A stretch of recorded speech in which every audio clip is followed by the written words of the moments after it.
Do you want to be a part of the CoCo community? Sure, we all do. So join this free weekly live talk show to find out how easy it is to watch at home and learn about your color computer. At the CoCoNation, more than 9 million men and women have participated in the community without setting foot outside their homes.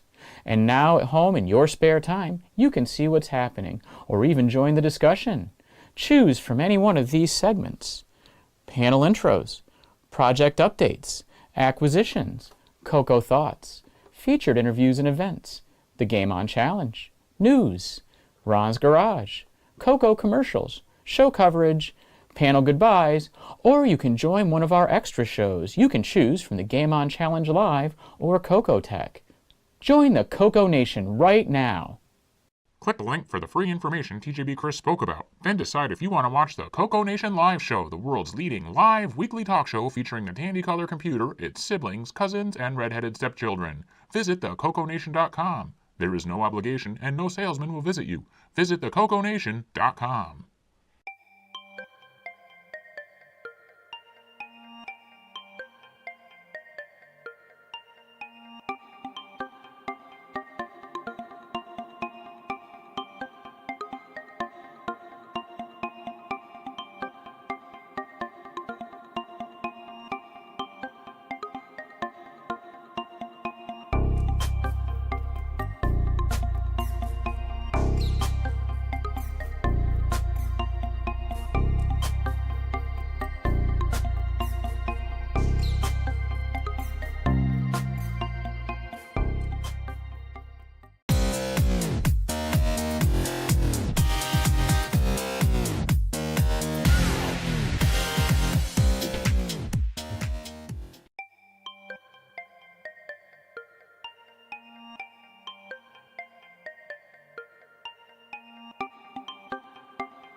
The CoCoNation show is an unscripted, live, and interactive broadcast. Anything can and will happen. The views and opinions expressed by members of the panel and the live audience are their own, and not necessarily those of the CoCoNation show, its sponsors, affiliates, or subsidiaries. Open minds are encouraged, and a sense of humor is recommended. Thank you for being a part of the CoCoNation.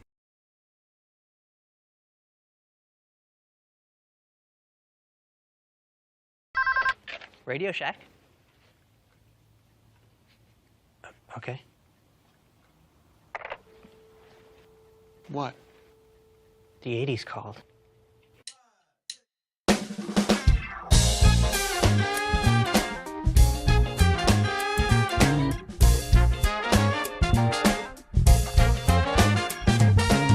Welcome to the CoCoNation, the world's first live and interactive talk show featuring the Tandy color computer and its hardware cousins.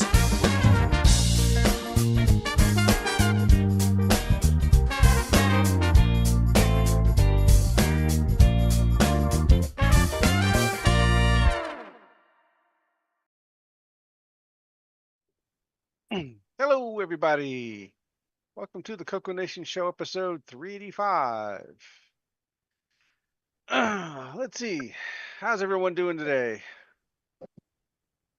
Good so far. We made it. We all made it. All right, let's see who we got on with us today. In the top left corner, we got Bob Emery. Hi, everybody. Welcome to the show. And L Curtis Boyle. Welcome to the show, everyone, and be tuned for our special guests.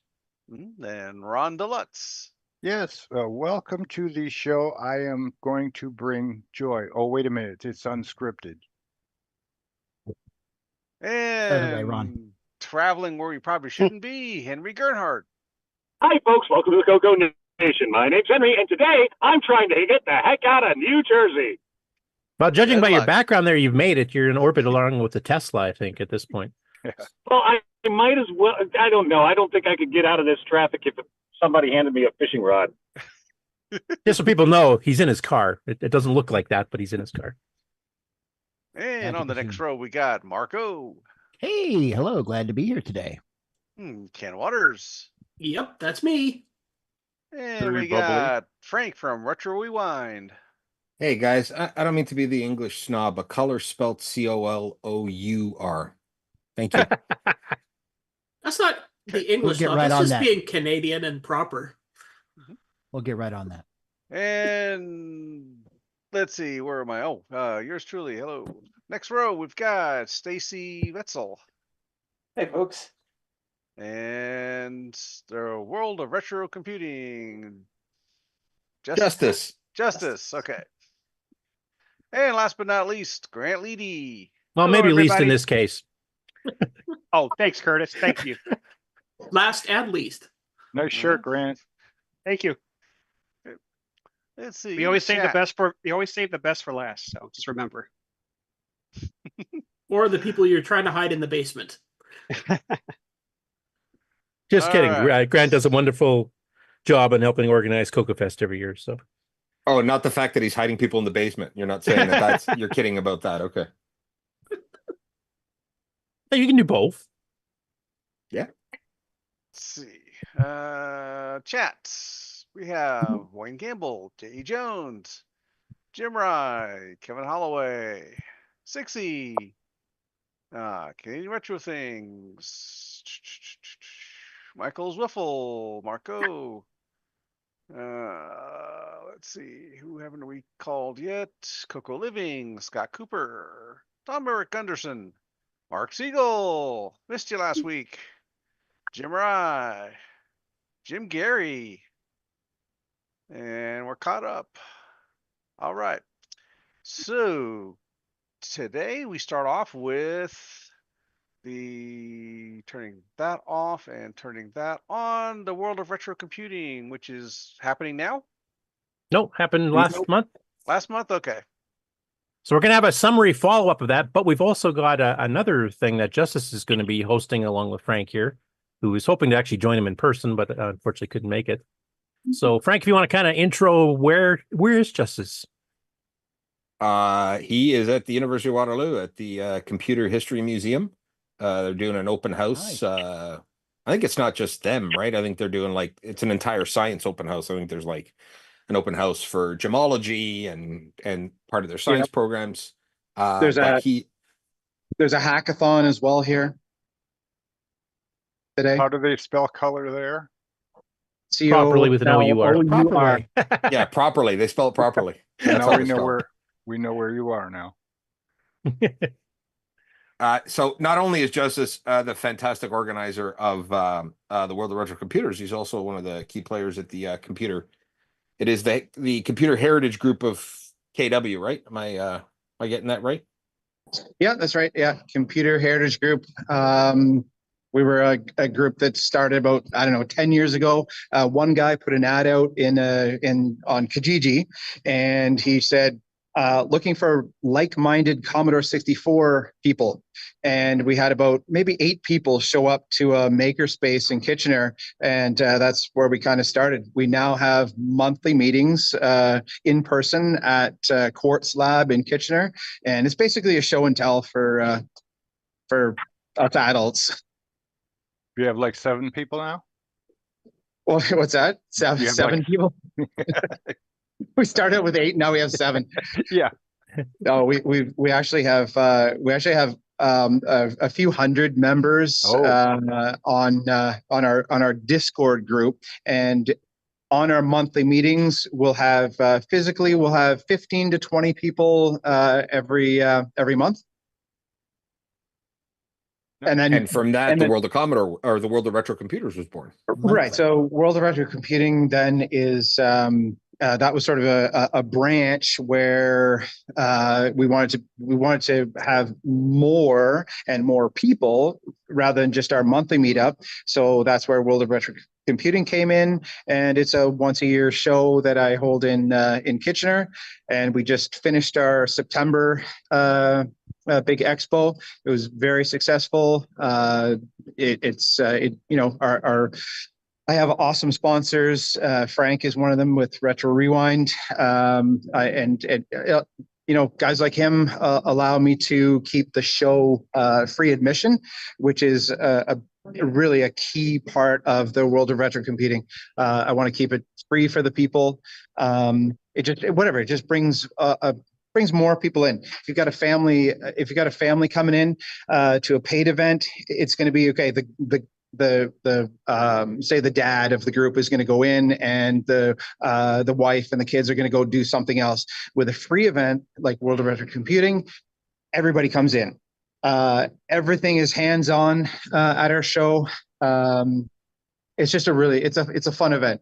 But today I'm actually an exhibitor myself at the University of Waterloo Computer Museum open house. So what I would like to do is walk around. I'll turn my camera around. I'll walk around and show you some of the displays that are here. Cool. Just a bit of quick history while Justice gets set up there. The University of Waterloo is, for lack of a better term, Canada's MIT.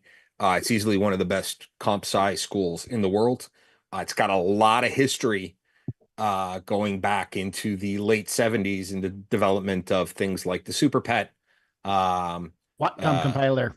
Yeah, the Watcom compiler. There's all sorts of, you could just Google University of Waterloo Computer Museum to kind of get the whole backstory of what they've got. And they've got an incredibly large collection as well. And it's fantastic that they do events like this. So back now, then, is the museum basically for the microcomputers, or does it go back into the mini mainframes as well? No, it goes all the way back, like right back to physical large 1950s mechanical machines as well, right? Compute devices, as they were called. Yeah, which we'll see if you're ready to go in. I'm ready to walk through. It's going to be there's lots of people talking, so it might be a little bit hard for me to hear, but I'll try to do my best. So this is the front door. This is our open house, and we'll head on in. We'll leave the Commodore 64s for a minute, since this is the CoCo station. I'll just move away from those. There, thank you. And we'll go right to what you guys want to see. Yay. MC10, there you go, for Ron. Yeah. My first computer. So the way that the University of Waterloo Computer Museum has things set up, it's a donation-based program, and what they do is they catalog the systems, try to get them working. I know that Frank is actually going to be working with the museum to get. I'm not sure what exactly he's working on, but getting something working anyway. Oh, we have a comment from the chat from James Jones saying WATFOR and WATFIV early student-oriented Fortran compilers. Yep, that was the first Those one. came out of there. And James was part of the Microware team, the guys that did OS9. He worked on their C compilers and stuff back even in the early to mid 80s, I think. So they don't have just computers. So here we've got, an early Smith Corona typewriter, but then we move on to, some computer-based typewriters. They also have a typewriter challenge set up today where they've got their timer and you try your best to do your words per minute. And I think the top in here has been about 30 words per minute so far. 29 words faster than I can do. Did it come with a whiteout too, or? This one, I'm not sure if this one type. I don't know if that's got a whiteout or not. I'd imagine so. This is a let's see here, IBM Selectric 3 typewriter 1980. Yeah, don't drop that on your foot. I used to buy a whiteout by the gallon. And then we move over to my silly table right now. I just have I've got some games set up basically for anyone that wants to just play around. Giant Pac-Man joystick. This is something that Ian, the founder of Computer Heritage Group, he made this display here, and it is a 1984 hard drive, and he's got a little card here comparing it to today's memory. Mark B, do you want to zoom up Justice's camera? We don't need Frank and me on the simultaneous. Okay, we'll try that. You could have just stopped There there. you We go. don't need Frank. You could have just stopped there. So I got a request from the chat for that too. So this particular drive is a 32 meg drive. it's like a full height. Sorry? Looks like a full height, like the older. Yeah. Don't let Brian see Full that. height, 5 1/4. Yeah. And it sounds like an airplane when you turn it on.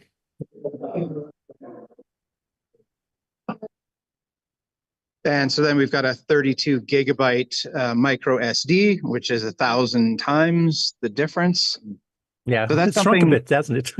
Yeah. Well, this But look what lasted longer. It's a big drive. Yeah, nowadays you use that for arm curls. Yeah, or self-defense. Yeah, more self-defense. Let's see here. I had all right, so what we have here, I'm going to, you okay being on? Okay, so I'm going to let Jason explain what he's got here at his table. Well, what we got is MSI 80. It's a 8-bit CPU, but a megahertz clock cycle. We got a subsystem board set installed from processor technology, so that it functionally looks like a SOL-20 computer. As such, can run the programs from back in the day.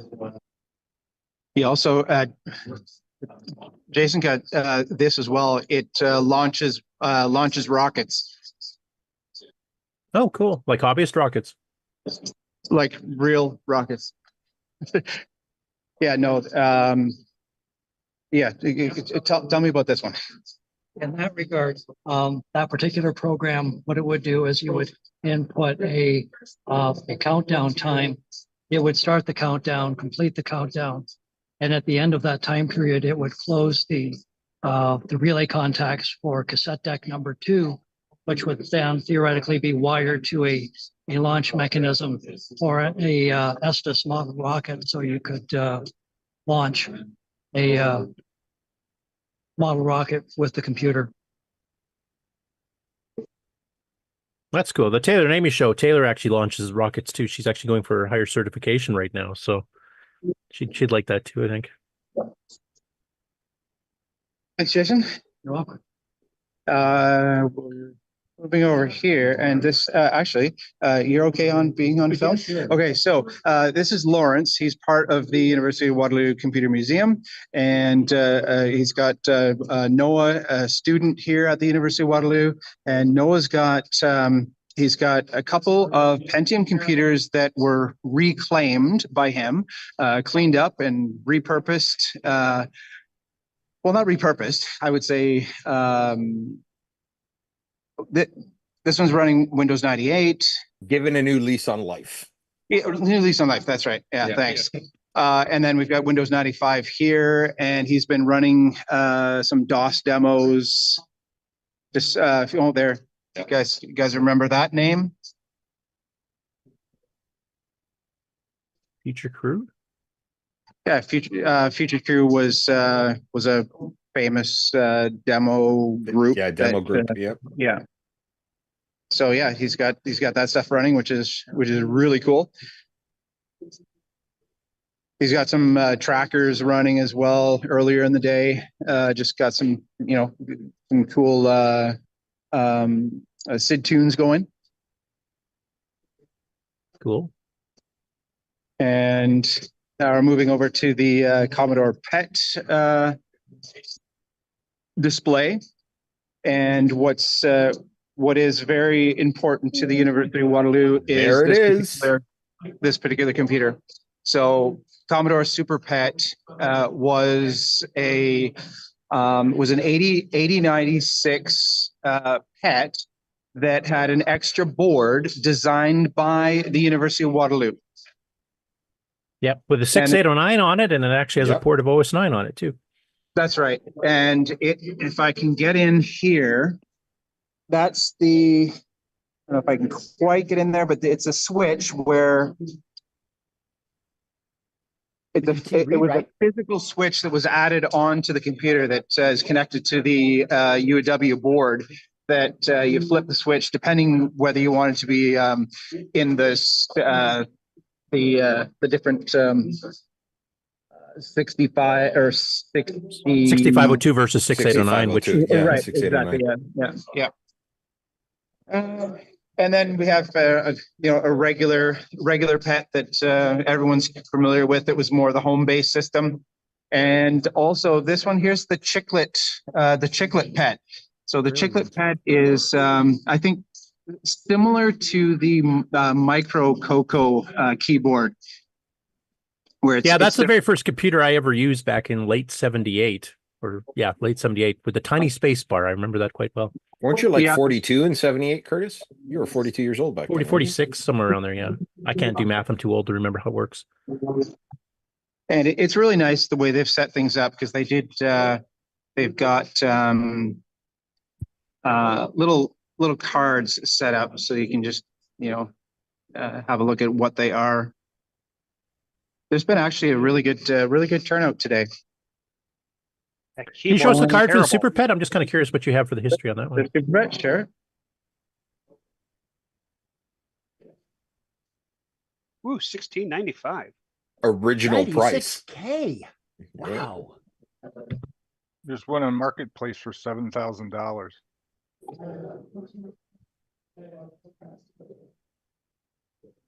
Let's see, where should I go now? Okay, let's go way back. So here we've got Abacus. some physical counters. And some of these on the cards have unknown date. So these are, unknown date, Japanese, Soroban.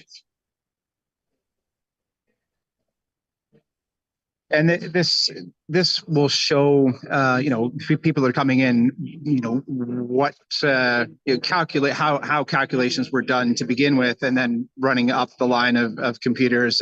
So this is, because computers do add things, and this is the beginning of adding. Actually, have you seen people using Abacus? I mean, it's like amazing, adding and subtracting, multiplying. There has been people here that say, "Oh my goodness, I was able to use these," and they have been playing around with them. We have, and now we're coming into a little up in time. So some calculators. Here's a 1925 world's handiest vest pocket adding machine. Specifically the vest pocket. No other pocket will do. Yeah. So addition, subtraction, multiplication, division. I believe I had one of these from my grandpa. I doubt I have it now, but I do remember this particular one. And then we've got adding machine, 1950, 1936 adding machine. No, that one from your grandpa had a stylus, didn't it? Sorry? Wasn't there a stylus that came with it? To move the indicators? On which one? On the one your grandpa had. The pocket calculator. It came with a little, essentially a stick, in order to move the digits. Because you put the stylus in here, moved over to the right, and then went down, and that changed your. And they were all linked together inside, right? Is there a spot on the side where it would be? Or the top? Yep. I think it's that loop. Didn't the it loop just up pop top. up? Yeah, let me. Yep, there it is. Yeah. So I'm not going to pull it out though, but because it looks like it's not coming out all the way, so I'm not going to force it. But yes. Oh, I think that's to reset it. To reset it, yeah. Yeah, that's to reset it to zero. Okay. No, but I think the stylus stores in the loop of the handle there. Yeah, it could be. That's where it's supposed to store. Yeah, it's supposed to store in that loop. Probably they might not have it. Little booklet there would tell you. What's an instruction manual? Let's see, let's open it up. It's an ad. Advertising flyer. Yeah. You cannot afford to be without a baby calculator. So this is, they've got it at 1925, and it says honest price. $2.50. Near the bottom there. Yeah. Yep. That's neat. That's really cool. I wonder what that would be with inflation now. I'm checking. It would be $44.26. That's not bad. No. Did that fit in a pouch? Maybe the stylus is in the pouch. Your vest pocket, Ron. Only your vest pocket. Oh, because... Okay. I'm going to move over to a recent acquisition. So some of you will recognize this as a luggable. Yeah. So this is an Osbourne 1. We've got the little screen, and you've got your dual drives.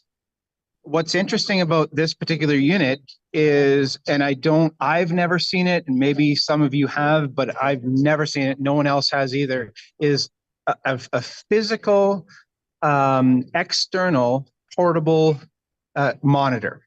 So this was an actual Osbourne accessory. With a carrying handle built in. And that's it's sort of that kind of plasticky leather carrying handle. Probably I'll go around to the back.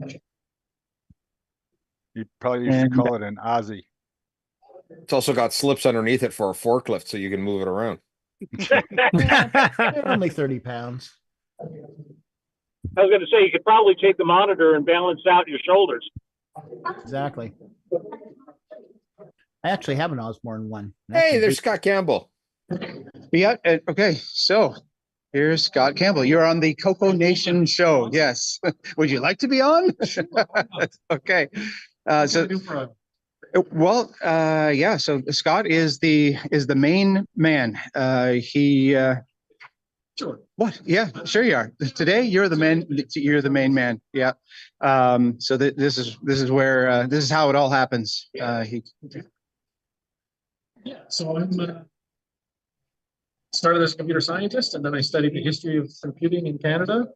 I wrote my master's, my PhD about the history of computer science, and then came back here to Waterloo to teach primarily critical thinking courses. but then started the museum about 14 years ago to try and preserve the stuff that we found was just being tossed or was being removed by collectors, and we wanted to try and preserve some of it here, stuff that was critical to the University of Waterloo.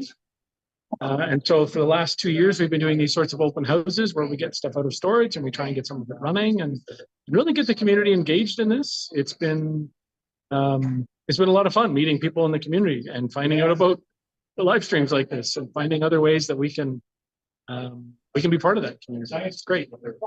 So Scott, there was a fellow in here earlier, and this is how the museum operates with where they get their machines. So someone came in and they had asked me, what do I do? I've got some computers. I don't know what to do with them. I would rather them be out in display like this. And I said, okay, come and get. I'll take you to Scott. And so that guy had.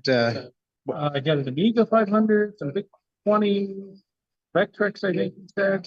Yeah. And we don't have any of those other than one big 20. So.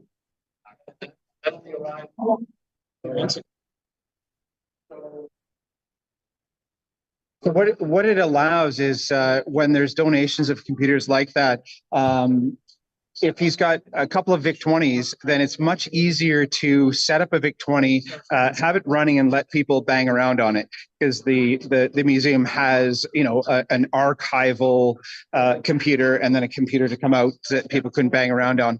Yeah. So our Commodores here are like that.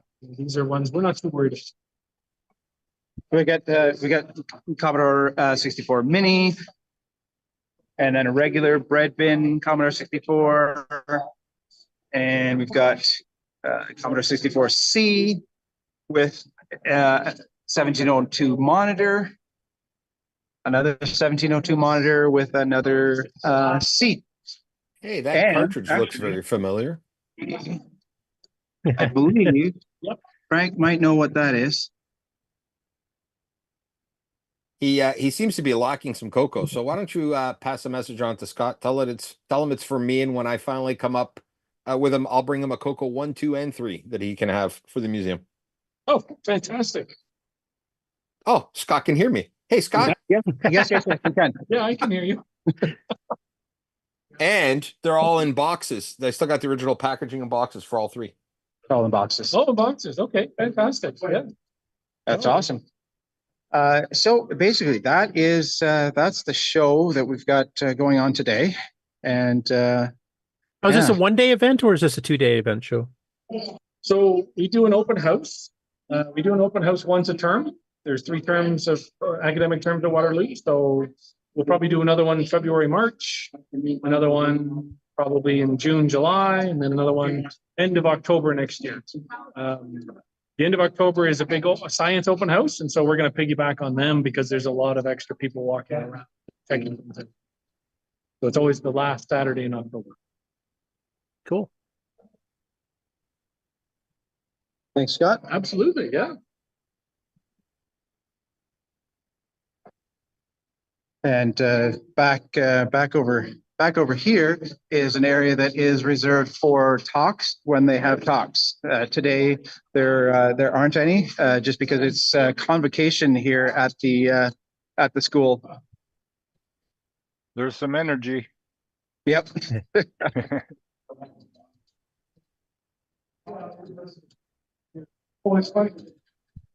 So it sounds like the October one would be a really good one to attend if one's trying to make it a special trip, because then you get the full, not just the retro computer experience, but also the additional science stuff.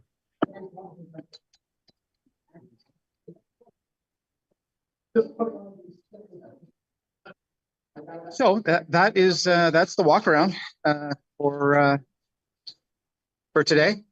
Thank you very much for coming around with me.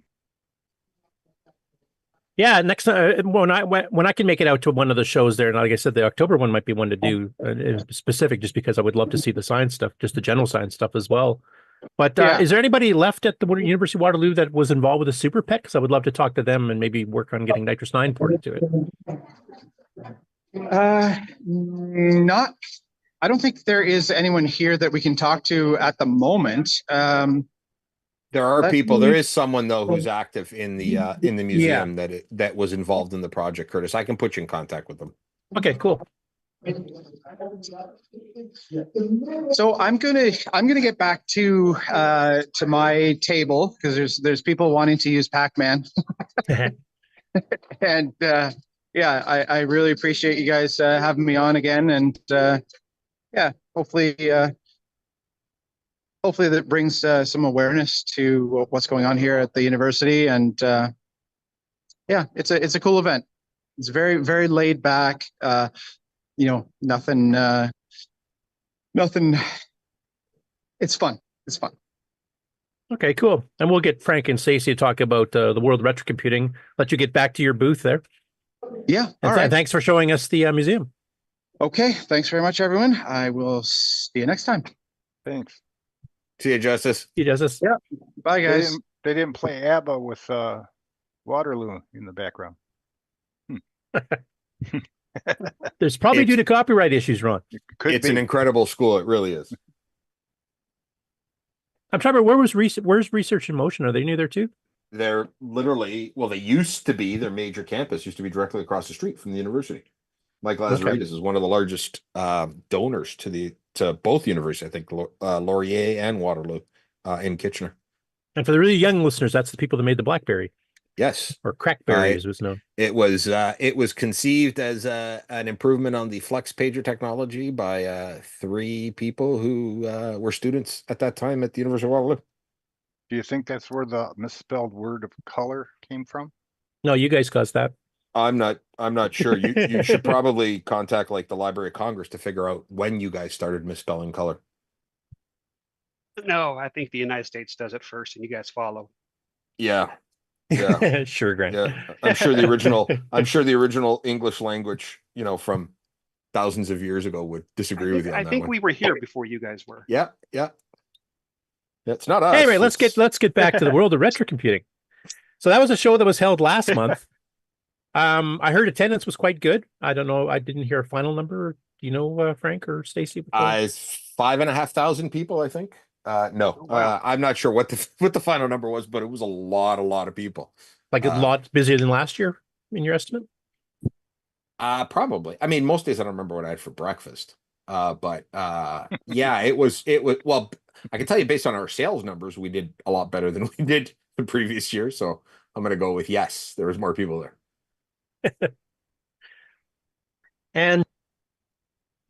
And Stacy, you actually had an exhibit there that had both Amigas and CoCos, and you've got a bit of a history. Well, you've got a really good history with the Amiga because you actually worked there at Commodore. But you kind of started with CoCos even before that. So I was wondering if, since we didn't get a chance to talk to you as a pre-show last time because you weren't able to make it, did you want to kind of just go over your history with the CoCo and then with the Amiga? Sure. Yeah, I can do that. Here, let me show. I don't know if it'll show up well, but this is the stuff I had on the booth. Just Mark, if you can exhibiting. spotlight her so that people can see it properly.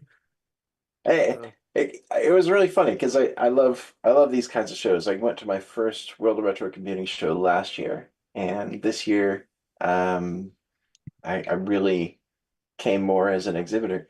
And the thing that caught me very much was the community. I had sort of fell away.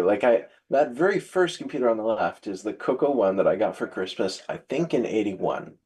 And so I've been carrying it with me all these years.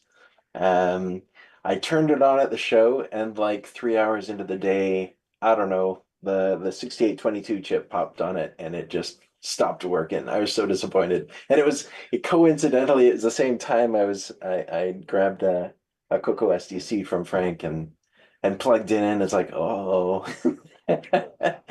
But I got a couple of replacements. I haven't got them into the machine yet. Beside that, a couple of years back, just before I went to the World of Retro Computing show, I got into, I thought I'd try and get back into it. And I just picked that up off of Marketplace and from a fellow out in Quebec. And it was awesome. It just sort of drew me straight back in, got me to the show. And when I got to the show, it's like the thing that hooks me with this stuff is community, right? Like, get in there, all these people, they're enthusiastic about the same stuff I'm enthusiastic about. Folks are like helping each other out with like, hardware that failed, or I need a cable, or all this stuff. and it just really drew me in. So I'm kind of there. The Amiga's next to it. There's a 3000 that I picked up as a a lot of my career at Commodore and even before was just supporting 3000s just around that era. And then the 3500.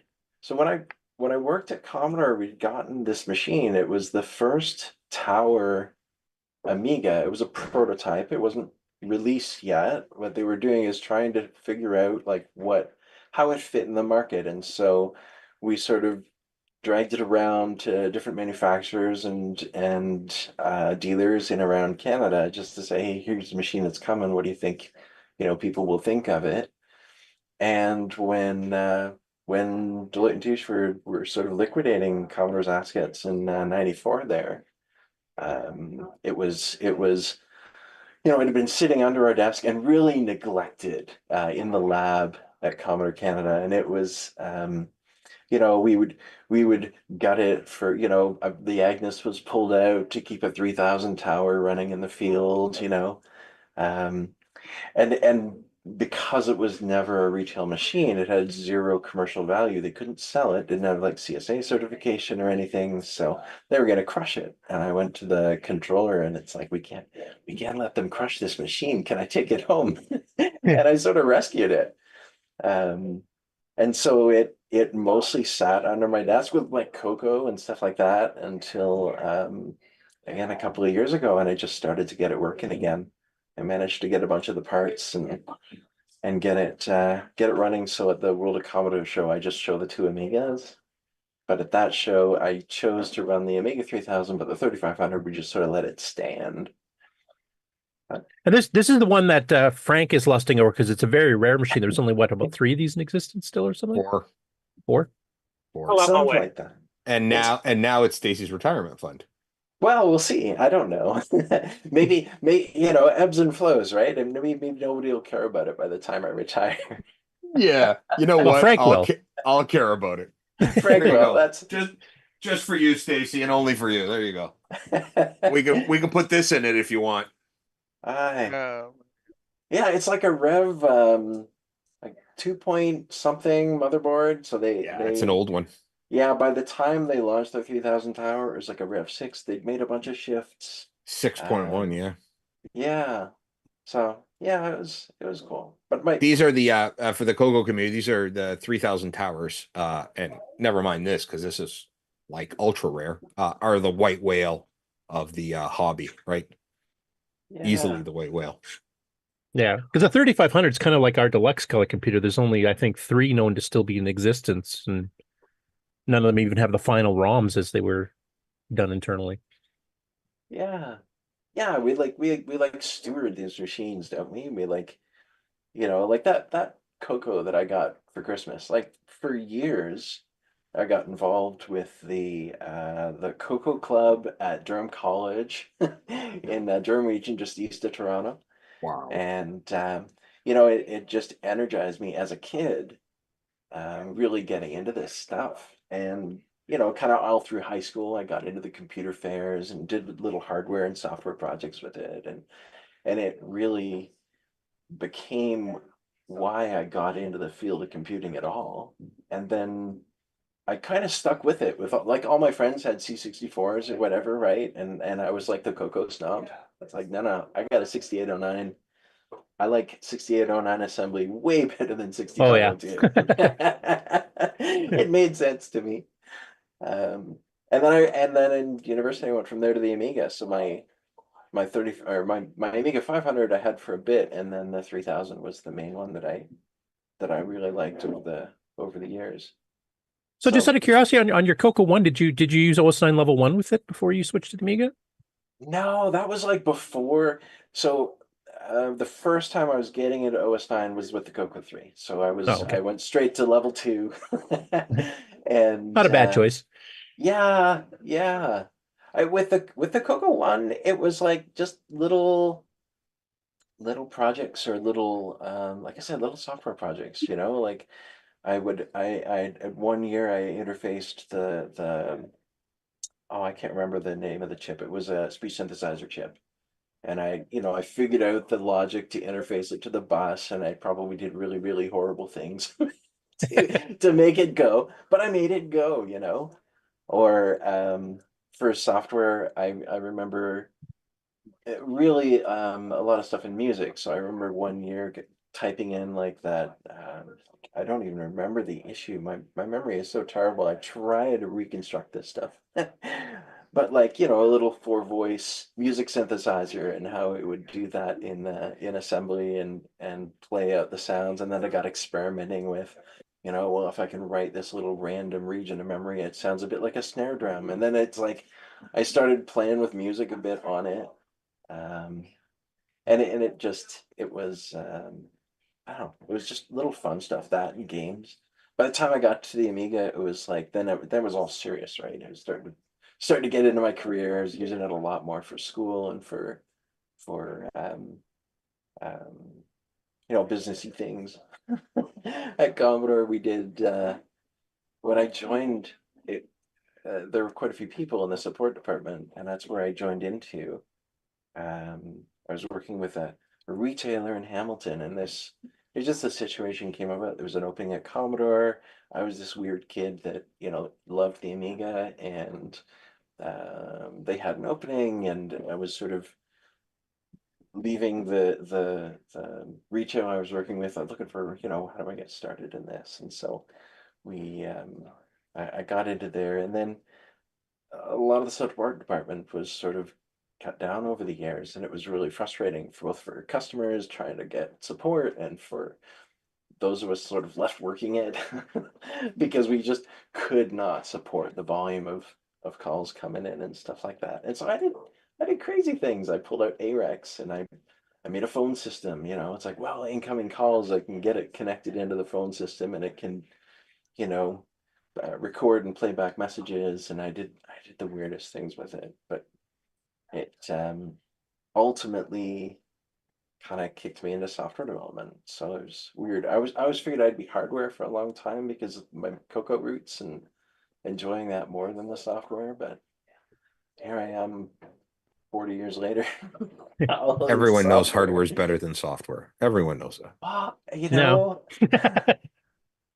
I am so digging the way a lot of stuff currently is just leveraging like little like Pi Picos or Pi Zeros to do all this cool little interfacing in that hybrid software hardware way to keep this stuff going. So yeah, they each need each other. So I mean, they're both no. good. The hardware guys need the software guys because we're the idiots that build things wrong and expect all the software people to fix it. we gotta fix that up in software, patch it up. That's right. Yeah. It's cheaper. Yeah. Yeah, like like Pentium divide bugs and stuff. Yeah.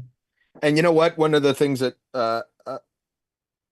Stacy talking about coming back in the hobby, and she's an active member of the world of Commodore. And funny enough, many years later, the two people that worked in the service department together, Stacy and Merle, still come to the world of Commodore and hang out to this day. Oh my gosh, yeah. Yeah. I hadn't seen Merle in like so long, and I saw him at World of Commodore or World of Retro Computing. Hang on, no, it was World of Commodore. No, it was World of Commodore. Yeah, yeah. It was. I was like, wait a minute, I know you. So Stacy, what year did you start at Commodore? Just out of curiosity, like where in the time frame of Commodore Amiga did you come in? Oh, it was like 92, so it was really late. Oh, fairly late though. Yeah. I was only there a couple years before all the really, really sad stuff started happening. Now, by that time, was most of the Commodore Amiga stuff happening in Europe? Like, is that when they kind of switched over to Germany and stuff, or was there still a fair bit going on in North America? Well, it depends on what you mean by it. Like so, if you think about like larger scale retail stuff, it was always really so for example, I remember in I think it actually might have been 92. And we had the best year ever of Commodore 64 sales, and all because of being able to sell it into Eastern Europe. And it's like, well, that was interesting.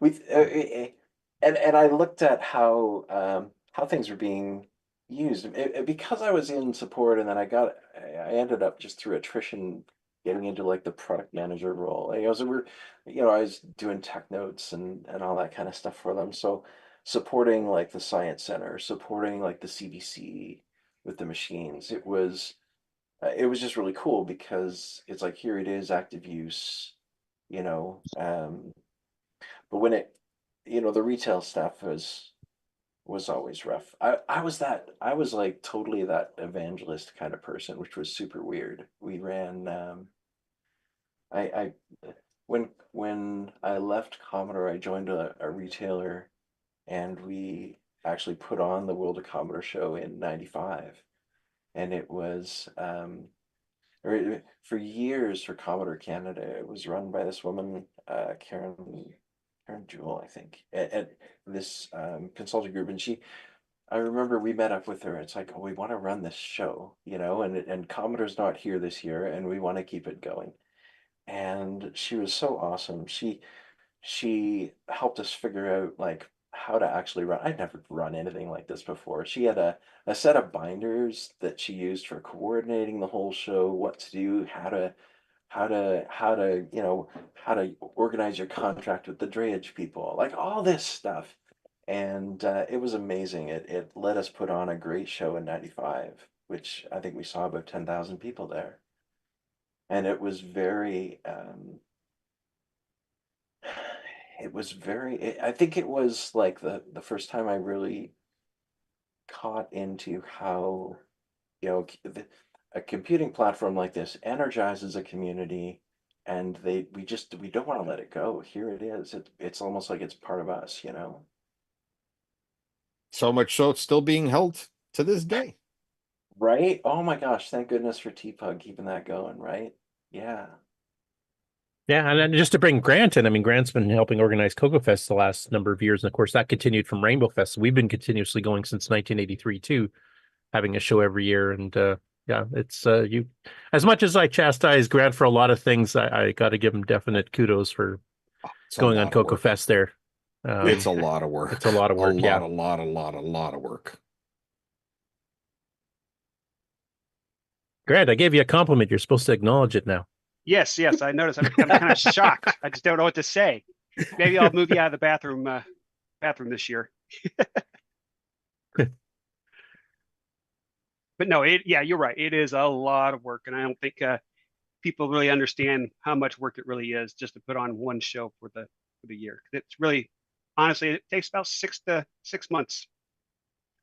Things will be hitting pretty quickly here right after the holidays. So. Oh, we only start doing stuff like 3 days before. Maybe there will be room in the vehicle. Maybe Stacy can come with us to CoCoFEST next year. That'd be awesome. That'd be cool. I would love to. As a kid, I was a kid. My father would drive me to Durham College, and it's like my ability to connect with community was a little limited. And as I got older, I was more into the Amiga community, and now it's like the CoCo is the machine that's really kind of got my attention more. Like I love the Amigas, but I don't know if others feel this, but I get this thing where I see folks, and it's like I remember being, you got a computer, you want your computer to be faster. And so it's like, you got to stack on more RAM, and you got to figure out how to make the CPU faster. You got to drop an accelerator, and you can do all these things. You just do get faster. And it's like, well, it's 2024. God, I got this machine here that's faster than any stuff's going to be. So I'm no longer seeking that. What I'm seeking is like, well, it was like the experience that it used to be, or it was like, if you think about how like we try to optimize things, it's like what's the best 6809 code I can write that could do like this? I'm not sure, and let me get in there and tinker with it. And so it's a very different thing for me than it was at the time. So like getting into the community and stuff and seeing I picked up a FujiNet at oh my gosh, I can't remember the fellow's name I picked it up from, but it was like, this is a cool device. And yeah, we've covered that quite a few times on the show, and they've been exhibiting at CoCoFEST and stuff too. Yeah. So I just want to play with the simple stuff and meet If you folks are that though are building seeking things like to that. advance your computer, remember we can always help you out. Oh, Just saying. Yeah. Hey, if it weren't for Frank, I wouldn't have half these machines running. He's just buttering you up for that 3,500 later, I think. Well, see, Well, she knows there's a standing offer there, it's and a that thing. doesn't go away. It's not in frame. You can't actually see it, can you? So just out of curiosity, you said you got your CoCo as a kid in 1981. How old were you at the time? Oh, well, that's 2, right? 2, I think. You were 2, weren't you? I'm pretty sure I was like 13. It was like before high school. I remember my father would go, like, my father worked at GM and he was in like tool and die, but so he was like, he'd ask like the friends around him. It's like, what computer should we get for our kid? Like, I don't know. and the consensus around his work is like, well, you should get a CoCo. It's like, oh, so that's how I ended up with a CoCo.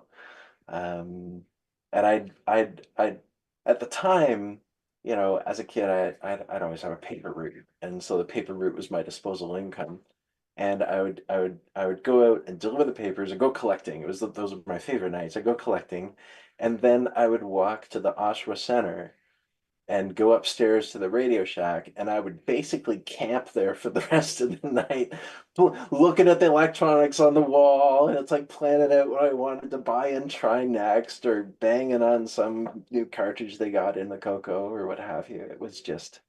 I think a lot of us from that like 80, 81, 82 era that came into the CoCo, we all lived at Radio Shack before we even got the computer. Like that's why our parents went, I guess since you're not coming home and you're staying there all the time, we might as well get a CoCo. And then you might actually come home after school. Because sometimes I would go there and stay there till they closed on a Thursday night at 9 p.m., typing in stuff off the manual right in the store. My parents used to plan their grocery shopping routine around dropping me at Radio Shack so they can go grocery shopping. It was like the babysitter for me. Yep, that's pretty well was for me too. Yeah. Now and I didn't like at that age. I didn't know the differences. Cables. I didn't know the differences between basics, so I went and I was fiddling with the CoCo at Radio Shack, going through the manual. Oh, there's a sound command, and you can do graphics and draw circles and stuff. And I went back to school, and by that time they'd switched from the PET to the Apple II. And of course, none of that stuff worked. I mean, the Apple II Basic could just draw lines. It couldn't do anything with circles or painting. It didn't have any sound at all unless you did a peak command to toggle a 1-bit sound channel and stuff. I was going, geez, I didn't realize these are so different. So then the CoCo was even a better bargain because the Apple was like 3 to 4 times as much and it couldn't do half the stuff. So I didn't even know about the 679 at that point. I had to learn that later. Yeah. Yeah, I still got to do a little retro brighting on my CoCo 1. It's still a little yellow. But it's the original gray, right? And I haven't had the screws in the case since about that same time of my life. So it's always been fully open to the world. Easy access. That's what I've got all the weird little things, like I got the one hole in the top case where I did the power LED hack, and I still got a solder blob on the place I pulled 5 volts from or what have you, and or the pause switch where halt the CPU. Where I got it. It's like, yeah, right to the halt line on the CPU. Yeah. Did you do the inverse video switch too on the VDG or? I experimented with it, but I didn't actually end up poking that through the case. I think that was, yeah, it was. Probably by that time I was lost in like the 74 series logic to just try to do like interfacing to it and stuff. Yeah, that's what we've talked about on the show before. The CoCo seemed to be a good hacker's machine. Oh, sorry, Frank. Sorry. No, the 74 lot brings me back to having the massive books, the massive manuals from the manufacturers to go through and figure out exactly what you wanted to do and plan it all out. Oh, yeah. All the data sheets. Yep. Now we just kind of slap it all on one of these things. Or I just write the correct Verilog. Yeah, that's just what I mean. Drop it on a CPLD and off to the races you go. Yeah. So other than your CoCo 1 having the PIA die on you at the beginning of the show there, what were you exhibiting and what were you planning to exhibit on the CoCos at the world of retro computing? Was it Oh, just showing the yeah. machines in general? Did you have specific projects or things to show? Well, I did one cheesy thing. Oh my gosh, I don't have a screenshot of it. I didn't get one at the show, but I did a little bit on Facebook, and it just basically it was when oh my gosh, the big thing that happened in August with Windows computers and the antivirus software. The CrowdStrike incident? CrowdStrike stuff, yeah. And so on the blue screen, so I thought, hey, I could do a little blue screen hack for the CoCo. So I just did things up in, was it mode 3? And you know, simple. You know, pull out the GIMP and write or draw pixel by pixel the thing that I wanted, a little bit of assembly to initialize the screen and copy it too. And I thought, well, that's kind of fun. And so I put that up occasionally on the because my CoCo 1 died, I was putting it up on the CoCo 3.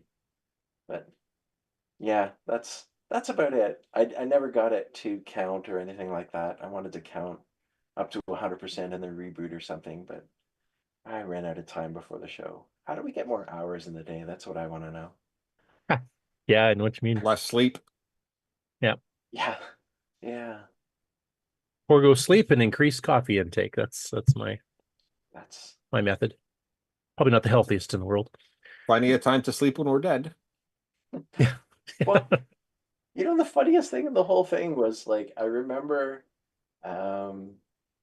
with that, you know, you know, they're like chunky pixels, right? And so like the bits are side by each, and you know, your eight bits are you know 4 pixels, you know, and that's how we're managing things. And so that whole chunky pixel mode, you know, and then I sort of forgot all of it when I got into the Amiga stuff, because it was all planar graphics, and so different to turn around and try to figure out how to render things out on the screen, and get back into the, you know, this little mode 3 stuff and the chunky pixels again. It's like, oh, there's a whole bunch of stuff that I've completely forgotten about that I got to relearn around how to manipulate graphics well to work. Yeah. Yeah. Going back to the old bitmap modes or the semi-graphics, which gets more complicated with you know, offsets for the pixel offsets and which color you're going to be putting on. And yeah. And ChatGPT is terrible with 6809. It's no help at all. So it sounds like you enjoyed the show. Was this the first time you were exhibiting at it, Stacy, as opposed to just being attendee, or had you exhibited before? Well, you know, when I was at it last year, I just went as an attendee, but I brought my 3500. That was just to tease Frank, though, wasn't it? Well, I didn't know Frank yet, but yes, in hindsight, absolutely. And I took a table the next day just because there's so much interest, and I thought I'd haul it out, and you know, I didn't know how special it would be really, because again, I was still just sort of getting back into it. And yeah, so this was the first year where I just thought I'd put out.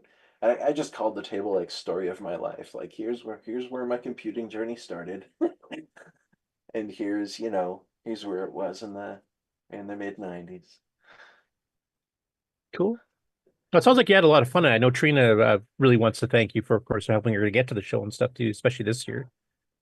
Oh, so yeah. unfortunately, she couldn't make it. She's ill today, but yeah, well, you know, another aspect about the community, it just, I remembered it from the old CoCo Club at Durham College. You know, I remembered how folks would help each other out and all that kind of stuff. And I don't know, maybe I've just been too much in the corporate space and and have forgotten that people like to help each other out and stuff. But it's just been a big part of what's pulled me back in and wanting to connect at these events. yeah. And it's nice that that still happens, like on the CoCo Discord. I mean, we people that are brand new to it. I've never used CoCo 4, just kind of got interested in retro in general, or had one 40 years ago. Haven't had one since, and just getting back into it. And there's a ton of resources, and a lot of the experienced people are helping people out. They're answering questions, and here's a way you can think about doing this, or they'll let you try to figure it out on your own, just give you little tips as you're going, type thing.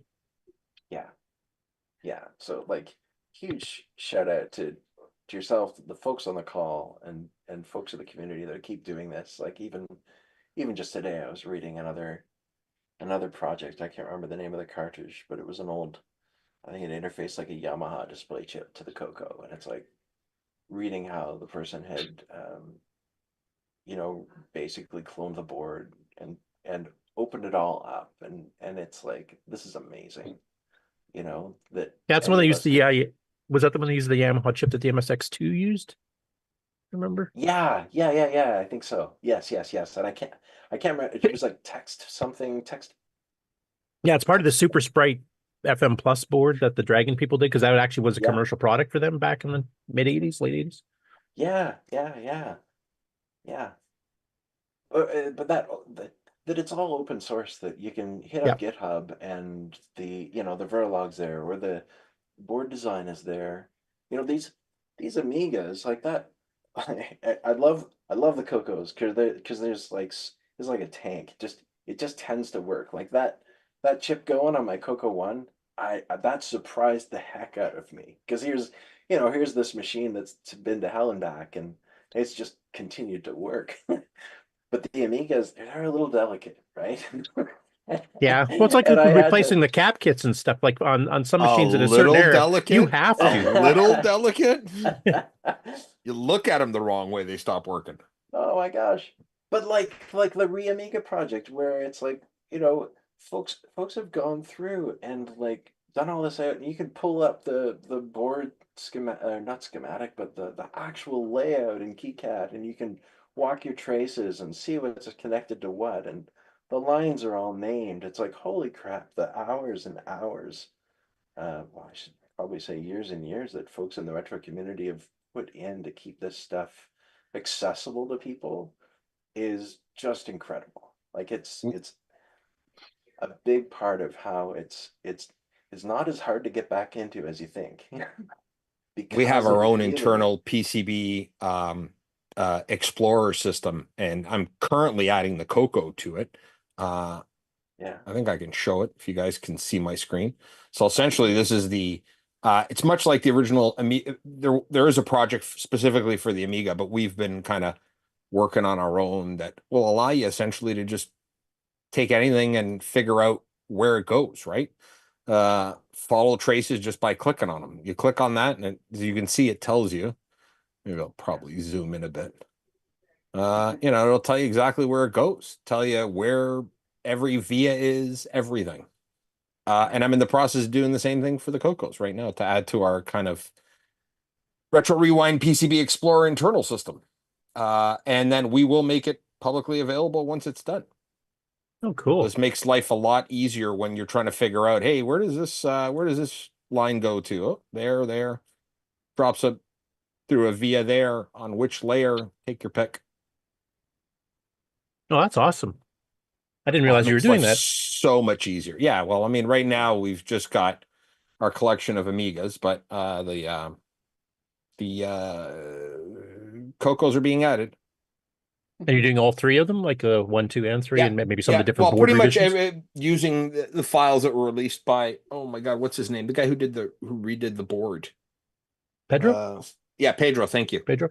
Because I mean, essentially, they're just CAD files, right? That's really all they are. Cool. So it sounds like it's a really fun show. It's definitely one I plan on attending not too far in the future. Within the next 2 years, actually, is my current plan. You can see the museum. It's in the same city. Yeah. Yeah. Well, each year is different. I mean, I remember, oh my gosh, I can't remember the fellow's name. I'm terrible with people and names and stuff. So if I forget your name, which guy? Please don't hold it against me. But like, he came with the largest private collection of Silicon Graphics gear I had ever seen. Oh, he's he's an Oscar-winning special effects artist from Italy who just is spending 3 years here on a contract doing special effects for movies. And this guy's collection was insane. We're talking, he's got $1 million, if not multiple millions of dollars of old SGI hardware that he brought in with him. Oh, multiple million. That Onyx with the card he had on it, like that, he's, oh my gosh. Yeah. Keep filibustering, because I know I've got photos of it. Because I was drooling. I was drooling.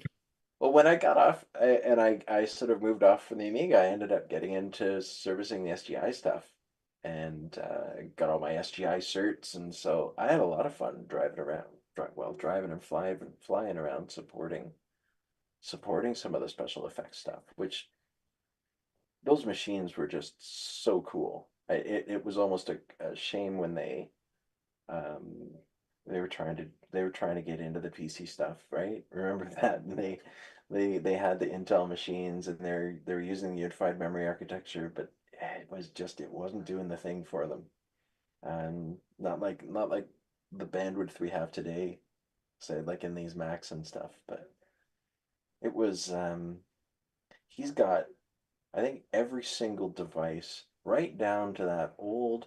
Actually, I had this LCD panel, and it had no back on it, and it was for overhead projector. And so you would put the panel on the projector, and you'd plug in the oh, I forget what the connector was called, like the RGB connector into the STI machine, and it gave you a 1280 by 1024, which was huge at the time, display on your overhead. So it was, I haven't seen one of those since back in the day. So yeah, it's got like one of everything there. All right, I found some of them. Again, you'd think I know how to use modern technology. So there's an Onyx 2 he had. Yeah. With the top end like reality card in it. It was Yeah, very much so. This was, I think he was still setting up at this point in time. That's his name, Jean-Claude Moshi. He's got a website. I'll find it. I can put the link in the chat where you can see all the awards he's won, including an Oscar. Oh, Not wow. sure what the hell that is. Yeah, he's won an Oscar for I don't remember specifically, but I mean, look at that. Oh yeah. Look how they're so beautifully designed. They really, really are. Why do you have the Cray-Link cables? Or no, what did they call them? But basically where you could connect the origin machine servers together, or the Oh Onyx yeah, servers yeah. together. I know what you're talking Crazy about. bandwidth at the time. Yeah, and he had all the cases and bags for all his machines and everything. So it was. Yeah, there was a few Silicon Graphics machines at VCF experience. Midwest I saw, but nothing like this. And there's Stacy. Hey, look at And that. Trina, which unfortunately couldn't make it. I found my box of IRIX 6.2 CDs. I got a full set, including their XFS. They had an expansion for XFS where they could do real time I/O off the disk system. It was the coolest thing. We used it for video servers, and you get guaranteed rate I/O. It was cool. Very unusual for a preemptive multitasking system, right? Yeah. Oh, cool. So are you planning on being an exhibitor again next year, Stacy? I don't need to ask Frank. He'll definitely be an exhibitor, I'm sure. I will. Now I'm pulled into the project side of it. So now it's like, what do I want to show on the machine? What do I want to make the machine do? Because this is like second year in the low. And I just pulled up the CoCo 3 and I just pulled up OS 2 on it and ran a couple of games, and I love to have the kids come by and do stuff because I did one of my favorite things is seeing the youth, and when they come through and they're interested in this stuff. I did some stuff with Ladies Learning Code, and we did some workshops and stuff like that around just wearable computing and stuff like that. So I just when I see someone that's like, hey, have a little Gemma, Adafruit Gemma, or I just got all kinds of spare parts that I like to give away to them, and it's like quite often they're there with a parent, and you can see the interest in them, right? It's like, well, keep that going, that's going to do you well. This is the part of computing to learn from. Yeah, we have some kids actually out at CoCoFEST now too. The people that do the Porta Coco project. It's a father-son Yeah, they were there. They were there. They Oh, came that's right. to Yeah, the. they were. That's right. Yeah, they were. They kind of set up camp on our table. They were there. Yeah, it's nice to see that because I mean, we're all getting older. I hate to break it to us all here, but eventually we're not yourself. going to be around to help promote this stuff. So it's nice to see that the young ones are actually getting interested in the retro hardware. I think because you can fully understand an older 8-bit system. Like you can understand how the hardware works and how the software works. Where in a modern one, you have no idea. It's some library written in a different country by a different company, and for every piece of hardware, and you have no idea what's going on under the hood. You're just hoping it all works. I mean, for those of you who know my wife, I mean, Stacy can attest to this because she knows her. I am a child. I seem to be going backwards in age, at least mentally, apparently. Yeah, I was going to say your beard's kind of belying that. Yeah. But, No, it fits in your head, as one of my favorite folks likes to say. It fits in your head. Anyway, I want to thank both of you and Justice, of course, for coming on and showing the Computer Museum and talking about the world of retro computing. Definitely a show I do plan on attending. Sounds like it's a lot of fun. Sounds like attendance was up. It sounds like the show was very successful. Have you got dates for next year's picked out yet? That's a Justice thing, and no. How's that for an answer? There was also there's a few other things that happen at the show. They have a LAN party, which is incredibly successful. Where I kept getting yelled at for not being at my table to help sell stuff because I would sneak away and play StarCraft for hours on end with people. But so there's all sorts of it's not just the pirate TV people were back. So there's all sorts of cool exhibits that sometimes aren't necessarily micro based, but some really cool kind of maker hacker style exhibits that also make their way to the show. So it's a pretty cool experience.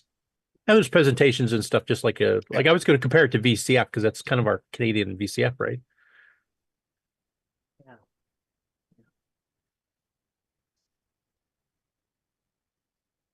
Okay, well, thanks for coming on and talking about it and stuff and sharing your experiences with it.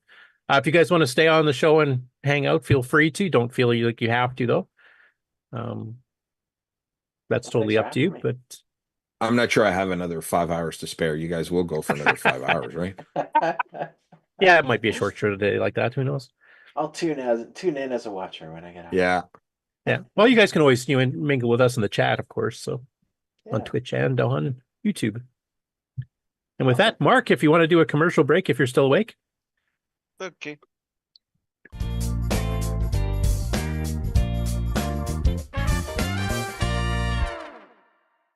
Hey, Amy. Hey, Taylor. We're watching the CoCoNation show. Yeah, we are. Woo! You should too.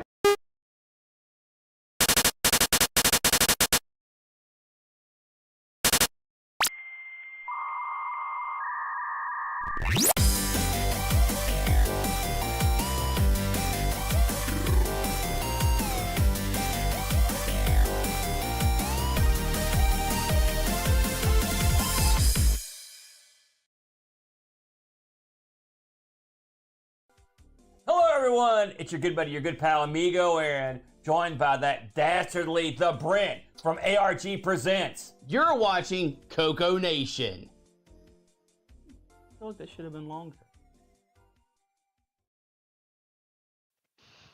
The CoCoNation show would like to thank the following patrons. AC's 8-Bit Zone, Alex Gayer, Brandon Donahue, Brian Walsh, Brian Weasler, Karen Anscombe, Coconut Bob, Daddy Burrito, David Ladd, Derek Smithson, Diego BF109, Don Barber, Eric Canales, Glenn Hewlett, Graham Wabke, Grant Leedy, Henry Strickland, Jason Warrens, Justin Larson, Ken Reichard, Kevin Holloway, Paul Fiscarelli, R. Allen Murphy, Retro Tech Time, Rob Inman, Rocky Hill, Steve Batson, The Break Key, TJB Chris, Tom C., Tom Gunderson, Tom S., and William A. Thing. Thank you so much, patrons. If you would like to support the CoCoNation show, please sign up at patreon.thecoconation.com.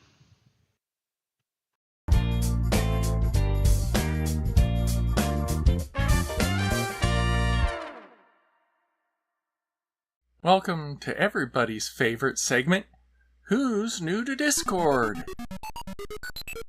Bruce WB says, hello to all like-minded CoCo users. My name is Bruce B, and I've been a CoCo owner and user since I bought my first CoCo 2 back in the early 80s. I have one CoCo 1, two CoCo 2s, my original, with melted keys, plus another one with the more standard keyboard from eBay, and two CoCo 3s.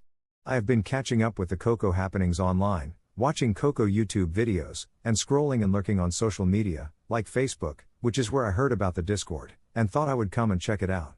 Thanks for having me. Ragman X says, good afternoon CoCoers.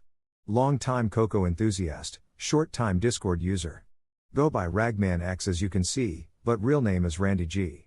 Got started with the CoCo back in 1982 when my dad bought our family an extended color basic CoCo 1, that he and a coworker immediately upgraded to 32K for us. I got here from the TRS-80 Color Computer, CoCo, public group on Facebook. Hadn't even realized there was a CoCo Discord until I saw the link today. Hope I can contribute to the community here in some meaningful way. Daryl says, I have had access to CoCo 1 and 2 systems since childhood in the late 80s and early 90s. I bought my first CoCo 3 computer back in 2020. I bought it off eBay for $200 at the time and it had 512K RAM daughterboard installed unbeknownst to the seller. It came with the original papers and box, but the box is a little beat up. I also have an original EDTASM cartridge and manual. The previous bios were edited for time.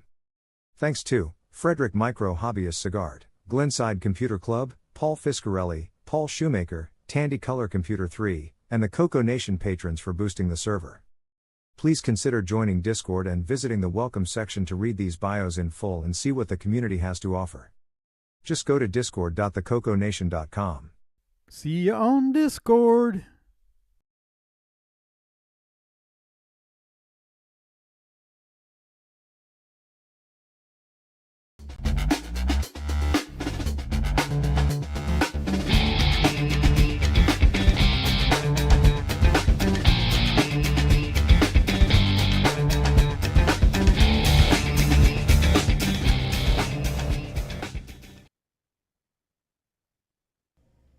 This is the CoCoNation Game On Challenge of the Week results video.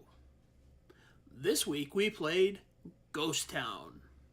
We had a total of 15 players. We had Mark B with 700, Retro Rick 2110, Henry III 2130, Mark O 2420, Jim Rye 2560, Kieran 2860, Tasman 2870, Sloopy Malibu 3070, Leap 3130, David Craker 3840, Mike 4070, Shenley 5050, Canadian Retro Things 6930, Porta Coco 13,120, and this week's number one score belongs to Dr. Ted with 31,900. Thanks everybody that played. We'll see you again next week. And the CoCoNation salutes Dr. Ted. Salute. Salute. Okay, so Ghost Town. Now, as we discussed last week, this basically was not a finished game. It's based on the game 13 Ghosts, which was released on the TRS-80 Model 1 and 3. And that was in 1982 that it was released, so we've never been able to figure out when this one came out for the CoCo, and I could find absolutely no reference to it anywhere, so yeah, and it's a bit interesting because it actually includes all the source code on the disk, so my guess would be that the author of it put it out to have somebody else try and finish it for him. Maybe got in over his head on doing this project, but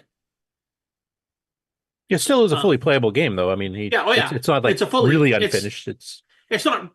Yeah, it's playable, just not polished.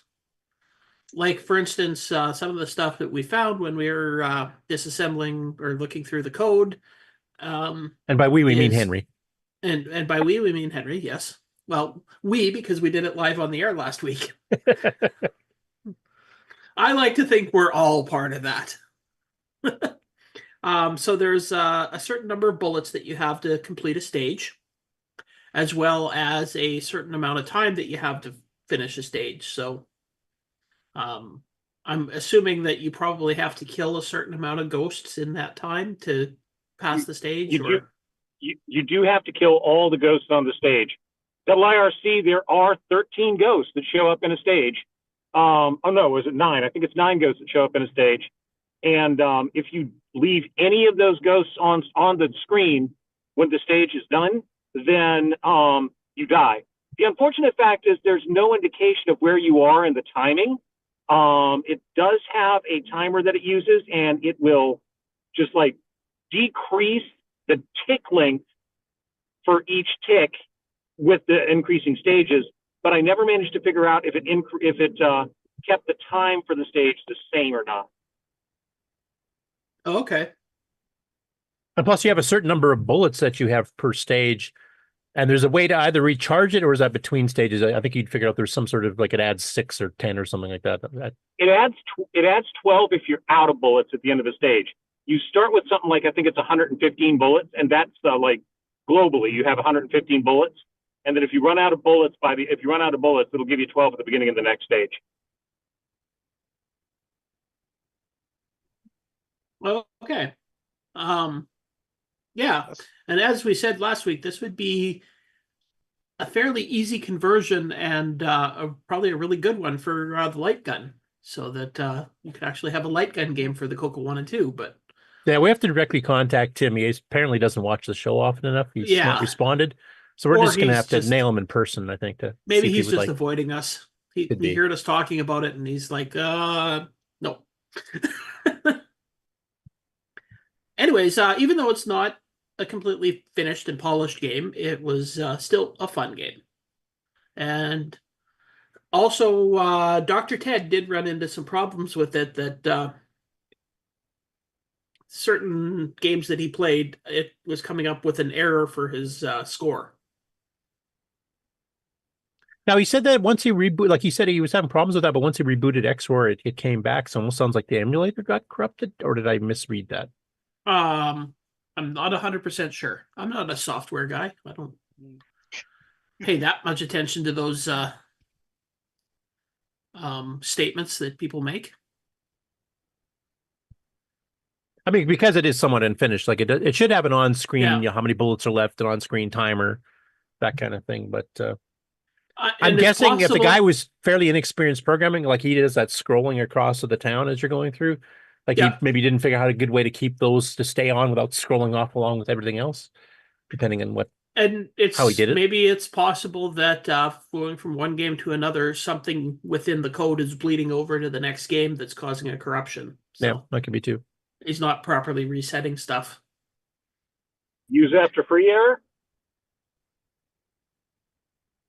What was that? Use after free. It's something that can on modern machines, the use after free can cause you all sorts of problems.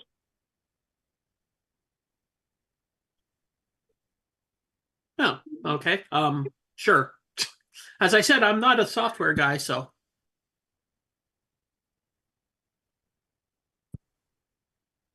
But this is one of those times where you can't complain when a game has bugs that that somebody can't go and fix it because the source is there. So, and a big thank you to Henry for actually going through the source and figuring out some of the quirks, like how the game actually works. And because it's for people until Henry went through it, like we didn't know, like, why do you die? Like it doesn't seem to have any rhyme or reason to it. And what is the goal? Like when you hop, we didn't know there was a limited number of bullets and a timer. We might have thought it was one or the other type thing. Well, So that makes sense big why I thanks. kept dying so fast. I just kept mashing the button down. Now you went through your 100 bullets in like 5 seconds. Yeah, pretty much. It's a pistol, not a machine gun.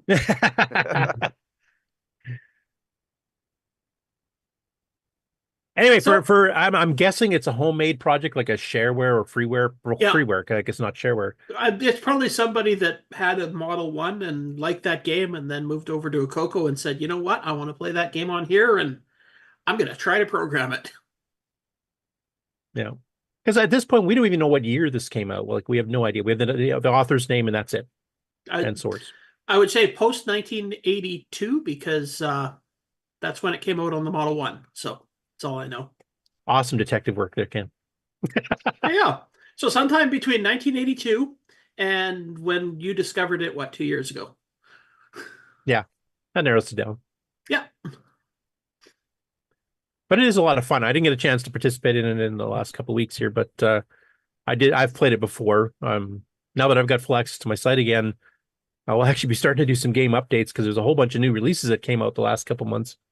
I haven't been able to get to, but I want to cover that one too, and maybe see if people hit my site and maybe somebody remembers, getting it off Delphi or Compass or back in the day or BPS or whatever, or better yet, if the author actually finds it, then maybe you can give us some background on it. Any tips or tricks, though? I guess obviously don't mash the fire button continuously. Yeah, don't mash the fire button, and just playing on an emulator with a mouse is a lot easier than playing on a real hardware with a free-floating joystick. And so much like Polaris, if you blow up one ghost and the one ghost is right next to another ghost, that blow up of the one ghost will blow up the other ghost. Yep. That's so a you good can tip. get multiple. You can get multiple ghosts with one shot, but is there a thing like if you leave a ghost on the screen too long, does it decrease your time faster or something like that? No. A ghost left on the screen. The only thing about ghosts left on the screen is once the stage timer runs out, you're done. If you have any ghosts on the screen. Because a couple of times I had played the game and I just actually didn't shoot anything, and it got up to about 5 or 6 ghosts on the screen, and then the game just ended, and it wasn't very long into it. Like, the stages are surprisingly short. Okay.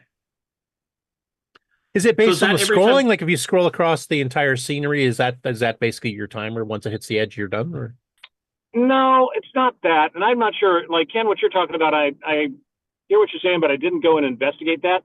I let it run on the first stage and had like 8 ghosts on the screen, and it didn't stop me at all. So, it appeared from my investigation, it appeared to be completely based on how long you were in, based on the stage timer, and if there were any ghosts on screen once the timer ran out, then it was game over.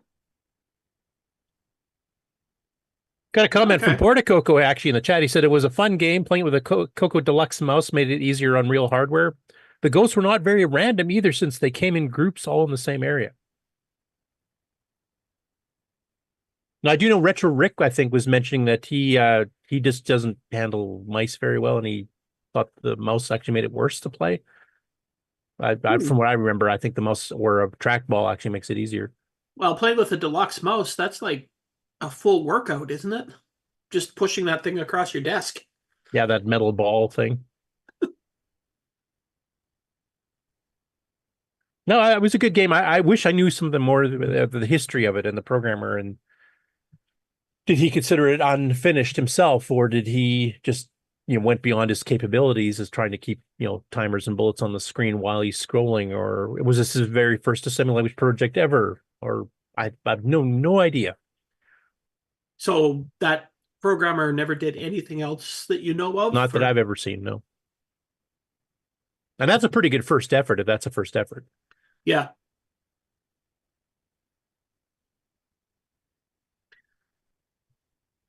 Well, maybe by next year somebody will have fixed the game up and added, an on-screen score, bullets, timer, and maybe made it for the light gun. So we can play it again next Halloween.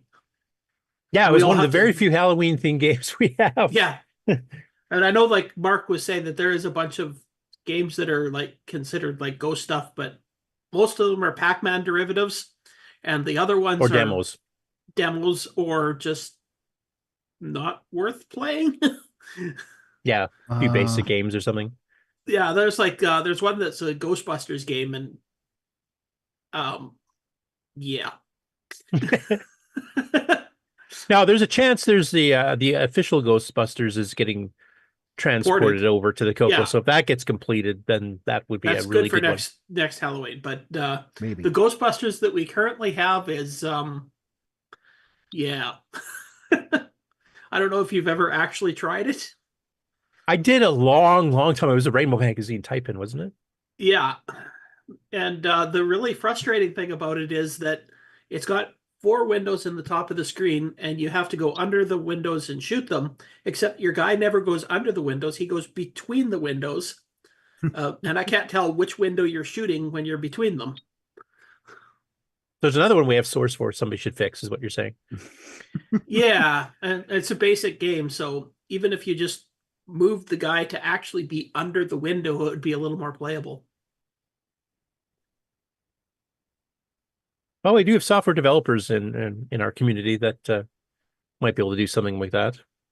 However, even that, I don't think it would be a great game. No, probably not. From what I remember, it was pretty low end. Yeah, a low end type in game. There's Room a for lot improvement. better. Yeah, room for improvement. If somebody wants to take that game and fix it and improve it and make it better, then hey, more power to you. Maybe you do Like it I said before. semi-graphics, right, Nick? Yeah. But not for the CoCo 3. Is there anything else? Like I said before, we need more holiday themed games. So everybody get busy. I think like a holiday themed pinball game would be really cool. Mm-hmm. That'd be cool because you got my pinball game do different layouts and then theme the different ones. So you have the same Yeah. basic engine and then just skin it basically. Geez, if only there was somebody that was working on a pinball game. I wonder who.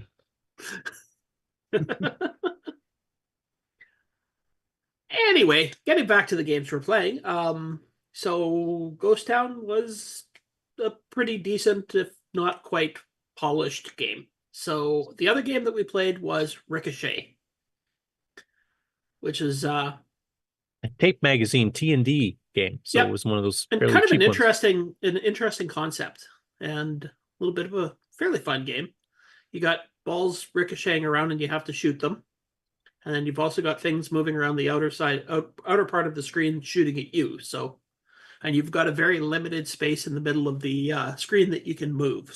So, And you can't move left and right, if I remember. You can only move up and down. right, it's up and down, and it's only about a third of the screen that you can move within. And you can die. And then you can fire in either direction, left and right. Yes. Yep.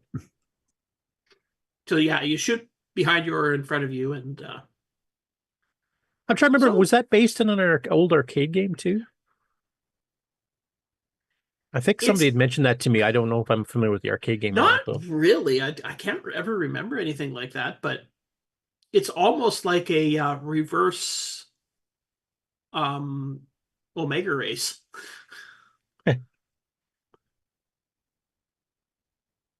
Well, the thing I like about it is I made it to level 2. Yeah. We know it's a good game when Mark can make it to level 2. No, we know it's an easy game then. I'm just kidding. Yep. It is a little frustrating too, though, that if one of the bad guys shoots you, you reform in exactly the same place and they can shoot you again immediately. So for a tip and trick on that, if you get shot, just mash the joystick in either direction and get out of the spot that you're sitting. Otherwise, you'll get shot again right away.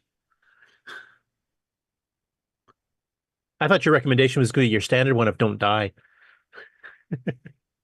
No, that's how you don't die a second time. If you die once, don't die a second time. Move immediately. Like when you go between the levels, like I haven't played that one in a long time. Is it just like things speed up? Is there more things you have to worry about? Like It just ends up that there's more bad guys around the outer part of the screen shooting. The ones at that shoot you. Yeah. Okay. So the first level, there's 2, then there's 3, then 4, and I'm assuming the next level would have 5. So it just gets more and more hectic as more things are shooting at you, and you also have to avoid running into the balls that are bouncing around on the screen.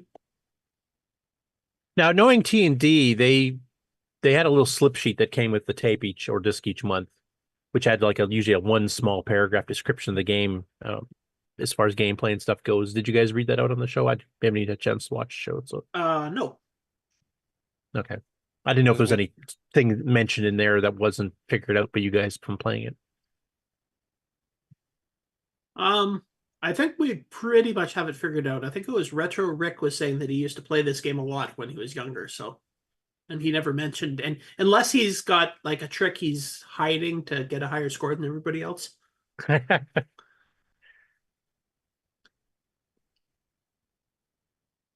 So I'll have to see if I can find the.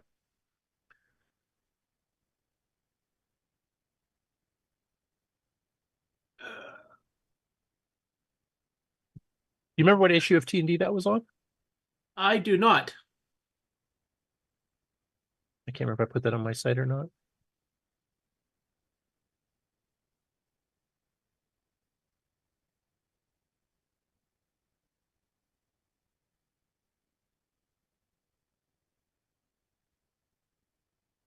I'll give you a second to look that up before I go into the Thursday night live game. Oh, go ahead. Go into that. It'll take me a bit of time here to find it. Hey, Ken? Okay. Yep. Do you remember the type-in game, the one that Ghost one you said you go between the buildings instead of underneath them? Ghostbuster. It was called Ghostbuster. Okay. Yep. I was just looking for it on the archive, so. It should be there. I see a talking Ghostbuster, but it's listed as a demo. Classic computing. Oh, there's Ghostbusters. Okay. Yeah, there's a demo that's basically the logo of the Ghostbusters movie that Rainbow also published. Okay, I think I found it. So thanks. Yeah.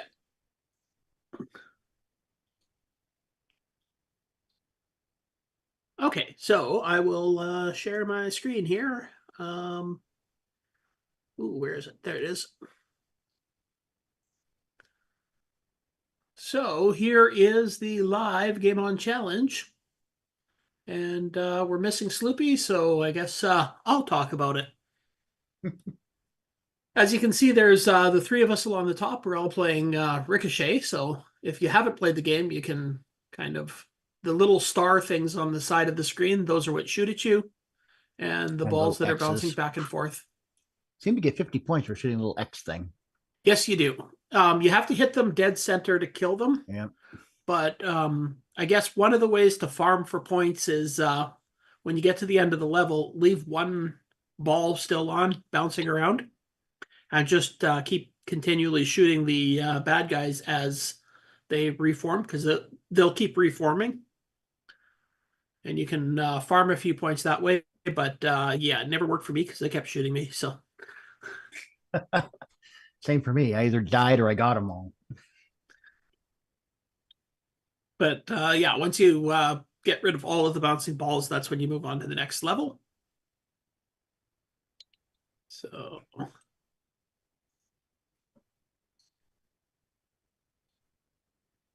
other than that, we had people playing both the games. And I think, Mark, you wandered off into another game eventually, but... I did. But I played both the others, so. Yep. No, but that's perfectly legitimate thing to do, because when you come and join us on the live Game On Challenge on Thursday nights at 8 o'clock Eastern, you don't have to play the games that are the games of the week. You can play any CoCo game you feel like, or if it's a game that has a port on another computer, we'll often bring that up. Not this week, but last week, I actually brought up the Model 1 version of 13 Ghosts, and we played that, or I played that. Did you manage to play that on real hardware? No, I played it on an emulator. Eventually, I'll be able to play it on real hardware. Just not quite yet. You'll get there. I found the directions for Ricochet off the T&D listing for July 1984. Oh, okay. I'll just finish up this real quick and then we can go to that. But yeah, so Thursday nights, 8 o'clock in the Game On Challenge channel on Discord. Everybody should be there to hang out and chat, play games, and just have fun. Because we always do. And that's all I have to say about that. So I do want to mention that this coming Thursday is our 3-year anniversary for doing the live Game On Challenge. Oh, cool. You can come in and play. Actually, I'll encourage people to play. It won't be the official Game Ons, but you can either play one of the Game On Challenge games or play one of your favorite games that we've played in the last 300 or 3 years of episodes. 300. Probably just feels like 300 years. No, I'm just kidding. Well, actually, I was going to say 300 episodes, but we've almost done 300 episodes of the Game On Challenge. We just haven't done the Game On Challenge live that much. So anyway, the directions for Ricochet, right from T&D number, she's this 25, July 1984. It says use the right joystick to maneuver up or down and fire left or right. Avoid the space mines and torpedoes fired from the alien ships skirting the sides. You can rapid fire by keeping the fire button pressed. The game begins with you having 4 ships. An additional ship is awarded every 10,000 points. Ah. I don't know if the scores have gotten way past that already at this point, or 10,000 points. I think I almost made 2,000 points. Still got a ways to go.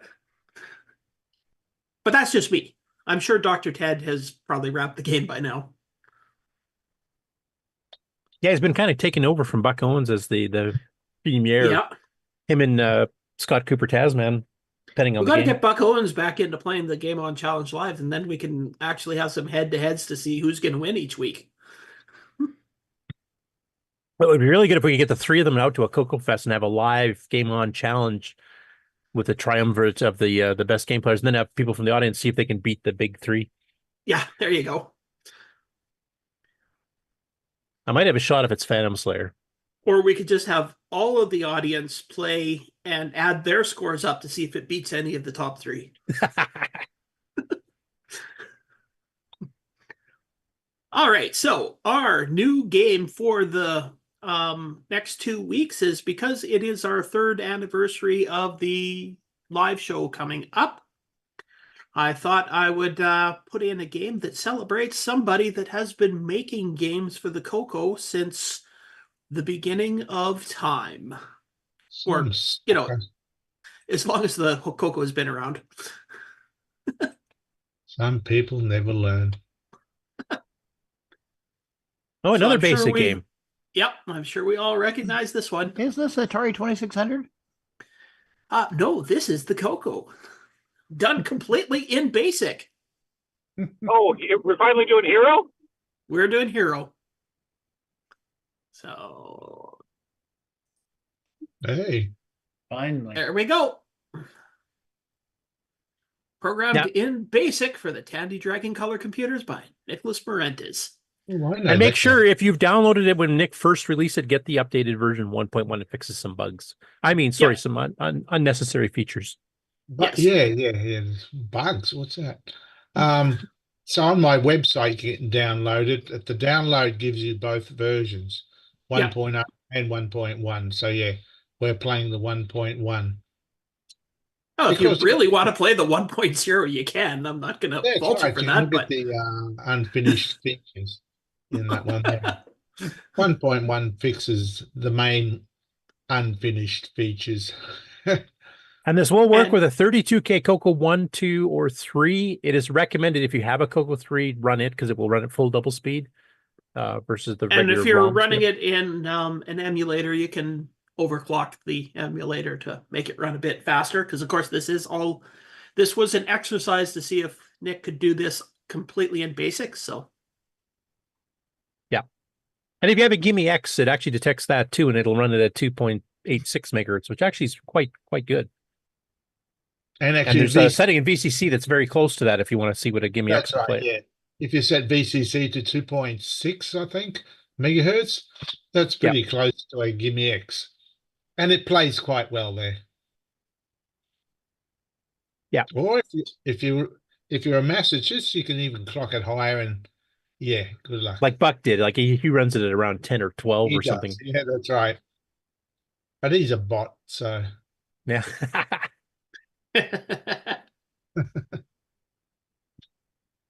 And I'm trying to remember, Nick, there's 20 levels total in that game? 20, yeah. And they get kind of progressively bigger as you go? They're roughly modeled off the originals as well. Each of the levels, that is. Yeah. And if you, I will link the page to Nick's site where you can get this, and it has a full description of the game and everything on. Well, I'm also going to post it in the Game On Challenge when I post the stuff. So, and a side plug here for Mark Overholzers, it says this was actually done as a full-blown demo of the trick of using semi-graphics modes in BASIC, which is actually a CoCoTech episode that Nick and I did some time ago, and Mark can plug his CoCoTech channel now. Yes, and I should post a link to that as well because it is interesting. Hey, CoCoTech. You know, we try not to get too focused on stuff on this particular show because, you know, asparagus. Well, anyway. So CoCoTech lets us focus, and we try to keep it down to 2 hours at the most on some particular topic. This one was semi-graphics was at 12 and 24 in from BASIC, which is not something you can normally do, but there are some hacks to make it happen. And so I'll post a link to that particular episode of CoCoTech, which we do on the CoCoNation network, which is what we're using right now. And this was Nick's game that he developed out of that. So you can see it actually in action. Yeah, he went a bit overboard on demo. Yeah, never go overboard, do I? It's playable and has a score. Yeah. And we are going to be doing a follow-up CoCoTech because there has been a couple of discoveries of more that you can do with the semi-graphics in BASIC than the original presentation we did. Excellent. And plus some tips and tricks that Nick and I both discovered as we were experimenting with stuff. That we'll do a cover. It won't be as long as the original episode. It's going to be kind of new stuff kind of figured out after the fact. So it might be a 15-minute presentation at that. Okay. So we can sometime in piggyback with November, Nick, something do you else. think you'd have time for that? I should be able to, yeah. Okay. The other thing we should say is that the game lets you start at any of the 20 levels. So if you can't get past a certain level, you can always start directly at that level and keep practicing. But I guess for this game challenge that we're doing, the best scores are achieved by starting from level 1 and working your way up. So, yeah, because like monsters and stuff don't respawn. So once you kill them and get score, if you're starting on a later level, you might be able to see the levels, but that means you've lost all the score you could have had from the nice easy ones. So if you're going for score, I would definitely start on level 1. But for those who just like to explore the game and see what all the levels look like, and they do get progressively more complicated as you go, then you can start on the later level. The game is keyboard driven, so it uses just the 4 arrow keys or the arrow keys on a PC keyboard if you're using VCC or XRAW or MAME. Yep. I don't think XRAW lets you. Here's a GP. It should work too as well. Actually, because I don't know it's CoCo. But I know VCC lets you choose the clock speed, so you can put it up to 2.6. I think XRAW just goes high or low. Yeah, and I think MAME basically you just unlock it and then it runs as fast as your machine can handle it. Yeah, so it's either impossible to play or too slow to play. But at least VCC you can set it at a medium level clock speed, so you can get it to be a bit faster. Yep. Now you could still play it in a CoCo 1 and 2 on real hardware. It will run a bit slow, but it's fully playable. And part of the fun of the game is not the arcadey style stuff, which obviously would be a bit slow on a CoCo 1 or 2. But the fun is exploring the levels to figure out, what is the best route to take so I don't die as often. Because there's multiple ways you can get to where you have to rescue the person. And there's definitely an easier way versus a harder way, and you'll kind of figure that out as you go. So this is a game where it's not just arcade reflexes. but also you kind of learn the game as you go, like what the layout of the screens are for a level, and then you start figuring out which is the best way to do it. Yeah. The best place is not to accidentally break the lights so that you're in the dark. Yeah, like that's a primary one. If you accidentally go through the right passage has a light switch, the left doesn't, you probably want to go through the left. Not always though. There's sometimes actually it becomes more difficult if you take that route. And in later levels, there's new stuff to discover, like what do they call it, a boat, a raft or something? It's a raft, yeah. Yeah, so there's new elements that come in as you go through the levels too. So even if you're not very good at the game, I would probably try starting on each level just so you can kind of explore what new stuff comes into the game. And the link, we should post the link to the website as well. Is that going to be? Which one? Well, Mark posted it in the chat already for the people watching live. I also posted it in Discord as well. Okay, cool. All right, yeah.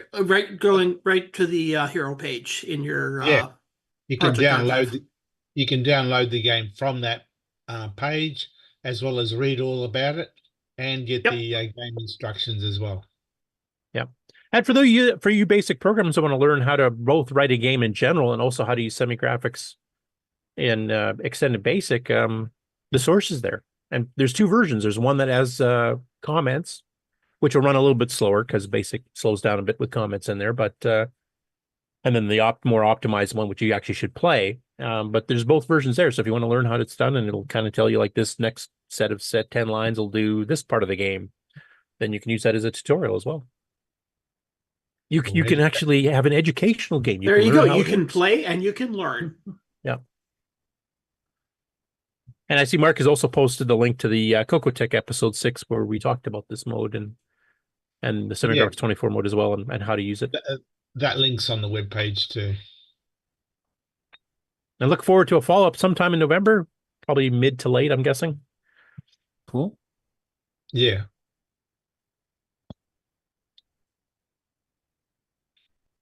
And congratulations on the 3rd anniversary. Yeah, thank you. Too bad the other guy couldn't even show up for the 3rd anniversary. Oh, I know. Jeez. Oh, well, the important one is here. And I'm trying to figure out, Ron Delvaux, since you're back, have you played a game a year on the Game On Challenge? Like, have you participated 3 times? I think it's less than that. Less than that, okay. I prided myself in staying away from those kinds of things. I can make a fool of myself much easily by doing what I'm doing here rather than playing a game. You know, thank you very much and have a good I don't think you can't be, if you're worse, you can't be much worse than Mark B. Well, so Mark B has to have his place, okay? Why should I take away from him? Well, we're having this competition between Buck and Tasman and Mr. Ted or Dr. Ted. Dr. Ted. At the top of the charts, we also need a competition at the bottom of the charts. I think you and Mark and maybe a few others could be in that space. I'd rather be good at something ethereal. Like, look at the cloud behind me over here. That's good. I'm happy. Because I think you did Defense. I know because that's your favorite game. Oh, I love that game. Yeah, I'd play that. I would play that. Yeah. So, you know, it's just like a really good game. It just fits me, and I like it. And now, did you like Polaris, which is no kind of the other game of that genre? No. It's kind of junky compared to this one. To Defense. I mean, Defense is just nice. It's good. You know, there's other ones that I play. That game starts with a Z and has all the things that go around, and I like that game too. Zork or I don't know. Zonks? See, that's why. Yeah, that's why. Are you thinking Zonks? Whatever it is, it's fast action. Plays music in the background. Okay, is that the one that has things coming down? Some you have to catch, some you have to dodge. Yeah. Yeah, Zonks. Yeah, it's a rainbow. Yeah, I like that machine language game. Yep, that's a really fun one actually. It's not easy. I'm surprised you like that one. Yeah, but I like it. It's there's things going on. What does it play in the background? What's the song? It plays. It's still an original tune, isn't it? I don't think so. I can't remember unless I'm thinking of a thought it different was- game. I know it's a really cool soundtrack at Yeah. the title screen. Yeah, it's good. And it's not just musical notes; it's like special effects and stuff at the same time. Yeah. Have we played that one in the challenge? Ken? I don't remember. I have to look it up to see. Names mean nothing to me. I have to actually. Ditto. Yeah. While you're looking it up, though, I did want to mention in the chat, a person called Area 51 Aliens Exist has been asking about, has anybody been able to get the real talker working on a CoCo 3? That's the speech synthesis card from Colorware that I think actually allowed pitch inflections and stuff, or maybe that's Super Voice I'm thinking of. But basically, he said it's not working on the CoCo 3. And then, Mark, I think you'd mentioned that it might be the clocking, kind of like the sound speech back had the problem. Yeah, I was trying to think. Maybe it wasn't this one, but I know that Richard Lorbieski was working on. He had a circuit that would basically have the clock when you doubled the speed on the CoCo 3, so it would be normal. And I thought it was the real talker, but maybe it was one of the other cartridges. It might be the speech sound pack, because I know that one you cannot run at double speed on a CoCo 3, which is why you had to throttle back OS 9 stuff to play Interbank Incident, for example. Okay, yeah, it was probably that one then. So, but it's probably the same problem, because it bases the clock that it uses to drive the sound chip or the speech chip from the clock from the CoCo, and if you kick it up to double speed, it goes, I can't handle this. Yeah, and it does not appear as if we played Zonks. Oh, okay, well, that'd be a good one to do. Yeah. Then we'll get Ron in for, would this be your second or third? No, you're really trying to get me involved, aren't you? Yes, I am. Absolutely. We want you to at least participate once a year. Every time we have an anniversary show, we'll highlight the one game Ron played. I can arrange it so you can secretly get my address to send a check. Yeah, it looks like you threw up when I said that. Yeah, pretty much. Threw up in my mouth a little. Oh, gosh. On to the news. Yep, I'm all done with the game. So, okay, so a plug Thursday, 8 p.m. Eastern. 8 p.m. Eastern. Be there. You can watch it and chat on it like I do if I have time, or you can actually join in the fun on Discord. Yep, and even if you're there on Discord, you don't want to share your screen and play a game, you can just still hang out and talk to us. Bunch of lonesome guys over there. Yeah, but who? Yeah, we who would want wanna friends. Yeah, who would talk to you guys? Darn it, we want Well, Grant friends. doesn't have friends. That's why he's never on that show. So, Oh yeah. Well, but no, it's because we have standards. If you're on the show, those are pretty low standards. Like the word color. You mean communicate? You mean color like the rest of the world spells it, or color like the Americans spell it? Color like God spelled it. Which would be the rest of the world, so that's which would be COLOUR. the OUR, yeah, The birthplace of the of English language. They didn't English even language. do it on the color computer, did they? I mean, They did the in some manual? countries. It depends where you bought it. That's because you bought it in the U.S. If you bought it in Canada, then several books some that I places keep- they say color, I go like the looking through box. them. Yeah, because and the label. they were talking about that in the chat earlier. They were mentioning, I think, some of the European and were spelled COLOUR on the actual badge. Yeah, if you're a Here you go. It'd be in the bathroom. Yeah, there you go. Here you go, Ron. Spelt Yep. I properly. think I might have one of those. And I keep it Radio at Shack box. the bottom. Official Radio Shack box. So even Radio Shack knew how to actually spell it. And then you pull a manual out and it says COLOR. Also, it's in French as well as English. Yep. For But sale it's in spelled Canada. right in the Which French is a manual. whole different spelling of color. Yeah, COLOEUR, some weird. Yeah. Yeah. Collier. Looks like caloric or something. COULEUR. Say it. It's the French version. Couleur. Back to standard. At any rate, CoCo Game On Live Challenge, Thursday, 8 p.m. Eastern. Be there, be square, or be shunted and Banned dissed forever. forevermore like I am because I haven't been on CoCo a while. Yep. Well, You can't somehow if You can you redeem don't yourself. show It's not up. too late. If you don't show up for this week's Game On Challenge, then you can't be my friend. Well, I'll get more room in the car going to CoCoFEST that way. You think about that. It's my understanding that you can do both. You can both be there and be square. I don't know. I think I like the idea of being there and being 4x3. Well, rectangular is an option. Or 16 by 9 or 16 by 10. Well, I mean, if your original aspect ratio, you're going to be 4x3. okay. All right, shall we go to commercial or what we have Yeah, going commercial on- first. I'm going to get another coffee and some We got water. one of from my- these. We throat. got need one of coffee. these going on. Is what we got. Okay, here we go.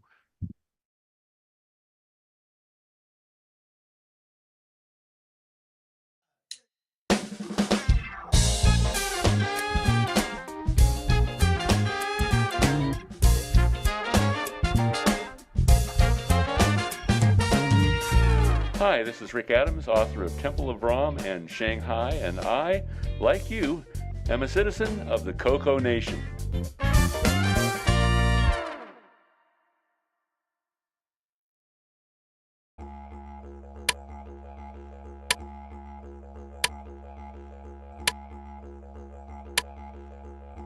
This is not the Joey cereal switch.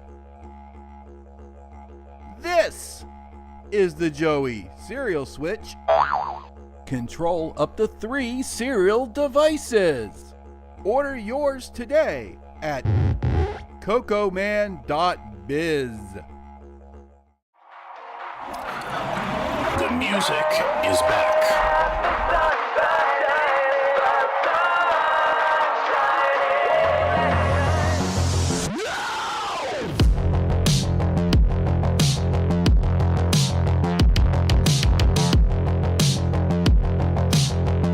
The MIDI Maestro available now only from Retro Innovations. Go the number 4 retro.com.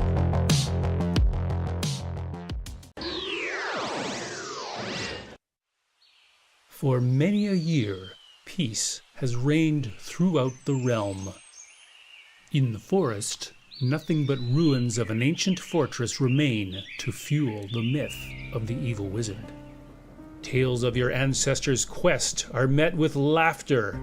Mockery follows your warnings. But you know what awaits.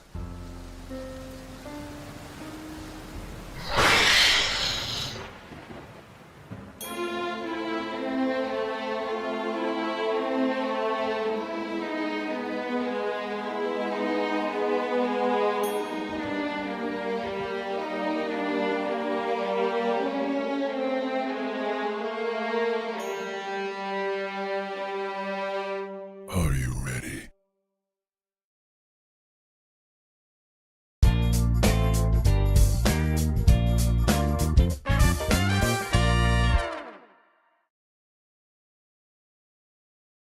When you want the latest in TRS-80, Tandy, Dragon, MC-10, and all of their hardware cousins, no matter what it takes, or where news breaks, from around the world to your nation. The CoCoNation News with L Curtis Boyle.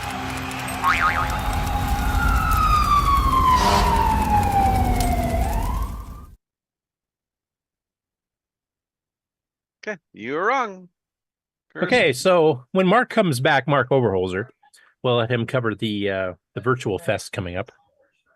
And in the meantime, I will go through the other shows that are coming up around the same time, or for the next year anyway. As soon as I find the right window.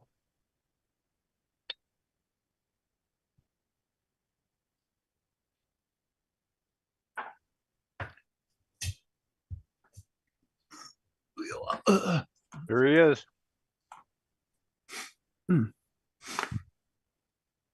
Okay, Mark, I'll cover the shows up until January. And then I'll stop sharing for bits. You can talk about the virtual one, and then we'll finish them off. So we're just going to cover the upcoming shows. Okay, so the first one up is the Retro Computer Festival 2024, November 9th and 10th at the Center for Computing History in Cambridge, England, which is the largest retro computing show in the UK, and it's kind of their VCF style show. Covers all machines, gaming consoles, etc. Saturday has now been completely sold out, as they mentioned here on their page. So there's no, you can't get into that day at all at this point. It's completely sold out, but there is still tickets available for Sunday on November the 10th. So if you're says sold out for pre-booked tickets, does that mean there's some available at the door? From what I read on the actual page, no, it sounds like it is sold out. Because I think they have like, fire marshal regulations and stuff about how many people they can have in the venue at once. I know the vendor tables are booked too. Like you can't, if you wanted to be a vendor, it's too late. All the tables are booked already. Definitely a good problem to have. And I do like this here too. We haven't mentioned this before. I'm not sure exactly what this involves. I haven't looked into, but they have a family gaming night on December the 7th, and they kind of a Christmas theme there on the graphic for it. That evening, a Christmas theme gaming for the all of the family. That might be an interesting one to attend as well. Coming up in just 3 weeks is Retrogames-co-uk, which is the retro computer show in Brazil. And we've had them as guests on the show doing some live streaming from the show before. Because, of course, Brazil had all those clones of various machines, including multiple CoCo clones, including the CP400, the CP402, Codemax, and a bunch of others that we've talked about on the show before. So that is happening in 3 weeks. And it's a well-attended one. It's kind of the Brazil version of VCF, I guess. A lot of game consoles, a lot of retro computers, and a lot of CoCo representation. There's usually some CoCos there, as well as a lot of the clones.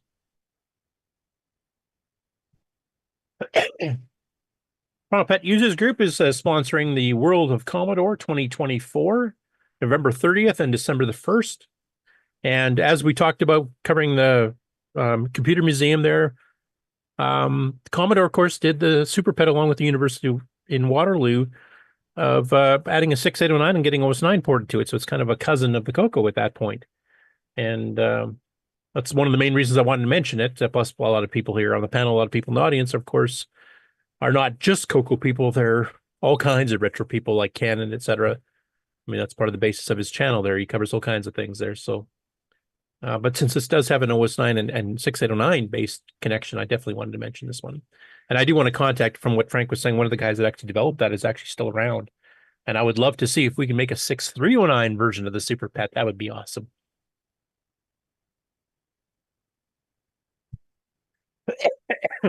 And next up, I think January is when our virtual fest. So I'm going to stop sharing and let Mark talk about that. So for the second year in a row in January, I guess it was February last year, the Glenside Color Computer Club, the last existing known CoCo computer club in the world, and the CoCoNation are going to be sponsoring another virtual event. Essentially, if you don't think you'll be able to make it to some actual show like CoCoFEST or VCF or the one in Brazil or the one in England, hey, come present. We'll use the CoCoNation's infrastructure to get you on a Zoom call, and you can show off whatever you're working on from the comfort of your own home, business, or lair. Even if you have a cat. Even if you have a cat. Yes, it was cuddle time, so the cat is here. Anyway, so there's some stuff posted on Facebook, and we have some stuff. I don't think I have it in the seasonal stuff yet, but I did put it in the Glenside one on the CoCo Discord. But anyway, we have a website. I think it's tandyretroshow.com, and there is an email where you can register. You do not need to register if you want to watch. We're just going to stream it on the CoCoNation network, so it'll be open on Twitch and Zoom. And when we do it. Now, one thing different this year, Mark, though, like this isn't strictly CoCo this year, right? This is actually covering all Tandies. Yep, I should mention that we are expanding that to all Tandies. So first person that has shown some interest is, I believe, Peter Satinsky, who's a regular Tandy guy.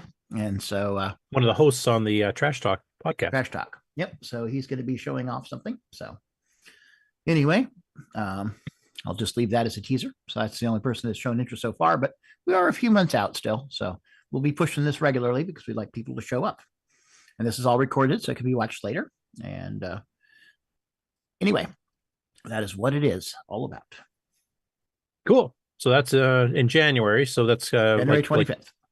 Like Mark mentioned, if you're unable to physically make it to some of the other CoCo and Dragon related shows, or even some of the general retro computer shows that have CoCos present, like the VCFs, this is your chance to both be an exhibitor if you want to, do a talk on something, or you can actually just tune in live or after the fact, watch the show presentations. And like Mark mentioned there, it's been expanded this year to include all other Tandys. So this is like Tandy 1000s and all the PC style, Tier City Model 1, 2, 3, 4, 12, 16, 6000, etc.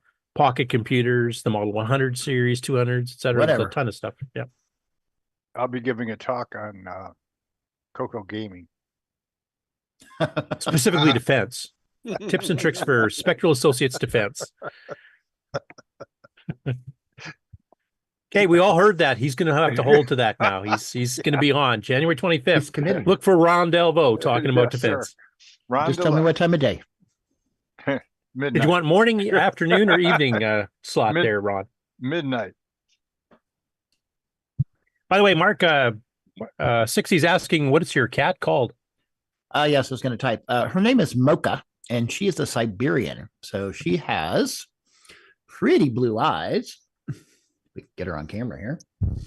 And and long hair. It's like 4 inches long. So she's a big fur ball. So think like a Siberian Husky, except she's a cat. Does it puke in your lap like Mark Bosley's does? She was puking on the floor earlier. So Is that where they get the expression 3 cat night? 3 cat night. It's like dog. I thought it was 3 dog night. No, she definitely has hairballs. So long fur. Yeah. Actually, speaking of cats, for those of you on Facebook, you may have noticed that Mark Siegel lost one of his pet cats. Had to put it to sleep here this last week. So condolences to Mark, because I know he's a really heavy cat person. And, that's very it's always sad to lose a pet. It is. I got a kitty. And back to upcoming shows. So after January and the Virtual CoCo / Tandy Fest, we move into California for the Vintage Computer Festival, VCF SoCal, Southern California. So this one happens on September the 15th to the 16th at the same place it was last year, the Hotel Fair in Orange, California. And we've had some, I think last year we had some CoCo representation with FujiNet and a few other things as well. And I know there's some other people. I think Wayne Campbell's actually trying to make arrangements to actually attend it. He's not too far away. He does need a little bit of help. He has to take some other stuff with him to enable to go. But it sounds like, from what I saw in the chat last week, it sounds like arrangements are being made. It would be great to have him out there, since he's actually local. He can show off Sokoban and all kinds of stuff. Next up after that, VCF East, April 4th to 6th. At the InfoAge Science Museum in Wall, New Jersey. And you may be forewarned about Jersey driving. You may have heard Henry talking about it during the show today. We definitely heard about it in the pre-show, I'll tell you. Hopefully it's not that bad when you actually attend the VCF, though. Well, the nice thing about VCF is it's multiple days, so you generally don't have to drive back and forth every day. Now, you were just at a swap meet that VCF East puts on, right? Yeah, it's the pickleball courts that are just across the street from InfoAge. And they do that, I think like 4 times a year or something like that. And yeah, it's like going, if you're familiar with going to like a ham fest or something like that, it's kind of a similar thing. So when they say swap meet, does that mean people literally just like barter stuff back and forth, or is it selling stuff, or is it both? They're selling, and I'm sure there's bartering going on. I mean, closest aphorism that I can think of is car boot sale. Okay. And we won't get into it on the show at this moment because you're busy driving, but you actually picked up some stuff, so it was a successful trip for you, I take it. Yeah, I would call it a success. And also definitely a success that now out of the worst of the traffic, it seems, and have open road in front of me, even though it's still Connecticut. I don't know. I live up in Canada where our provinces are quite large, at least out west here. And the fact that you're already into a different state just during the show just boggles my mind. To New cross England my boggles a lot province, of it would people's take mind. longer than an entire CoCoNation show. So that tells Oh, you yeah. how long to drive. New England that's- boggles a lot of people's minds.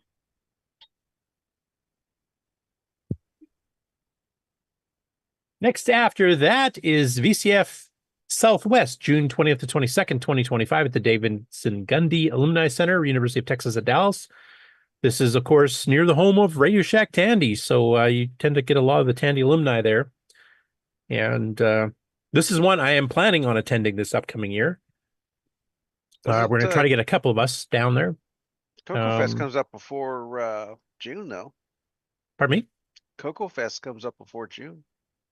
Well, since Grant was on, is he still on? I was actually going to let him talk about CoCoFest since he's the organizer, or does he leave on me? No, he's still here. I'm still here. What do you need? Well, just to talk about CoCoFest, but I'll just finish this one because we started it.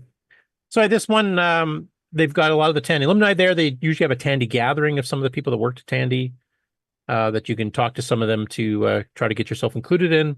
I think Brian Weezer and I are both going to try and make it down. I'm hoping Ken will be able to make it down as well. Just because it'd be nice to talk to some of the Tandy guys in person. And of course, people like Brendan Donahue and some of the other people that are actually local to the area also come out and have exhibitors, booths, etc. as well.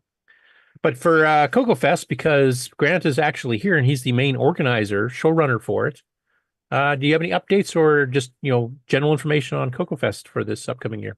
Yeah, so pretty much, excuse me, nothing new yet. I'll be posting more stuff here on the website here probably in the next 2 or 3 weeks here. But we're 187 days. CoCoFest will be on May 2nd and 3rd of next year at the same location as it has been for the last 2 years, the Holiday Inn. And that's a Friday, Saturday this time, not a... Correct. Yep, it's Saturday, a Friday, Saturday. Correct. That's one thing we are doing differently this year. Hotel information is available on the website at glensideccc.com.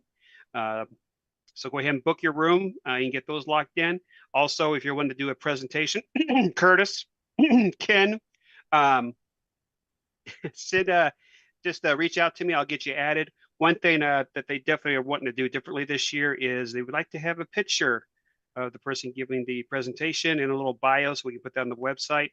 And also vendors. They are also wanting to get some information for the vendors as well, and maybe a picture of their logo. So that's one thing that we're going to try to do differently this year with the presentations and the vendors. Therefore, we can get that information onto the website like we've done. I think they've done it in years past, a while back, long time ago, but we're going to try to do that again this year. So therefore, everybody knows who's coming, and I can definitely send you a logo for my exhibit booth or whatever you want to call it, the table. But who wants to see my picture? You see me on this show constantly every week. I think well, that's good. We can, we can print it out with your hair on fire would work. Yeah. It's also good to throw some darts, practice darts, thrown at it. No, but not everybody watches your show, Curtis. True. That is true. I don't know. Our numbers are up. I saw last week's episode already has over 410 views. Wow. What? Nice. Excellent. And we don't. It's almost time to start monetizing. We don't even use Facebook. There goes our not-for-profit status then, Grant. Is there any updates on that? Did you want to talk about, or no? Yeah, I guess. Yeah, I'm just starting the process of filling out the paperwork with the states and the federal government to getting our non-profit status for the CoCoNation. So basically, we are in the process of dissolving the LLC and then recreating the CoCoNation non-for-profit. So, and it's a process. It's not something that's going to take overnight. So my goal is to have the process done and completed by the first of the year so we can start the new year with a clean slate and everything like that. And so for those who may have not been keeping up on this, what is the advantage of making this change? So one big thing is a tax, basic big deal with taxes on our end.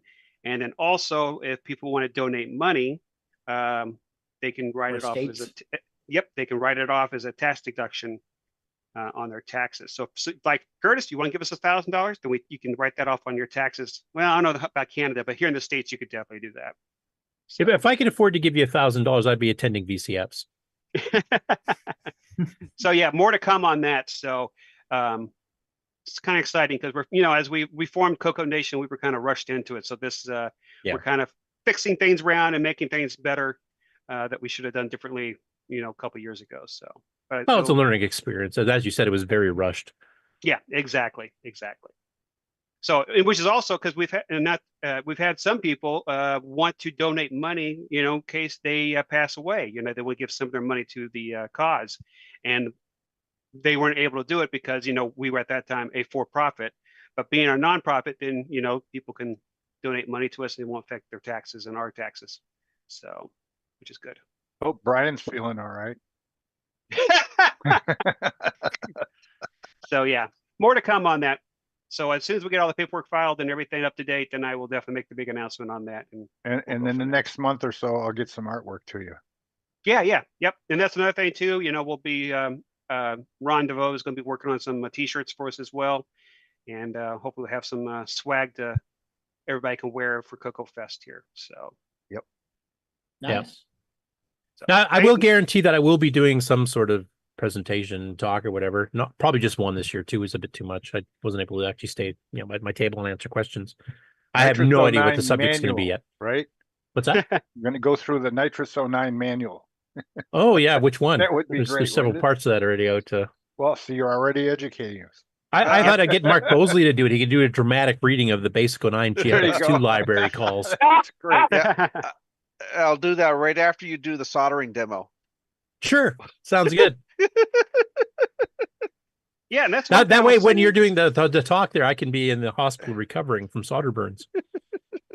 And I will say that's one thing that's different from this year from last year. We are definitely not having any problems finding people to give presentations. So I'm thinking having that Friday and Saturday, is opening up more slots for presentations. So we might have a pretty. Have you got some presentations already booked then this early? Yeah.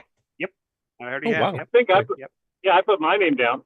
Yep. I think we have about 6 of them already. So. Okay. Well, definitely slot me in. I just don't know what the subject is yet. So. Okay. Is that going to be with Ken Waters as well? I don't know if I want that guy there. No, I'm just kidding. Who said I want to be on stage with Curtis? Yeah, good point. Yeah. I have no idea. Like I until I think of a subject to talk about. We'll figure it out. We got plenty of time. Depending on, like, if I do a really technical one, maybe Ken doesn't want to be involved with it, or normally if it's a hardware one, I'll let Ken do it, and I'll just be in the audience, being the straight guy. Why don't you I'm just usually talk just about there for the eye candy anyway. Talk about how long our shows go. I'm usually just the eye candy. Yeah. I mean, your shirts do look like bright piles of candy. So you know what? You should bring a bunch of your shirts and set them up behind your booth. It'd be like looking at casino carpet. Yeah. Yeah, and that's the other thing too. I'll just remind people, tables will open up at noon Central Time on January 1st. So. Oh, we mean for booking the tables for the show? Yep, exactly. So it'll open up at noon. How many tables are available for getting this year? Just out of curiosity. I haven't really counted that far because we have 2 rooms now. We have overflow rooms, and then we can also put out in the hallway too. So it's under 700, right? Oh yeah, definitely. But more than last year. Yeah, yep. We definitely have more than last year because keep in mind too, we moved the auction to a suite across from the presentation room. So now we have that whole other room that can be used for tables as well. Now wait a minute. Did you say oxygen or auction? Auction. Okay. Sounds like oxygen. A lot of us are old, True. Like Brian Weeser's mentioning in the chat here that him and I can do a deluxe color computer update. Oh, there you go.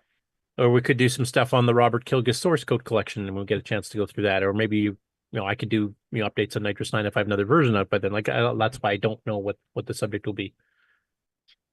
Okay, yeah, we got plenty of time. So, but book me in for one. I just don't know what it's on yet. Okay, no problem. Yeah, he'll let you know the day before. Pictures of the Weasler warehouse. Yeah. It'll probably look more like a Walmart warehouse at that point. Yeah. Okay, so back to upcoming shows. I got one more. And this is thanks to Tim Linder for pointing this one out. Portland Retro Gaming Expo, September 27th, 29th this past year. has now been officially scheduled for October 17th and 19th of 2025. Now, this is obviously a gaming event, but this covers home computers and home consoles.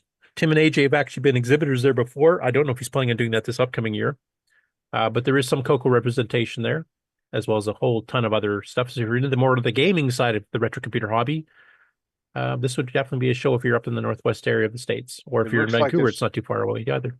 It looks like it's just a joystick show. Well, it's gaming, so it's pretty well accurate. And since you know so much about it, Ron, you definitely have to play some games now, because now you've kind of outed yourself as being a joystick aficionado. Can you hear my audio?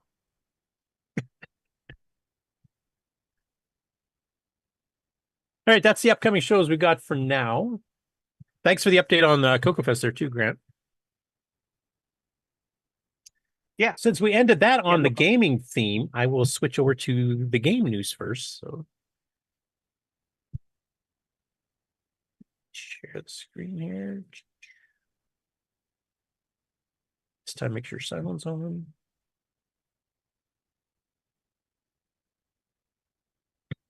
Okay, you guys should be seeing a picture of a screenshot of a P-Mode 4 screen with text. Yep. Okay, cool. So this is a post in the Dragon group, actually, on Facebook. So David Bean posted a screenshot of him winning the text adventure game, The Immortal Strain, which was originally written by Michael Edwards for Broomsoft. And this game uses a P-Mode 4 screen for the text. So it gives you a nice screen with mixed up or lowercase. It actually has the letters pre-bolded, so it gets rid of a lot of the artifacting. It's nice and easy to read. Gives you a bit more screen real estate. It's a 32 by 24 screen instead of 32 by 16. One cool thing about this post, though, like he said, he's actually played this game for years and years and years, and he finally won it. And he's, as he mentions in his description of it, he says, quite a good game, but I spent ages trying to find the 5 stones. Turned out they're probably nowhere in the game and unnecessary to complete it, which is kind of funny. But one nice thing was that, and you have to excuse the language on his post here, but the original author actually came in and said, well, bleep, that's a name I haven't heard in a long time. I wrote that thing. So there's a bit of a back and forth there talking with the original author of the game, which is kind of cool that he actually showed up and talked about it.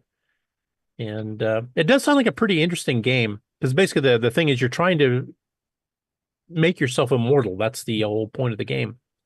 And then you have to find certain things and do certain things in order to get that. And as it says on the screen here, the very bottom part when you win the game in all caps says you are immortal.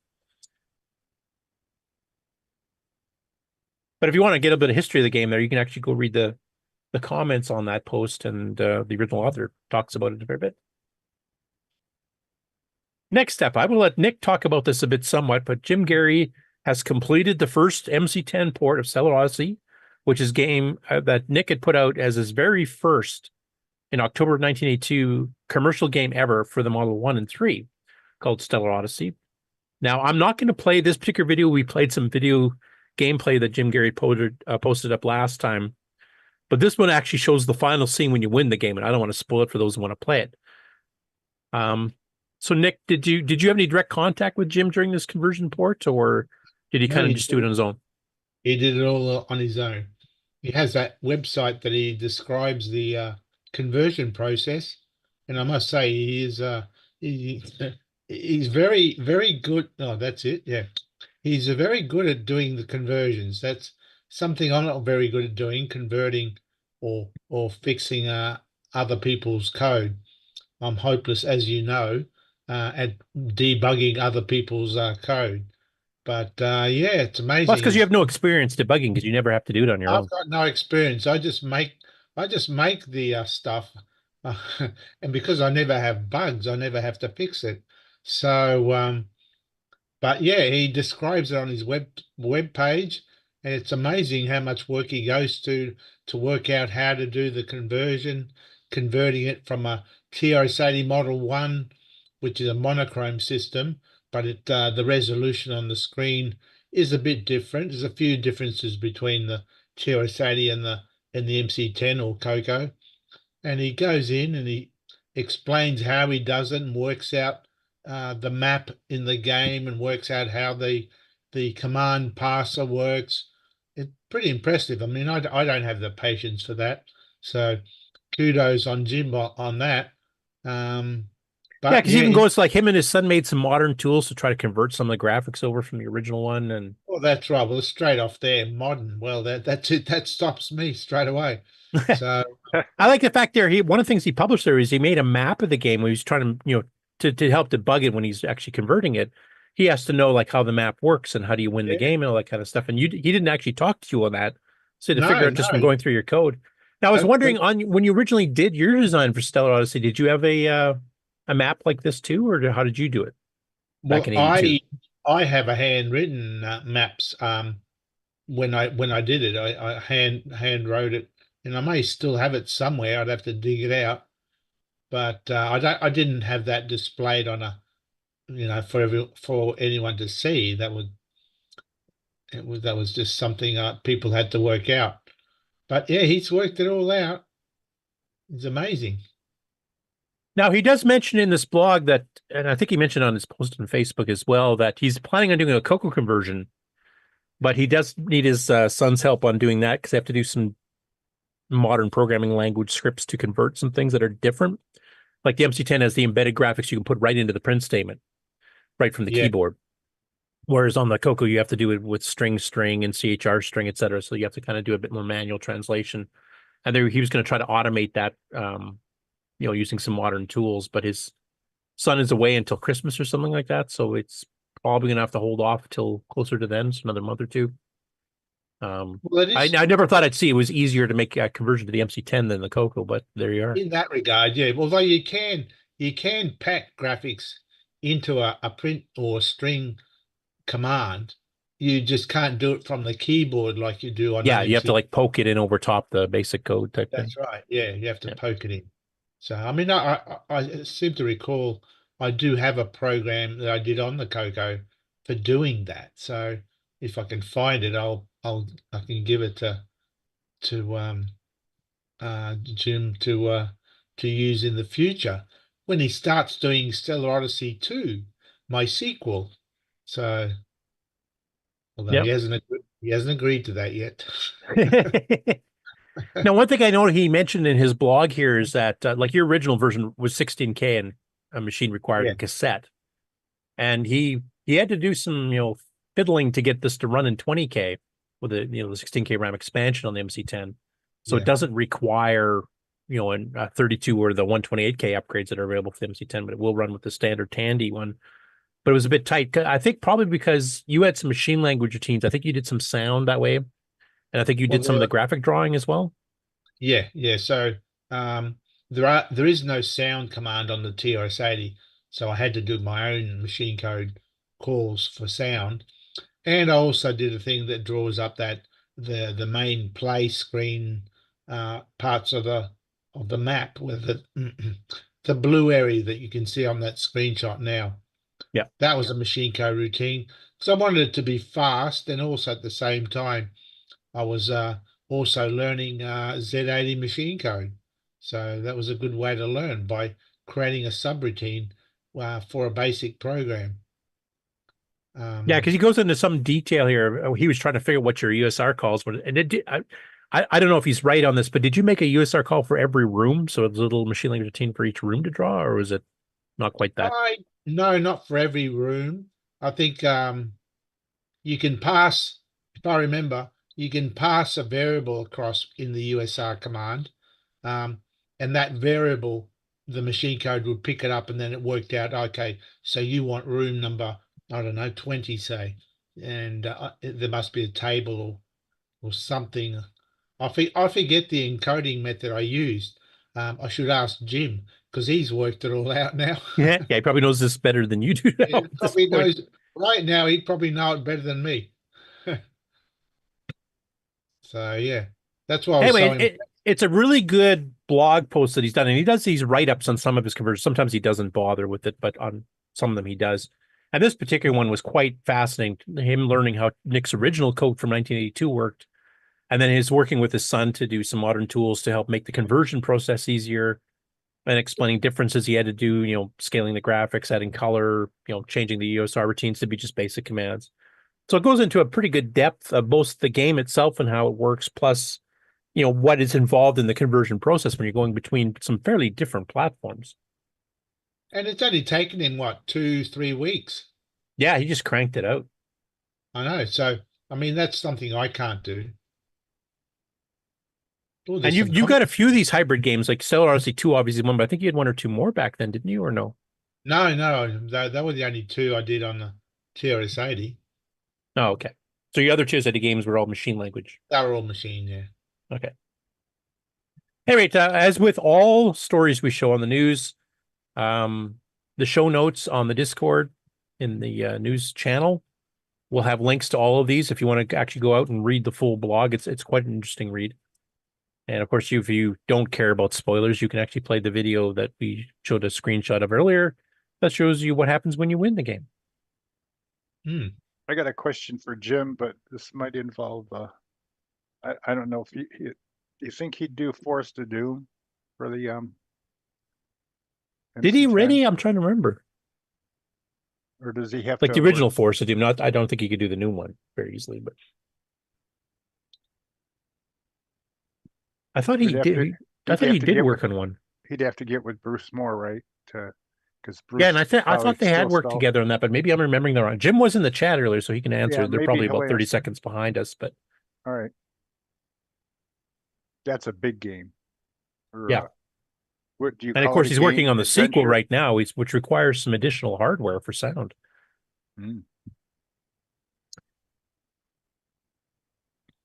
So next up, we have the Laird's Lair, which is a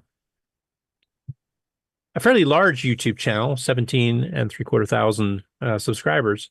But he does these really cool comparison videos where he'll take a port of a game on multiple platforms, and he'll show like the graphical differences. But they also, you'll notice there's a little speaker icon in here, and he'll actually will bounce between them and show what the sound is like on each, and he'll have it on the one that he's highlighting right now, and then you go up. You can compare it. What is the sound effects, music, etc., between ports of the different systems.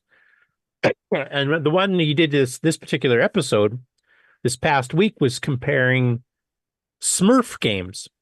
So we covered the Atari 2600 VCS one, the ColecoVision, Atari 8-bit, and then Tandy Coco 3, which I didn't even know we had a Smurf game on the Coco 3. Then when I was watching the video, I recognized the author. It was a T&D Software one, and it was written by Mike Snyder, who we actually had as a guest on the show some time ago, and we actually highlighted one of his games on the Game On Challenge. But he basically did a lot of compiled basic stuff. So this is not written in machine language, though it kind of looks at it because it's a load M, but it basically is a compiled basic. And the game's a fair bit different than some of the other ones shown here, mainly because there's screens going up, down, and left, right as you go through, and it page flips between them when you go between screens, whereas some of the other ones have this scrolling, like the ColecoVision, the Atari. So first of all, on the panel here, how many of you are familiar with any of these Smurf games? 0. And what does VCS stand for? Video Computer System, if I remember correctly. Oh, does it always had that name? Yep, it has. So I'll play a little bit at the beginning here, just so you can kind of get a feel. You get to see like the splash screens he's kind of showing in the background music on the splash screen. Probably a bit loud. So this is the Atari 2600.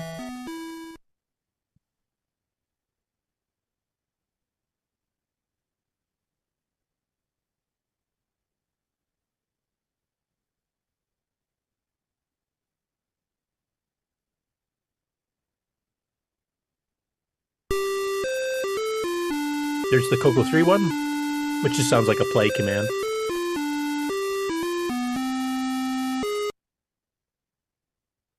And then the Atari 8-bit home computer, which actually just has weird sound effects instead.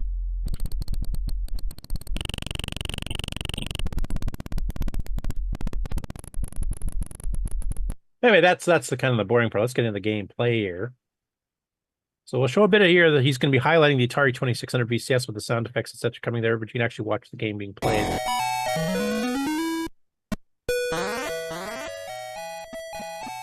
You see, that's a page flipping one too.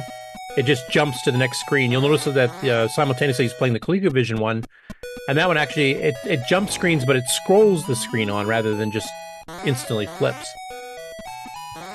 Whereas the Coco 3 and the Atari 8-bit ones also do the straight jump screen.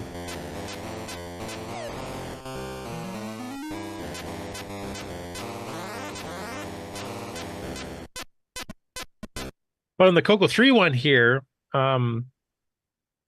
has vertical movement across screens too, which the other ones I don't believe do. I think they're horizontal only, and you can actually go in all directions. And the gameplay is a fair bit. Well, I guess the gameplay is somewhat similar. You're jumping over things and trying to, dodge obstacles, etc. But the appearance is definitely a bit more unique than the other ones. I don't know if Mike was actually trying to clone one of the other Smurf games, or if he just made a Smurf theme game instead. Very different. Yeah. And here's the ColecoVision one highlighted with sound effects, etc. And that one has the flip, but it scrolls it across with the flip.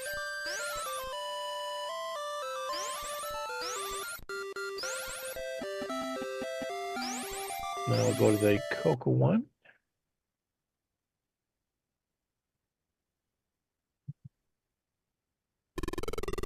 And it actually does try to play music in the background. I was kind of surprised for a compiled basic.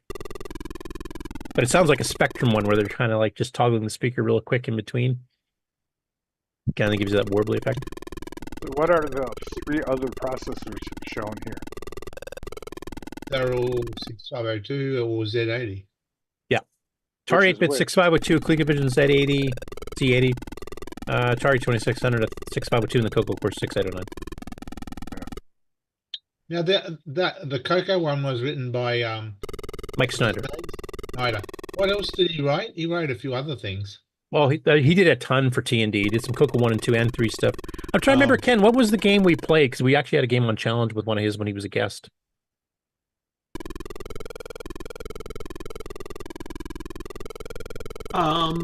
It was a kind of like a Zelda type game. That's right. Right. Yeah, where you're going through the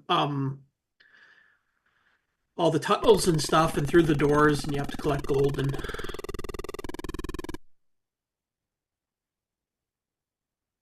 But it's definitely a little bit slower redrawing because it's just using compiled basic, so. I was just surprised it actually tried to play music in the background, though. That was, I mean, it's not doing it great. Obviously, if you did it in machine language routine instead, you probably could have done a lot better with the music side of things, but not bad for a compiled basic game. And then for final comparison of the Atari 8-bit, which has no background music, I was surprised because the Atari 8-bit is definitely capable of it.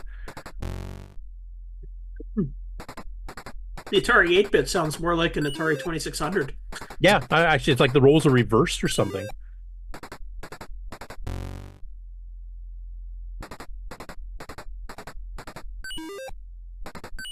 I mean, it almost looks like the Atari 8-bit one is also in BASIC, if you want my honest opinion. I don't know if it is or not, but...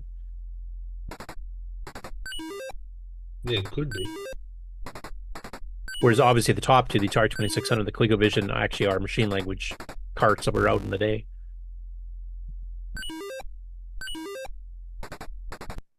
Anyway, I thought it was quite interesting. I mean, graphically, first glance, the Coco 3 is definitely competitive with the other ones, because this is, Coco 3 with 16 colors on the screen once, 320 by 192.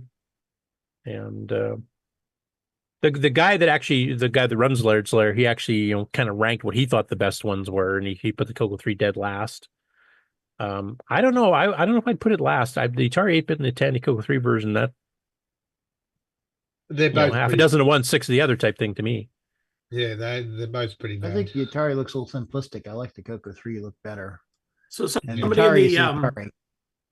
somebody was saying that the Atari 8-bit one is a public domain game, so yeah. Okay, that's fair then. Proper. But so is the Coco one, wasn't it? Well, it's T&D, so it's a tape magazine. It's a magazine game. It's like a rainbow type thing, except you didn't have to type it. Yeah. But it wasn't a full-blown commercial release, no. No, so it'd be much the same. Yeah. I like the Laird's Lair when he does these, though. I love seeing and hearing the differences where he's actually not having a schmoz of stuff all running together, like some other comparison videos do, where they put 16 versions on the screen once with all the sound effects going at once, and you can't tell what the hell's going on. But this one, he actually plays them simultaneously, so you can see them, running simultaneously, but he highlights the speaker for each one individually, so you're not getting that torrent of random gibberish sound. And you actually can compare the platform to platform, like what are the advantages and disadvantages, which one did the best music, sound, graphics, and gameplay, etc. So I really like his comparison videos, and he's done other ones that have covered the CoCo stuff before. No, I do know Dave Veery mentioned here, I played Smurfs on the ColecoVision and killed Smurfs on the Time Bandit on the CoCo too. That was my favorite Smurf game because I never was a fan of the Smurfs. I was already pretty beyond young kiddie shows by the time the Smurfs came out. And I still remember to this day, my young cousin came to watch me play on the CoCo, and he wanted to play some CoCo games, and I fired up Time Bandit, and I was shooting Smurfs, and he actually started crying and giving me heck for that because I was shooting the good guys, according to him. But and then Twilight Zoner says, oh yeah, that's about the entire 8-bit version being a public domain game. Not really fair to compare it to the Coleco. True. I would have to agree with that. Commercial games versus 2 public domain. Yeah, it's a bit unfair. Yeah. Although I guess in the CoCo 3's case, that would have came out years later. So, there's the advantage of time, somewhat towards the CoCo. I'm trying to remember what compiler Mike Snyder said he was using, because there was a Zotchaware one, Sircomp had one, and I can't remember which one he used. Anyway, interesting video. I have never really played. I've seen the ColecoVision one. That was probably the most famous one out of all these. Yeah. I had friends who had it, with younger kids in the family. I never played it much because I just don't like Smurfs.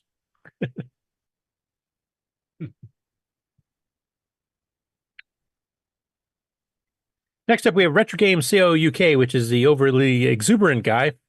Goes through all kinds of retro stuff. But he had a couple that are actually related to the Dragon 32 this last week. So I'm going to play the clip of this one here, because this is actually a Dragon software catalog from April, May of 1985. So this is a little bit later in the Dragon's life. I think this would have been the Eurohard era. Dragon Data, I think, had already gone under by this point, but they were still advertising all the new software they were bringing in, both from UK authors themselves and also stuff coming over from the States. And I have not seen one of these catalogs before, so I thought this was kind of interesting. Put out by Dragon Data. You can see this is April, May 1985. It's got a little letter on the front. Dear Dragon owner, this is our latest software brochure, and it's basically just a little list and kind of little about each game, the new releases for the Dragon. I'm getting the feeling, really, after last week, that being a Dragon owner, you felt more of part of a club. You felt part, forgetting about Microdeal, but you just felt like you were part of a special computer club. They seem to look after their customers, and I was only saying this to someone the other day. There are so many unique Dragon 32 releases, games that never came out in any other format, but they came out for the Dragon. There's also a lot of games that also got converted to Dragon. I don't know. I think I probably have misjudged the Dragon for decades. You disrespecting the Dragon, fam? I've always thought of it as the poor second cousin of the British computer scene, and I think that's not really fair. They did really look after their customers, and they made sure that plenty of software kept coming out, and catalogues like this prove the point. Sent out to registered users of the Dragon, and it just gave everyone an update of what was out. Tubeway Army, isn't that Gary Newman's first band? Yeah, pretty awesome. It's double-page spread. I mean, it is black and white. It's a black and white catalogue. Jace, why are you getting so excited about that? I just like ephemera like this. These are the things that have slipped through the cracks. These are the parts of computer history from the early 80s that we're losing. People have got to keep hold of this stuff. It's great having the games, brilliant having the games, but you've got to remember the whole scene and the atmosphere and what it was like to be a computer enthusiast in 1985. Yeah, so incredible little catalogue. Move on. What's on the table? That's not the only Dragon item this week. This is Berserk. Berserk for the Dragon. Let's just check that out. Look at it. The first party games came in these horrible soft boxes, and they are very easily crushed and worn out. And believe it or not, this is actually in good condition compared to so many. But you're thinking, Berserk, hang on, what you're talking about, the Stern arcade machine? Well, yeah, a version of it. Dodgy, isn't it? Dodgy.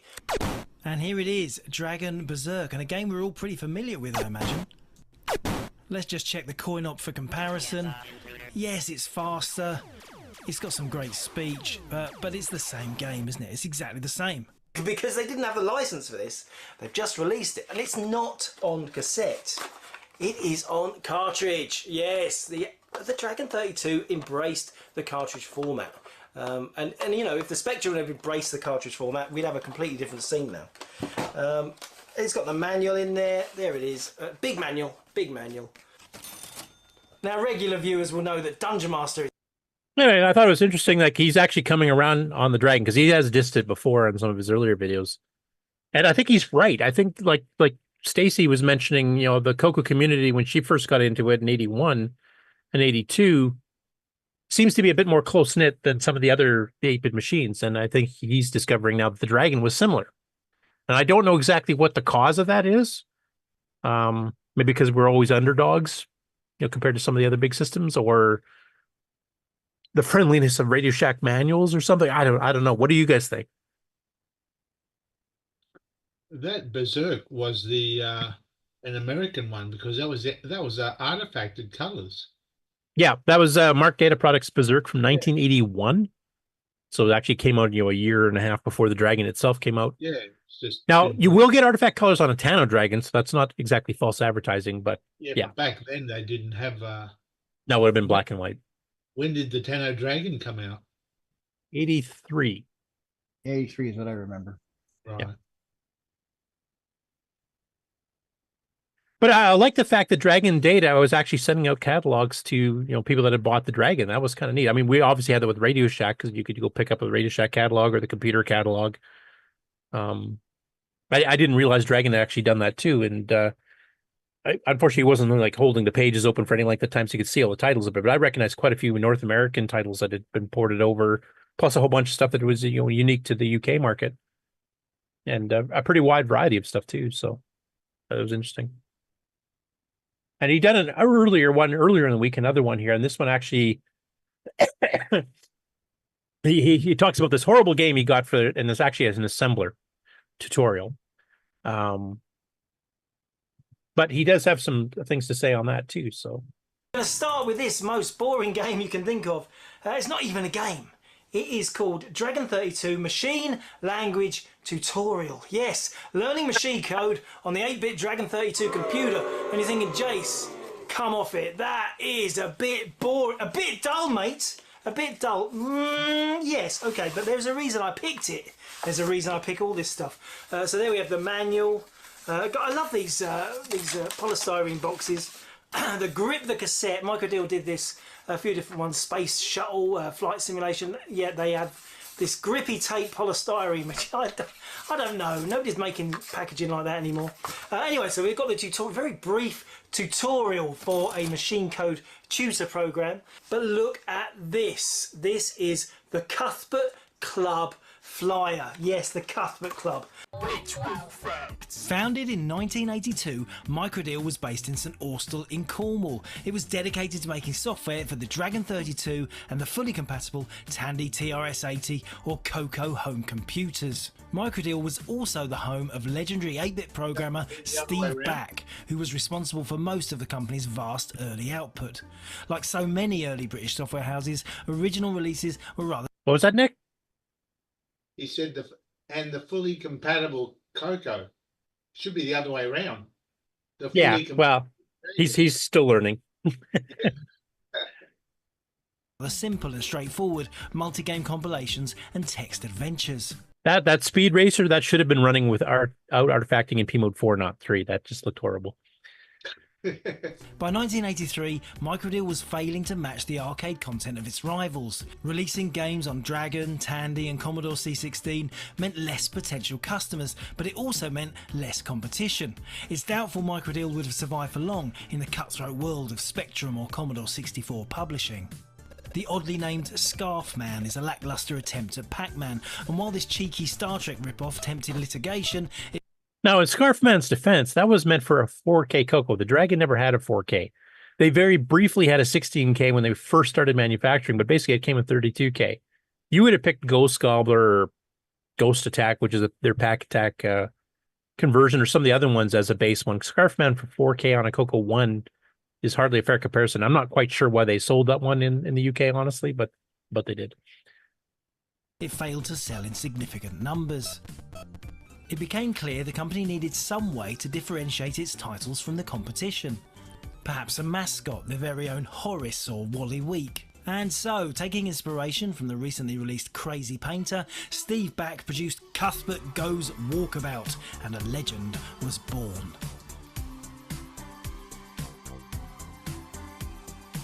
So, who is Cuthbert? Well, he's a cheeky, freckled schoolboy. They would have referred to him as a scamp back in the 1980s. A red stripy jumper like Where's Wally and big round glasses, so we know he's a computer geek. There are obvious comparisons with the character Just William, who was also popular at the time. To Microdeal's surprise, the addition of Cuthbert on the cover was rewarded with a significant boost in sales. So Steve set to work on churning out a small mountain of Cuthbert games, cementing his future as the lovable ambassador for the Dragon and TRS-80 formats. Cuthbert Goes Digging, Cuthbert in the Jungle, Cuthbert in the Mines, Cuthbert in Space, King Cuthbert Gave Him a Girlfriend, and even when Microdeal Games didn't have Cuthbert in the title, they had him in the packaging as a spaceman, a miner, a clown, even as Robin Hood. Predictably, the rarest of all the Cuthbert games is the last one, Cuthbert and the Golden Chalice. Suddenly his hair has gone blonde and the freckles have receded. He looks more like Mr. Punch in the game itself though. Though his run of games came to a rather abrupt end, he remained as a brand for the company until the 16-bit era. Microdeal even branding their monthly newsletter the Cuthbert Chronicle. Steve Back went on to create 16-bit classics Gold Runner, the fantastic 4-player Leatherneck, before teaming up with Chris Sorrell to create the legendary James Pond franchise. Regretfully, we must now bow our heads for another retro gaming legend. Steve sadly passed away in 2019. Well, what about Cuthbert, I hear you cry? Well, he's not quite finished yet. In 2021, Lazo Rajsani released his own version of Cuthbert in the Cooler for the Game Boy Color. He followed it up in 2023 with Cuthbert in Space. This is profound. Let me read this to you. Link up with Microdeal. You are now a member of the Cuthbert Club. Yes! Yes! Just by owning this game, I'm a member of the club. I wonder what I'd look like as Cuthbert. Oh, I'm alive again. Fantastic. I think I should host the show. What do you reckon? Very impressive, I think you'll find. Fill in the coupon below to receive regular advance information on new progress from Microdeal. I mean, it is just, an information, join the club, find out about our new releases and let us promote stuff to you. But there is a free Cuthbert Club badge, and I was thinking, have I seen the Cuthbert Club badge? It's elusive and I need it. Send us your program top scores. Remember, this came in a serious utility program. Your programming ideas, your news, your views on Microdeal programs, and you can have your name in print. The Microdeal free program of the month goes out to the best correspondent. Isn't that lovely? And I like this box where you put the information in. You've got the name, age, address, school, the computer you have, Microdeal programs you hold. Microdeal programs you hold. That is a change in the English language. We wouldn't say, how many games are you holding at the moment? It's strange. Move on, Jace. This is still dull. Well, this is duller. Anyway, I had no idea that some of the Cuthbert games had been converted to modern platforms in the last few years.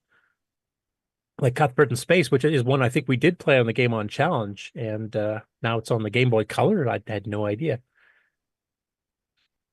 I also didn't know some of the background of the guy that was kind of running Microdeal at the time, too. And obviously some of the games that they had, like Cuthbert in the Jungle, actually is just a renamed version of Trapfall by Ken Kalish. It wasn't actually part of the Cuthbert thing at all because it was actually written before the Dragon came out, but a little bit of cool history there. And of course, the Cuthbert Club, Cuthbert Chronicle, there's some scans of that on the World of Dragon archive. If you guys want to check those out. But yeah, it was pretty interesting little history of Microdeal and the Cuthbert mascot. What did you guys think? Yeah, it's good. Definitely good to see that mascot type things, the branding seems to make some continuity and seems to get some attention. So it's definitely a good move. Now, Mark Siegel's saying that Game Boy Color is 90s. That is true when the Game Boy Color came out, but those two ports to it came out in the 2020s, just in the last few years. So Obviously, there's still some interest in the Cuthbert branding and some of the old Dragon games, which is cool. Or they're modern homebrews. Yeah, basically that's what they are. So I'm glad he's coming around on starting to like the Dragon. Because like I mentioned before, we've covered some of his videos before when he's picked up, old games, etc. for the Dragon, and he's usually poo-pooed it quite a bit. But the kinship with the user base, I think that is something that is true on the CoCo and the Dragon that is definitely emphasized more on those machines than most other 8-bits.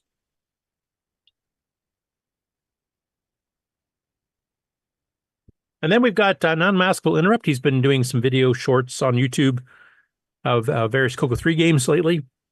He added 2 more this week. Leisure Suit Larry's the one over here, which I'm not a fan of the vertical format like this, but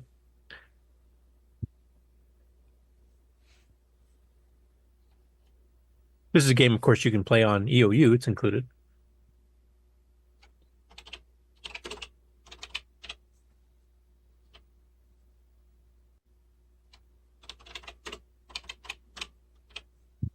Anyway, I'm not going to play the whole thing, but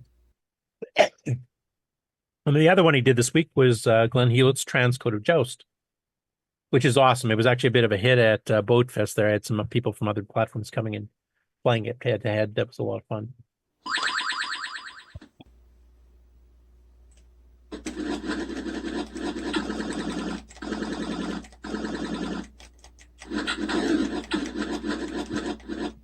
And the CoCo actually had quite a few good versions of Joust. I mean, Pegasus and the Phantom Riders added some originality, kind of a 3D perspective as you're getting closer to the island. You also, of course, had Tomix's Buzzard Bait and Lancer by Spectral Associates, with some people being wrong as to which is the best one out of those two. Yeah, Buzzard Bait. Nope, Lancer. That's funny on that one. And then Retro Trailer 2 did a brief video game playthrough of Demolition Derby, which is a Spectral Associates game that was also sold exclusively through Radio Shack. It's not one they sold on their own. And it's kind of a bit like Bump and Jump without the jump part. And this was actually a recent one covered on the CoCo show at the Amigos. That was a ROM pack that Tandy sold? Yeah, it was. Came out in 84. And the sound effects you could tell are Spectral right away. This same sound routine they used in a ton of their games.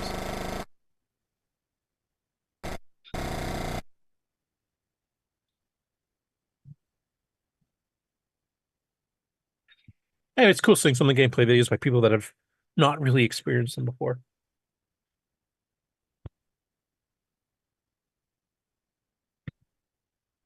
And next up, the Wargaming Scribe, who, of course, covers war games on all platforms. It kind of goes through a history of them, writes them, and goes into very in-depth reviews. Mentioned here, and I'll just read his first paragraph so you got to kind of where it's coming from. He said, a few days ago, I joined Color Computer and Dragon 3264 Discord to ask for some support for the Ark Royal game Battle of Midway. He says, as at the time of this writing, Battle of Midway still does not work. He just emailed or texted me in Discord during the show today. He did get somebody that actually has fixed it, and he actually is playing it, so expect a review of that coming up as well. But he said, thanks to the community, I ended up with a list of Dragon War games I had missed, including Up Periscope, which is the episode 152 here. I'm neither mad nor disappointed. Up Periscope was the kind of game I was looking for, and it turned out somewhat interesting both as a game and as an introduction to Beyond Software, a company that will soon make video game history with Lords of Midnight. And then he goes into his extremely in-depth reviews. He's actually got a shot of the advertisement for it from the magazines. And then he shows what the screens actually look like. And some of them are actually animated, so you can actually see, what the gameplay itself looks like. And I'm not a war games guy, so I can't really give you too much details here. But here you can see you're kind of going through, and he goes through in the actual gameplay, what the gameplay is like, what kind of things you can do, how did it compare with other war games at the time. This is basically a 4-screen game. It's a 2x2 grid, or 2x2 screen grid, I should say. And you've got to try to figure out where submarines are by using sonar and then try to blow them up before they blow you up and that kind of thing. You can ram into ships. Here's going through some of the detailed moves about the angles you can actually move. Firing torpedoes. Like, it looks like a pretty decent actual war game for this time period. And it shows a ship turning that you can start moving. Now, you can give it a very good rating because this is one of the smaller games. Typical game lasts 60 to 90 minutes. He's, I think, much more into the games that take hours and hours and hours.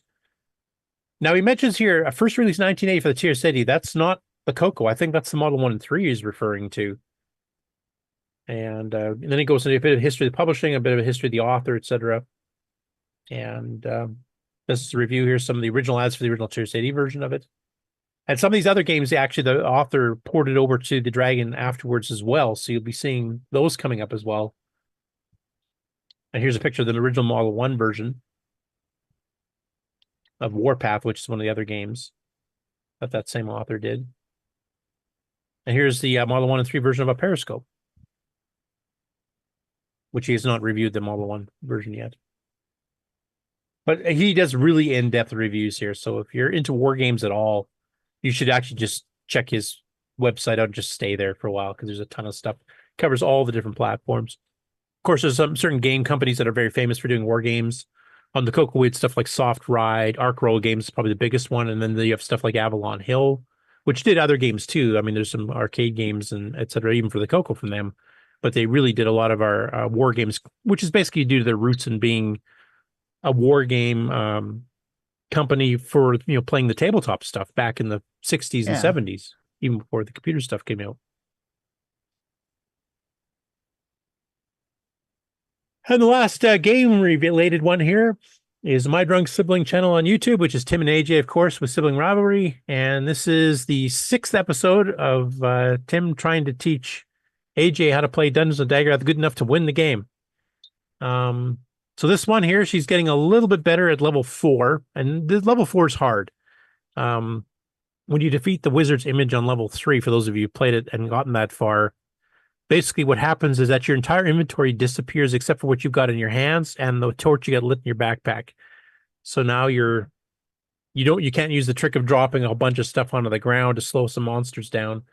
You have to go kill some monsters to get them to drop stuff off. So you have to do a lot of run, hit, run, hit, run, hit.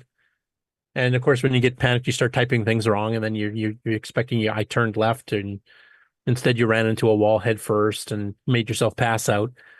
So there's a lot of frustration with AJ on this one here. And I think Tim secretly loves that.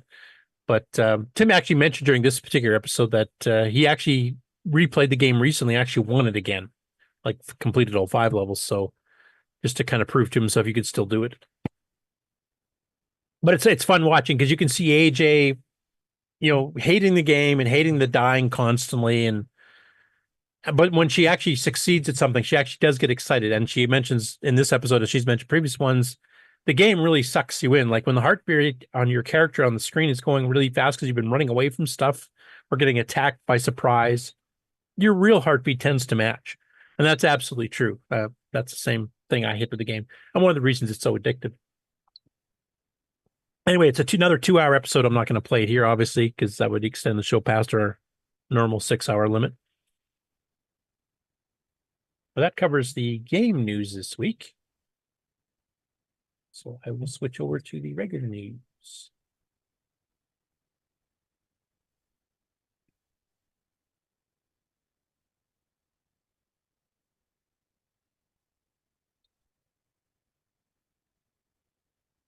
You guys are seeing CoCo Town? Yes, we are. Okay, cool. Occasionally I've accidentally, shared my entire desktop so you can see the mess icons I got on it. So I want to make sure I got the right one this time. Oh, Scott Cooper in the chat agrees with me. Team Lancer all the way, man. That's versus Buzzardbait, of course. Damn. You paid him more. No, he's just more intelligent. Okay, so CoCo Town went into another bit of a sidebar this week. So he's took an episode off of working on the Moon Patrol clone that he's been working on, and this time he's screwing around with MAME itself.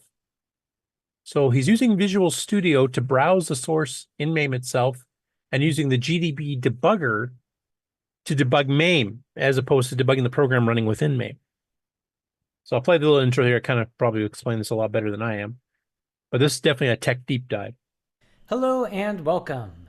Today I'm going to be demoing the Visual Studio Code tool and how you can use it to browse through the MAME project source and act as a front end for the GDB debugger when debugging MAME. Just to be clear, this is not about using MAME, so if you think this will help you, I don't know, play games better or hack the ROMs better, this isn't that. This is about the MAME project source itself. So it's really more geared toward MAME developers. Although, come to think of it, pretty much every seasoned MAME developer already knows how to make this work with whatever tools that they like, and this probably won't really be for them. It's kind of like for me, because I haven't used Visual Studio Code to browse the source. I've used it as a debugger front end, but not to browse through it. And I was curious, like, how well does that work? How easy is it to set up? But come to think of it, now I know. So why am I making a video just for me to watch? I already know. So this isn't really for me either. This video, I guess, kind of isn't really for anybody. So save yourself the time and just turn it off. But don't forget, on your way out, to smash that dislike button. I love his intros. Anyway, it's a deep dive, but yeah, if you're actually trying to debug MAME stuff, it's actually kind of handy to go through and set up a debugger to handle this kind of stuff. Because sometimes, you know, people have hit bugs in MAME and they thought originally it was their own code under whatever emulated machine they're trying to run, and turns out no, it's MAME itself has the bug, and you have to get that fixed.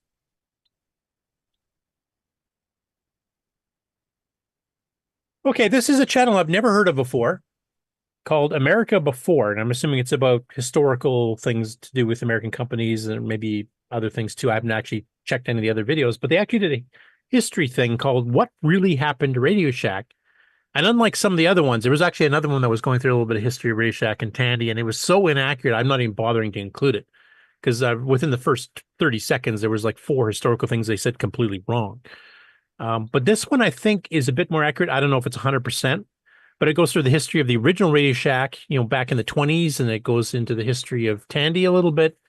It even features one of the CoCo 3 commercials a little bit later on in the video. I will play just the first little bit to give you guys a feel for it, but I think this one might be worth checking out. But some of you that know the Tandy history a lot better than I can maybe let me know, is it fairly accurate, or is there some inaccuracies that maybe should be corrected? Computer shopping has never been better at Radio Shack. Radio Shack has the selection you want, plus the personal service and support you deserve. Here's an exciting Radio Shack gift idea. Space Patrol walkie-talkie. Radio Shack once sold everything from the earliest personal computers to the components that powered space missions. It was a tech empire that fueled innovation and captured the imagination of countless inventors and hobbyists. So, how did a company with such a legacy fall apart? Join us as we uncover the true story of what really happened to Radio Shack. Fletcher saved $300 on her office away from the office. Radio Shack's revolutionary Model 100 computer. In 1921, in the bustling heart of Boston, Massachusetts, 2 brothers, Theodore and Milton Dutchman, embarked on a groundbreaking venture that would shape the future of consumer electronics. Their passion for amateur radio, a growing hobby then, led them to open a small retail and mail order store named Radio Shack. The term Radio Shack referred to a quaint wooden structure that housed the ship's radio equipment, a fitting name for a store dedicated to serving maritime radio officers and enthusiastic ham radio operators. The Dutchman brothers were visionaries, eager to provide the essential tools and equipment for a community that was growing rapidly with the advancements in radio technology. As ham radio gained popularity, their store became a hub for amateur radio enthusiasts, supplying everything from transceivers to antennas. The brothers' commitment to quality and service quickly established Radio Shack as a trusted name. In the early 1940s, Radio Shack took a significant step forward by issuing its first catalog. This catalog became a critical resource for customers, showcasing the latest innovations in radio technology and offering a wide range of products. I'm not quite sure why he has like the video you're watching not match what Yeah, he's 'cause talking about at that's- all.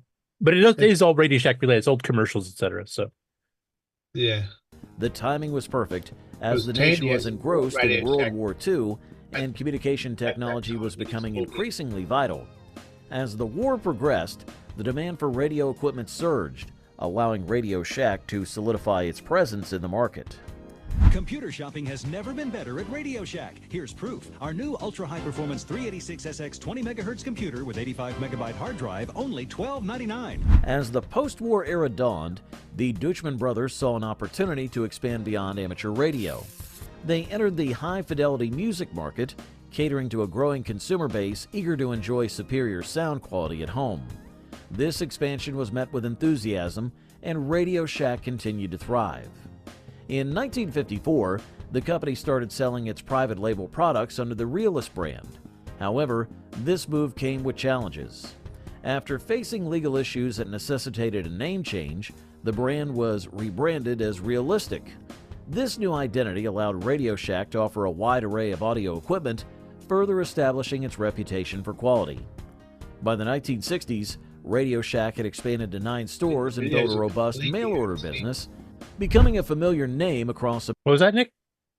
The video is definitely out of sync with the content of what's being said. Yeah, they had a few, historical pictures of the original brothers that Yeah. started Radio Shack and stuff, and then they And just kind of shows videos showing of them random stuff. Radio Shack stuff more recent than he's talking about. I know, it's all out of order. America.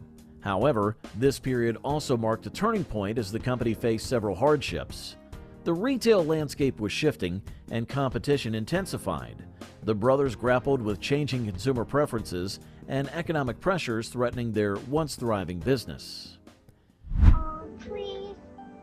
All right. A new generation of affordable cellular phones at an incredible price breakthrough from Radio Shack, the technology store. In the early 60s, Tandy Corporation, primarily known for its leather goods, sought new avenues to expand its Like, business. why is Steve Ballmer there? Under the visionary know. leadership of Charles D. Tandy, the company set its sights on Radio Shack, a struggling retail chain on the brink of bankruptcy. In 1962, Tandy made a bold move, They sold acquiring IBM Radio PCs. Shack for just $300,000. This decision would prove pivotal, transforming Tandy and Radio Shack into key players in the burgeoning consumer electronics market. At the time of the acquisition, Radio Shack was facing significant challenges. Its existing business model... Yeah, I won't play the rest of it there. It's a 22-minute long or 23-minute long video. I think, like I said, the narration is actually fine. I think he's doing justice to the history. But the video part Is occasionally wrong. lines up with what he's talking about. Yeah.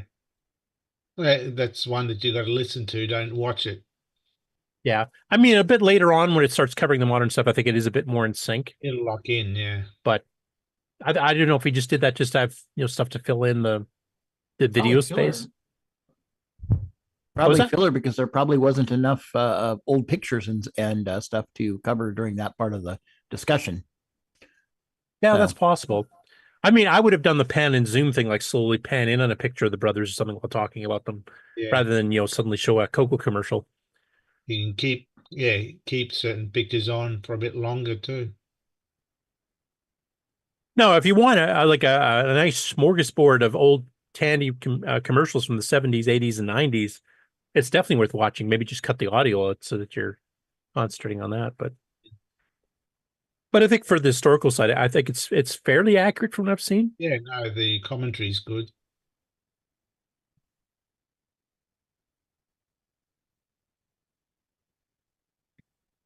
Next up, Hey Bert, who's an active member of the Tandy Discord, did his summary of Tandy Assembly 2024. So he goes through all the tables and booths. This is a 60-minute video. I'm not going to play it here. There's some, several CoCo related ones, obviously.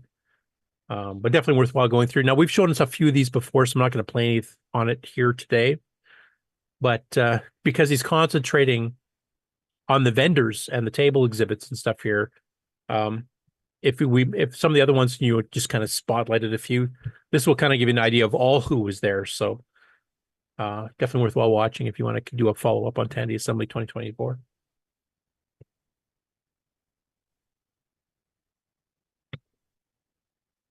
Next up after that, Userlandia did a video that's over an hour long covering VCF Midwest in Chicago, and he didn't quite get everybody in on here, but he actually did talk a little bit about some of the CoCo exhibits. In fact, Ken, have you seen this video yet?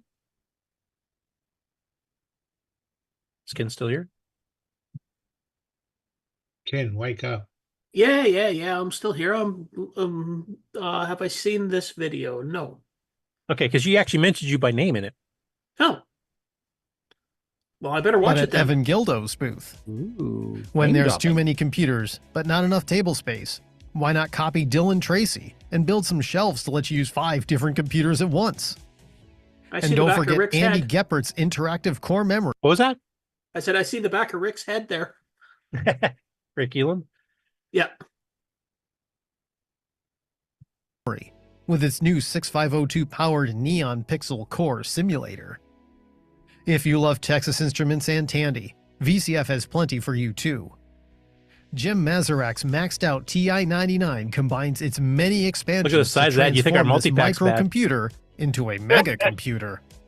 It's Trash 80s our unit. treasure at Neil's computer service. I went cuckoo for CoCos at Ken Waters' table of all things Tandy. Get up close to the processor powering these Tandys and more at Chris and Gavin Tursteig's spotlight on the Z80. And Ken Van Mersbergen's table had a little bit of everything, with Tandy PCs and software and a spectacular tribute to the Coleco Atom. There's Hero Play. Terminals, robotics. Anyway, you covered, you mentioned Ken by name, which is actually kind of surprising. Does he know, do you know him or? No, that's just my table was listed under my name there. I didn't put my channel name on it. Oh, okay. And there's one other little clip I wanted to play. It's a little bit later on, which covers the Phoenix Nitrous 9 a little bit here too. So.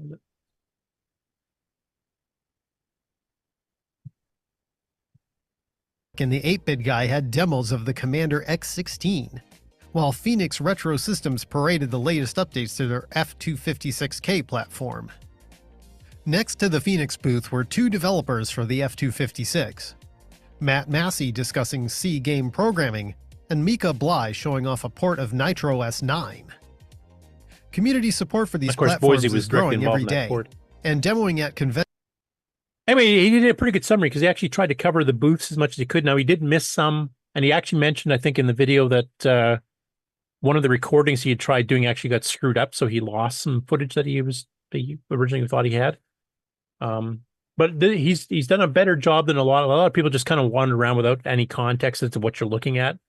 Like, here's a booth, here's a booth, here's a booth type thing, and didn't really know what some of it was unless it was their specialty, like an Apple person would, talk about the Mac booths, but kind of skip over all the other stuff, just kind of showing it to you as you walk by. But he actually tries to mention by name pretty well every booth he covers in this video. So I really liked his approach on doing this. This is something I think I missed last week. So Pierre Sarrazin actually had released an update to CMOC 0.1.89 that he released on October 16th, which I don't think I mentioned last week. And the main changes here, he originally had the P mode function doing both P mode and screen at the same time, which makes page flipping a little bit harder because you immediately display the screen you're trying to access, to draw stuff on. Whereas the original one has a separate command, so I can do a P mode 4,1 and start drawing on page 1, but I have done the screen command for P mode 4,5, so the player of the game or whatever is seeing what is displayed on the second screen while I'm drawing the first hidden away. Whereas this was running like the CoCo 3's H screen does, where it immediately shows you, so you have to watch everything getting drawn, which makes it for not as good of an experience for arcade-style games. So that's been fixed now. They're actually separate. The screen function actually does the actual display of the screen, and P mode is more for the setup as to what you're actually doing your active drawing commands on. He also mentioned that the screen command will activate that when it activates the text mode. If you have a CoCo that's in true lowercase mode, which could be a CoCo 2B or a CoCo 3, it will actually do that properly and enable the lowercase when you go back to it. He did some patches on put care for the OS 9 implementation of CMOC. So that ends with a carriage return on the end of each line instead of a line feed, which is more of a Unix style. The switch statement now supports 32-bit expressions and case values, which is cool. And then he fixed a couple of bugs in the switch statement as well. So anyway, it's good to see that this is being actively developed, both for the extended basic, disk basic style, as well as the OS9 side of things as well. So it's a C-like compiler that covers pretty well all the bases on the CoCo.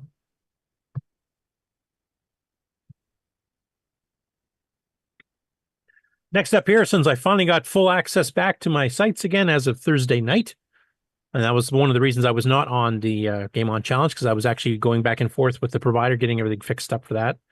Turns out that because my site, my connection with my local ISP is a static IP rather than a dynamic one, which of course changes the address depending on when you happen to log in, they thought that I was pummeling my own FTP site from my websites from one thing, and they thought they were getting DDoSed. So they blacklisted my own computer off my own site. It's basically what it turned out to be. So anyway, it's all fixed now. And I did one update, and I'll be doing some game updates starting on Sunday, because there's a lot of releases that happened since I last was able to do updates. And that is putting the preview version of the Basic 9 manual that Wayne Campbell and I have been working on. And this one actually contains the small chapter 10 added in beyond what we put up on the Discord. So if you download the Discord version, this one's a little bit more up to date and adds a few more pages to it. But Wayne's feverishly working on chapter 11, which is the big one. And I think he's maybe 3/4 done. Excuse me. So look forward to that coming up. But this will give you a preview, and it includes all of the graphics to and graphics commands that are changed or added on that the original Tandy manuals do not include. And that includes all the stuff for handling some of the high-level menu handling stuff like multi-view. So if you want to learn how to do some multi-view programming under Basic 9, including sample programs, you can grab this version of the manual. It actually has some sample programs and explanations of the commands. There will be a disk version of the sample programs that Wayne is doing as well. That if you want to save yourself the typing and just load them in and run them, you can. And that will be included on the next big EOU release as well.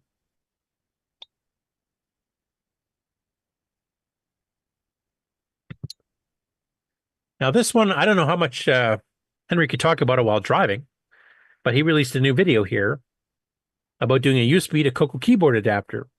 And this is called Part 1, the breadboarding. Henry, did you want to do any quick mention of it, or do you want me to just play the intro to the video, or what would you like?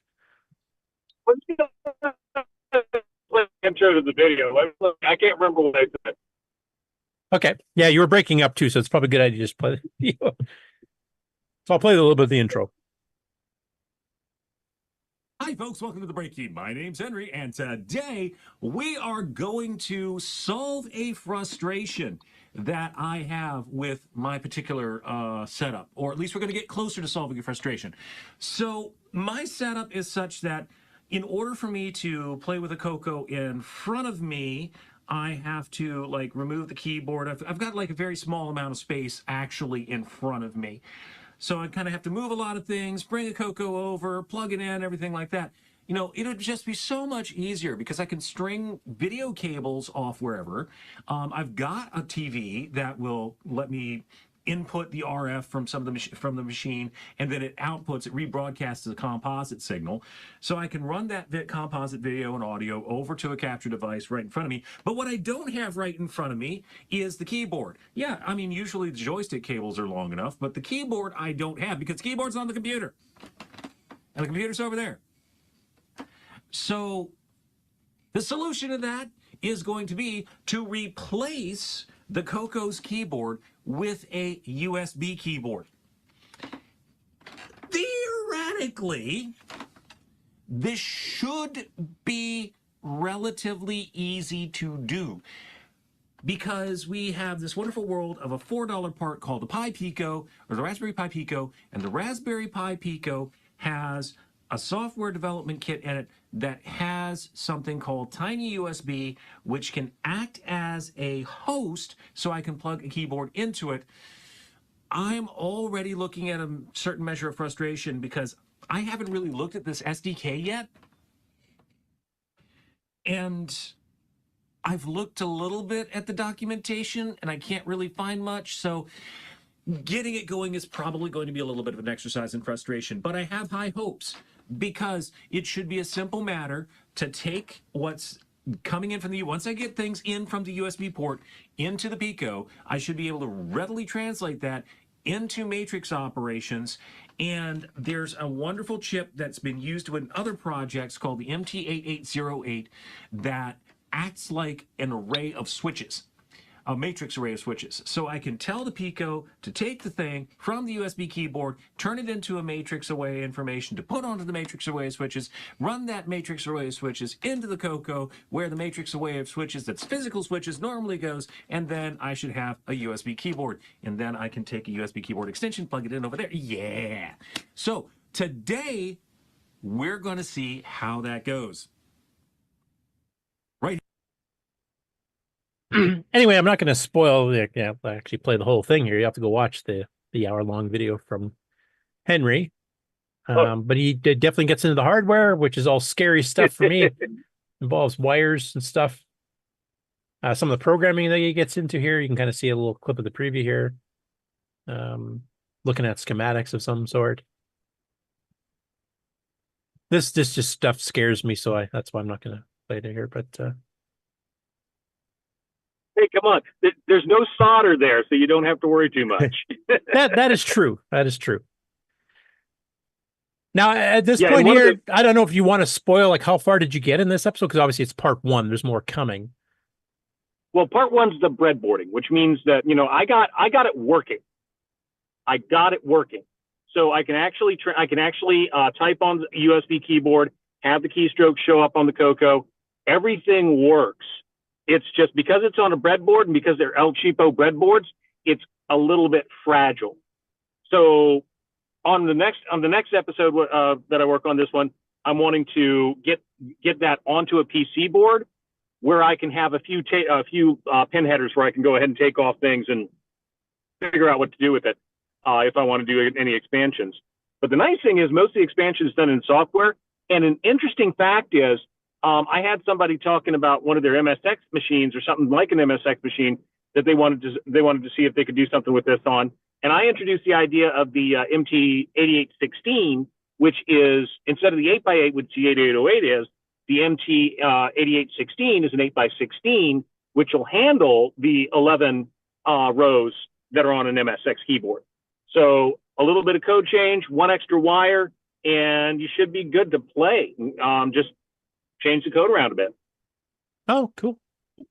Now, have you already started working on episode 2? Like, do you have a kind of a timeline, or you're just kind of winging it until it gets working as far as you want it to go? Well, I haven't started recording it yet, but I have a plan of action as far as what I want to do with that. Okay. That's going to take a little. That's going to take a little bit to get published because I have to put together the PC boards and get them from JLC PCB. So. Okay. Yeah. So you got some manufacturing wait time built into that as well. Yeah, I've got. Yeah, a little bit of manufacturing wait time to go on. But that's okay because I can do that this week and record that. And I really want to get my website going this week. So, the wait time's not going to be a big deal. I did want to mention, we've got a commenter in the chat here. Area 51 Aliens Exist here has actually left a message saying it's quite good. Nice video, Henry. Thank you. Much appreciated. Anyway, definitely go check it out. It's an interesting project, and I think a lot of us like the fact that even back in the 90s and even I think the late 80s, we did have some PC keyboard adapters. Back then it was XT and PS2 and that kind of thing. USB obviously is much more common these days and much easier to find keyboards and stuff for. So once he gets this working, so you can actually use a USB keyboard in the CoCo, I mean, you could probably start working on mice and stuff too. And get that translated as well. So it's cool having the modern technology interfaces here. Yeah, doing the mice and doing like USB joystick, that's definitely something I want to throw in there. Cool. Hey, we'll let you return to driving safely. All right, cool. Okay, next up, Emerson Costa posted this originally in the Motorola 6847 Facebook group, and then he cross-posted it to a couple others. But basically, it's an optical illusion done on a VDG screen. And he originally did this on an MC1000 computer, which is a VDG-based machine, but it's not a CoCo, and I don't think it even has a Motorola CPU, if I remember correctly. Now, that machine doesn't have a way to draw directly on the screen. You have to poke it into VRAM. So he kind of... Well, basically, the point of it is to show the optical illusion. So these are basically the exact same picture drawing these shapes with these little connectors. But if you switch the colors of the connectors here, and you don't on this one, when you look at this one, the optical illusion is it starts to warp, like it looks like there's bends and curves in here, and on the bottom one, there's not. So unfortunately, if I click this, it actually shrinks it, yeah. But if you take a quick look at it looks like it's warped, like there's a little bit of curvature. But if you flip it to the next one, you can see it's actually not. Now it looks straight, but the only change is the yellow and red connectors are now just red. You switch back here and you start looking around, then it starts to warp a bit. Now it works better if it's more zoomed up. Now, since this is a done on a machine that originally would poke this onto the screen, this would actually be a good candidate for OSINE level 1, because the poke command in there is literally 10 to 20 times faster than one in BASIC, if not even more. I did a speed comparison with Steve Sturbridge back in the old CoCo Talk show that actually demonstrated this running, not this particular optical illusion, but doing pokes onto the screen to show the speed difference, and it's like at least an order of magnitude faster. So that might be a good one. And he actually does publish the source code from the M1000 here, if you want to like do it. And it's not that big. That's the entire thing right there. If you want to try this optical illusion on the CoCo itself.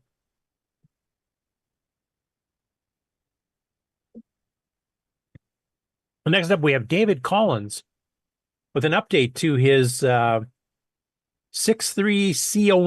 10x10 expandable single board computer.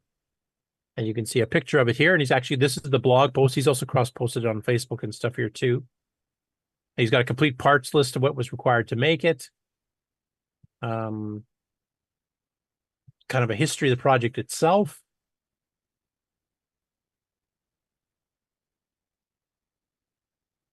And now he's using an internally clocked 6309. So he's using the 3 megahertz rated part, but it's not the E version like the CoCo uses. So you would have to get one of the other ones to do this particular board.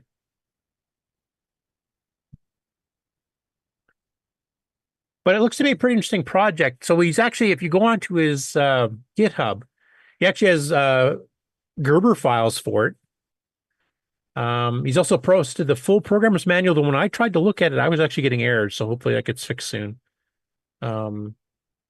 And he considers this a pre-release. So, you see he's still going to be tweaking stuff here, but it's basically functional at this point.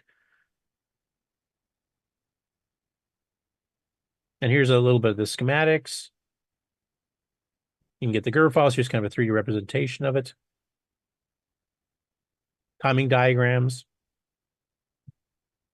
And he's got some sample code for it. So for those of you that like doing the single board projects, and there's a ton of those around, we've covered a couple of them that have 609s, 6809s in them. This might be an interesting one because it's basically pretty close to the final release. Like everything's working. He's got some sample code you can run on it, etc. And he's actually getting, I think, the last revision of his schematic out for getting boards in, but the 4.1 board just before this actually is fully functional. And because it's a 63C09, it actually runs at 3 megahertz, so it runs a fair bit faster than CoCo does.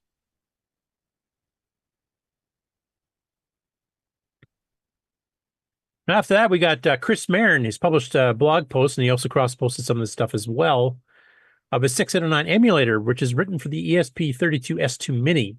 He also has it running on an ESP8266 and also on Macintosh. And this is a 6809 emulator. It doesn't do 639 currently. There's a bit of a monitor program stuff there. You can kind of set breakpoints and all kinds of stuff. He's got some sample code showing that. Boss9 is debugging a 7-inch program utility. And he's got, links to the LWASM, for example, programming manuals with 609, etc. Now, he did an earlier blog post a week or two before, which actually just covered the 609 in general, just for people to understand what he's emulating. But one of the interesting things he mentioned here, and this is something that Tim Linder had pointed out to me that I'd missed when I originally read this, is that he also has a C-like language called Clover that he wrote for some other CPUs, I think the Z80 at first. And I'll just read his little paragraph on here. So he said, another project I've done is my C-like language, Clover. This language has a long history starting way back when I wrote M8R script. Clover started out as a language for tiny embedded controls like the Arduino Nano. But most recently, I've written a back-end targeting native 609 assembly. Now I can write 609 code in a high-level language. My first plan is to rewrite my Boss 9 monitor in Clover so I can run it on the 609 natively. So not only does he have this emulator running the 609, but he's actually got a C compiler style thing, kind of like CMOC, that will actually convert it directly over to run. And then he gets into some more details of the controller stuff that he talks about in a second blog post. So that's a pretty interesting project as well. And then a third one relating to the single board computer stuff for emulators and stuff is Craig. I'm not sure if I'm pronouncing his name right. Ianello.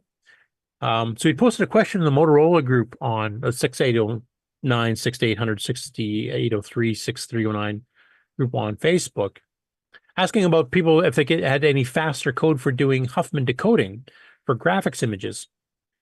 And this is for his Pugputer single board project, which we have talked about before. Now, this is one of the more advanced single board projects using a 6309 in it. So some of the specs here, I'll just mention. He's got the main 609 CPU card, and you can kind of see this specified here. So it's got a built-in UART, so you got a serial port, basically, so you can hook up a terminal if you wanted to. It runs a 6309 at 3.5 megahertz. Comes with 1 to 4 meg of RAM.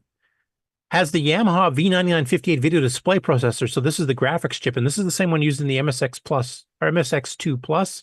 And I believe it's the same one on the Super Sprite FM Plus board. So it's got hardware sprites and stuff on it too, if I remember correctly. Also has a Yamaha YMF262M sound chip, which is the OPL3 chip, which I think is the same one in the Mega Mini MPI. Has 32K of ROM and real-time clock. Yay. It also includes a 639 enhanced version of Microsoft's Extended Basic, which is cool because I didn't even know that had been done. And is that, I'm assuming he's using the Yamaha graphics chip and stuff in there too, but maybe some of those routines could be stolen out to give a 609 optimized version of Extended Basic for the CoCo. He's got some samples and stuff here too. So he's also got a gallery. So here he is showing graphics from Squaresoft's Seiken Densetsu 3 of the Super NES using that same graphics chip. Here's a little shot of Extended Color Basic for the 6309 optimized, and it's Microsoft Extended Basic, which was done by Grant Serial, who's actually somebody who's active in the CoCo community, as well as Tom Circuit and Chris himself. And shows some of the code that he did here. Here's doing a Mandelbrot set that's running on the graphics chip on there as well. And he's got some other sample code here and showing some terminal debugger stuff happening on the side. This is using some memory dumps, etc. And this is the actual sample picture he posted on Facebook that he wanted to speed up the Huffman decoding, because this is like a pretty nice high color picture. And it's fairly slow, even at 3.5 megahertz to decode it. And he was wondering about finding a faster Huffman decoder to do this type of thing. But it looks like it's pretty advanced. Like it's got graphics display utilities, and here's the actual computer itself, design wise. There's the slots you can add in different cards with RAM and a whole bunch of other stuff on it too, which he also has boards done for. There's the all-in-one motherboard itself that you can actually, basically run right off of on its own. And he's got this V0 system all-in-one keyboard design, which has little expansion slots coming off the back of 5 slots, and he's got 3 of them populated in this particular picture. But basically, you get this keyboard that has all the bus interface stuff here for plugging in these cards, and you can start adding in all kinds of things to it. So, and here's a 3D CAD printed version mock-up showing 5 boards attached to it. Now, he hasn't done any YouTube videos yet. He's got some older ones from some of his previous single board project computers, but he's planning on putting some on there, both showing video and screenshots and stuff. So I'm really curious to see this one here, because having a 639 enhanced, running at full 3.5 megahertz, 639 enhanced Microsoft Extended Basic, and then support for the graphics and sound chips and stuff he's got in here that are actually quite advanced. This would be pretty cool. This would be like a Phoenix board almost. Getting an Einstein port to this would be awesome, I think.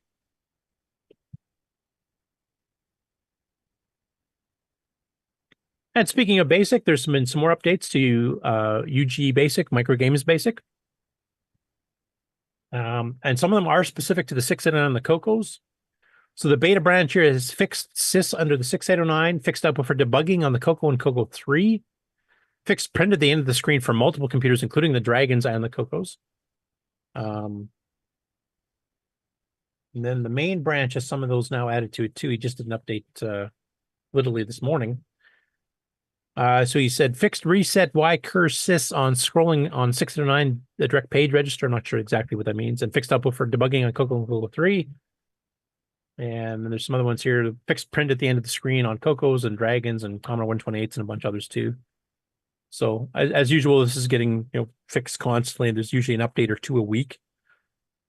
Now, one other new thing he's added on, and if you go to his itch.io page, is he's actually got the Microgames basic user manual available. Now, this is one where you can donate money if you want to, or it's free to download if you want to. So name your own price. So if you find it useful, send him a little bit of cash to thank him for all the work. Because I mean, the actual program itself, the compiler is free, and it's cross-platform, so it allows you to write code on one machine and you can translate it. We've shown some examples of some games written in this already. And this is his first major revision of the manual here for what you can do. And he said this is going to be continuously updated as he adds more features and fixes bugs, etc., on the main compilers itself. So I still want to get Alan Murphy to come on because I know he's fiddled with this a little bit to kind of do a demo of it, because we haven't really seen a demo of the actual compiler.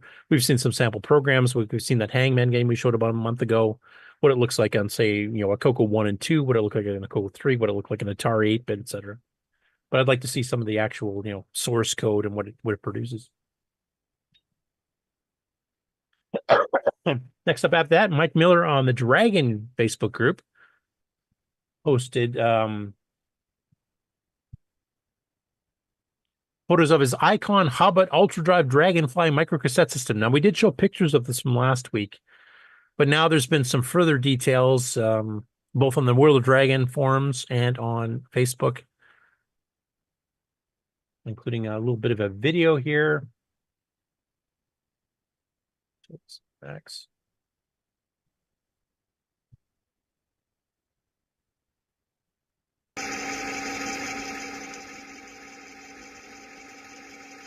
You're doing a search here, but you can see this little micro cassette here. So these are the little small mini cassettes and kind of a strange looking square box that it plugs into. But this was a commercial product back in like 84 or something like that.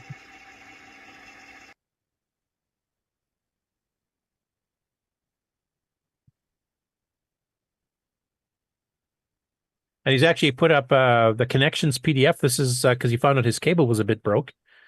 And he didn't know why quite, I had to figure out what pins went to what connectors. So now he's got a schematic for that. If you guys have one of these and you want to give it a shot.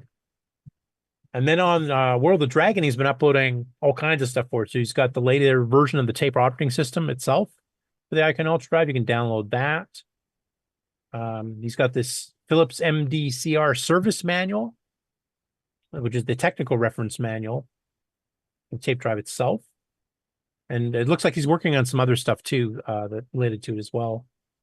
This is not a product I'm familiar with. I know we had like Amdex, but those were like disk drive cartridge things. We did have the Exatron stringy floppy at one point, which is also available on the Tier C Model 1 and 3, which is, I think, a continuous real cassette interface, if I remember. It's not one where you have to rewind the tape. It just kind of wraps around or something. I never used any of these, so I don't really know too much about them. Have any of you seen or used any of these alternate cassette-based systems on the CoCo or Dragon?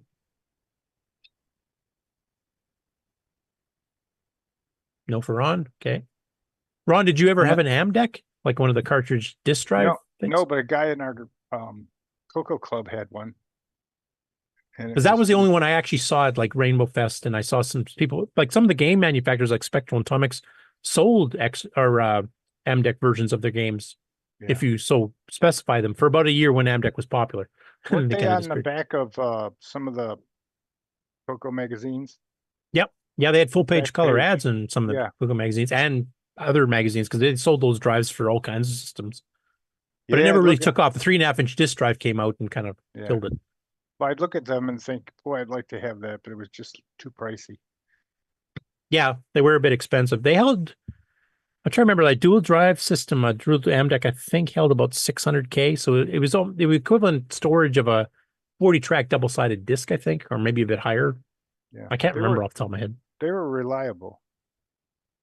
Yeah, they weren't just a thin floppy, like they were actually a little cartridge, so it was a bit more solidly built. What's it remind you of that the PC had back in the day? You know, they had Well, PC had MDEX too. I do know that.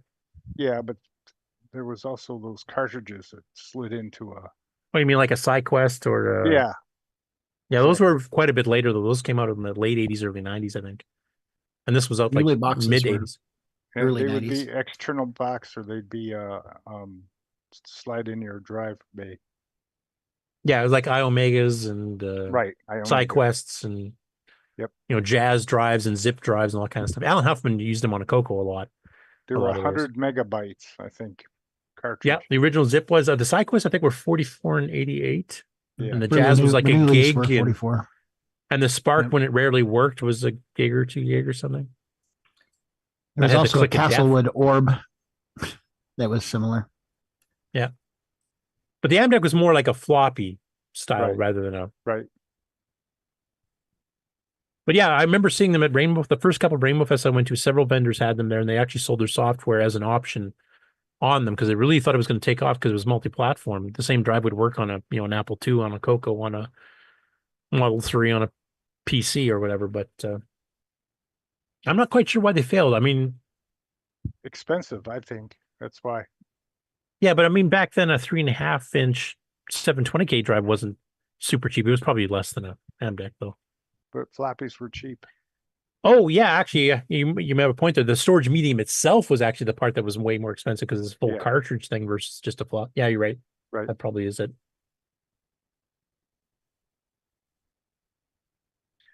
Yeah, Air 51 Aliens exists a stringy floppy. That's the Exatron, which was not really a floppy, from what I remember. That was the continuous real cassette thing. It was a wire, wasn't it? Or was it a wire? I can't remember. Yeah, it's a wire. I did briefly see one of those, but I didn't really look at it that much because I already had a disc drive. It's a stainless steel wire. Now, Kevin Holloway mentions the click of death for zip drives. That's the one I remember on the Spark in particular. Yeah. We had multiple ones of those at work die like within 6 months. Next up on the Dragon, Julian Brown posted a photo of the open frame setup for his Dragon 32 motherboards that he showed at the Dragon meetup, including his 256K RAM board, which he said worked great throughout the day. The new revision he's working on now adds a new sound generator. So there you can see it there. And there's a separate power supply board, which has got options for Dragon 32 or 64.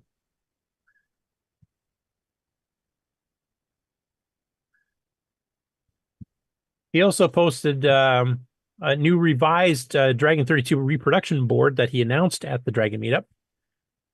Currently selling this exclusively in the Facebook group. He's offering for £17 each plus postage. What's new, you ask? The routing on the board has been refined to just make things better. The big point, though, is an additional connector for the keyboard to convert the board to work as a CoCo. Plug in the necessary ROMs and off you go. So you actually can take this board, and if you swap the ROMs and this additional connector, you can actually have it remap the keyboard for CoCo or Dragon without having to actually physically do anything else. Because, of course, the PIA is reading the rows and columns, or one you write to one you read. Basically, they're all shifted by one on the Dragon. So if your key starts with an A, it might be the B key that shows up instead, type of thing. It's done on the matrix that was being talked about earlier in the show. So basically, this makes it so you have one that's actually compatible with both with very minimal change. It says you can even convert the board to operate an NTSC using the jumpers on the board. Requires some additional technical knowledge to complete the conversion. I'm not sure what that latter part means, but it sounds like you can switch between PAL and NTSC as well. Probably use a crystal change. Oh yeah, for between the 50 and 60 hertz type thing. Mm-hmm.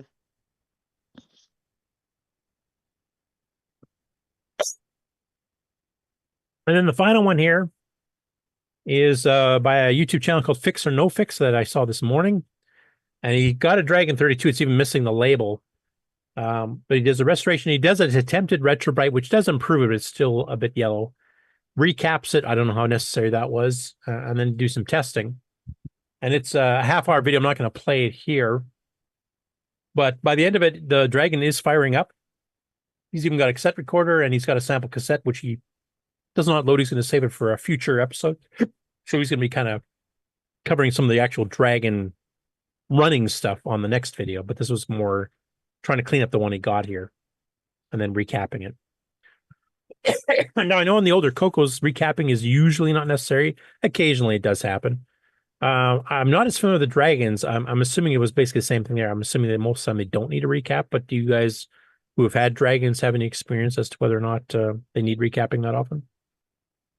This goes for the people in the chat as well, though they'll be a bit behind us as far as answering. Like, Ron, did you have to recap your Dragon Tano? No, it works perfect. Mark, do you have one? Mark Oberose or Mark Brosley? No, I don't have a Tano. Mine was great. There's a guy that recently talked about the CoCo 2 that he just got, and that he was going to recap it, but he wanted to take you through it while he was doing it. And then he never even mentions that you don't even need to. He just assumes that you have to. Well, certain retro machines you do have to, like, really. It depends upon what level of capacitors they use, and also another thing with and the what CoCo, time frame they were manufactured in. Right. Also, the CoCo, especially like the CoCo 2, has those really large caps on the power supply, and they usually have this like brown glue that hooks them down. And a lot of people look at that and go, "Oh no, it's leaking." Yeah. It's like, no, if it's tough, it's glue. So I have a PC that's dead because the caps on the motherboard are all puffed out. Molten. Yeah. Yep. And it just don't work anymore. I mean, yep. Just stop. Well, I know, like Amigas, for example, they were manufactured during that time when the quality of capacitor manufacturing went way down. Yeah. And a lot of them do need recapping, but you do some of the older stuff like the PETs, they don't usually need it, unless they're just the CoCo does occasionally get them. I've seen some that did need some recapping, but that's pretty rare. And I'm assuming the Dragon's the same as the CoCo as far as that goes. Wasn't it in the 90s sometime? Did that happen?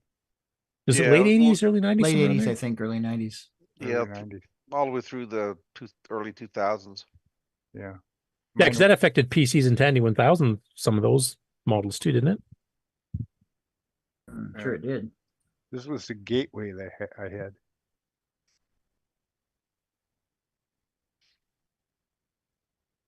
Yeah, Area 51 Aliens exist in the chat is saying he's never needed to recap any of his CoCos. I've never recapped any of mine. I do know Bill Noble had to recap one that he picked up years ago, but not very often. Kevin Holloway saying none of my Amigas have been recapped. Has anybody removed the batteries? Has anybody gotten a CoCo that had already had its caps redone? Not that I could tell. Are we getting bleed over from somebody here? Not me. Except for that. Now, Kevin mentions he did have to remove the Varda battery, though, in his Amiga, so that, kind of matches. Yeah. Apple II GSs, take the batteries out. Yeah, because they leak and then corrode the motherboard and eat all the traces and stuff, so it's pretty nasty. Yep. I have a ROM 3 Apple II GS that the battery leaked, and everything works except for the Apple desktop bus. Which is kind of important. Yes. No keyboard, no mouse. It's probably fixable. That's why I haven't thrown it away. Because it's a ROM 3, one of the more rare ones. So. Yeah. Anyway, it's a good video. It sounds like he's new to the Dragon, so he probably didn't know any of the stuff that it probably did not need recapped. Though he does show you how to recap it, etc. The retro butting didn't work totally. It's still somewhat yelled, but yeah, less than it was when it started, so it was an improvement. And it fired up, and he did the standard print hello world, go to 10, runs fine. So he's got a fully functioning Dragon 32, so you can't complain about that. Rocky said he had to change a cap on a CoCo 3. Rocky Hill. The big cap, yeah. I had a transistor go out on one of my CoCo 3s, for the 3 colors. On the motherboard, one of the transistors I didn't have green anymore or something. It was just brown. I've had to replace the CPU. I did accidentally jerk a multi-pack a bit cockeyed, and the voltage went across my pin it shouldn't have, and it actually blew the CPU. I think the halt line or maybe the NMI line. I can't remember which one. So I've had to replace the CPU due to my own screw-ups, but that's about Aren't there baggies of that you can buy that are a set for the CoCo 1, 2, 3? You know, yeah, Retro Rewind. Frank actually sells cap kits for the specific CoCo. So if you do feel the need to do that, or if you do have one of the rare CoCos that does have some problems there, you can get a complete set. Yeah. A plug for Retro Rewind. Who's one of our sponsors? Yep. Now, Henry, I know you're muted, and I see that you're eating, but you seem to be sitting not in a car angle anymore. So did you make it home? No, I stopped at a service plaza. I'm still about 30 minutes, 40 minutes from getting home. Oh, okay. I won't stretch the show out any longer so that you to show off your stuff you got. You could show it next week. Oh yeah, gas station food. No, it's a service plaza, not a gas station. Anyway, that's all the news I have for this week. So, big thank you to our guests earlier again too. It was fascinating to me to hear Stacy's history with starting with the CoCo around the exact same time I did in late '81, and I didn't go to the Amiga route afterwards. I just stuck with OS9 level 2, but it's good to see. And it sounds like the World of Retro Computing was a big success too, and I definitely do plan on attending that show at some point in the not too distant future, the next couple of years. Did you ever work at a computer, Beck? I don't know how old you are, but when I was in high school, they had a IBM Selectric in a room and paper, bar paper, that was hooked up to it. And you could play Hangman with the mainframe computer that was somewhere else, like in, and just print it out. You could see your moves on the paper. Yeah. And that was like my first contact with a computer at all, but it wasn't even a monitor. It was just the paper, I did a little bit of that in university actually, because they still had an old VAX 11780, and that's how you got your printouts and stuff from that. But I never did anything before, and that was after I was already on my CoCo 3 at that. No, it's still a CoCo 2, a CoCo 1 at that point. But this is I know Rick Ewan and a few others definitely did. That's how they started. Early 70s, and this was a IBM Selectric with the ball that would circulate, to go back and forth. Yeah, it's pretty interesting.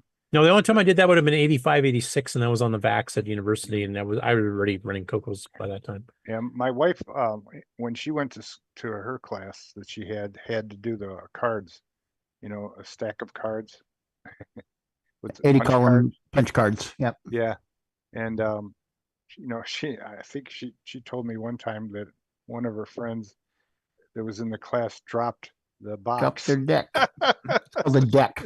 Yeah. Yeah, that's like. So if you think ahead, you number your cards. Yes. And so then there's a sorter, and you can just stick them in the sorter, and it will put them back in the right order. Yeah, that's really something. Yeah, the old punch cards. Also, thank you, Grant, for being on the show. I know you don't get here too often, but thanks for the update on the fest. Yeah, no problem. And Nick, thanks for waking up super early in the morning and popping by. Anything to make your day more difficult there, Curtis.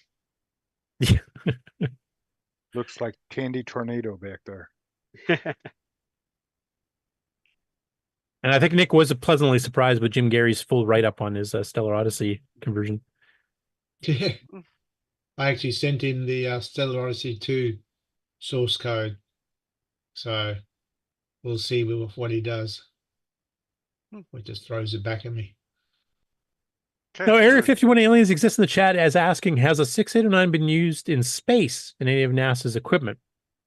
That was a rumor for a long time that it was. From what I've heard later, I don't think any of them made it to space, but some of NASA's test equipment did use 6809s for testing some of the parts of the shuttle. But I think that was still on Earth. Yeah, chips they use in space have to be hardened.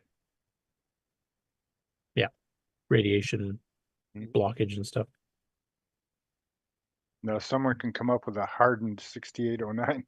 Probably no external E, right? Yeah, just cut the whole thing and let it solder. Yeah, there you go.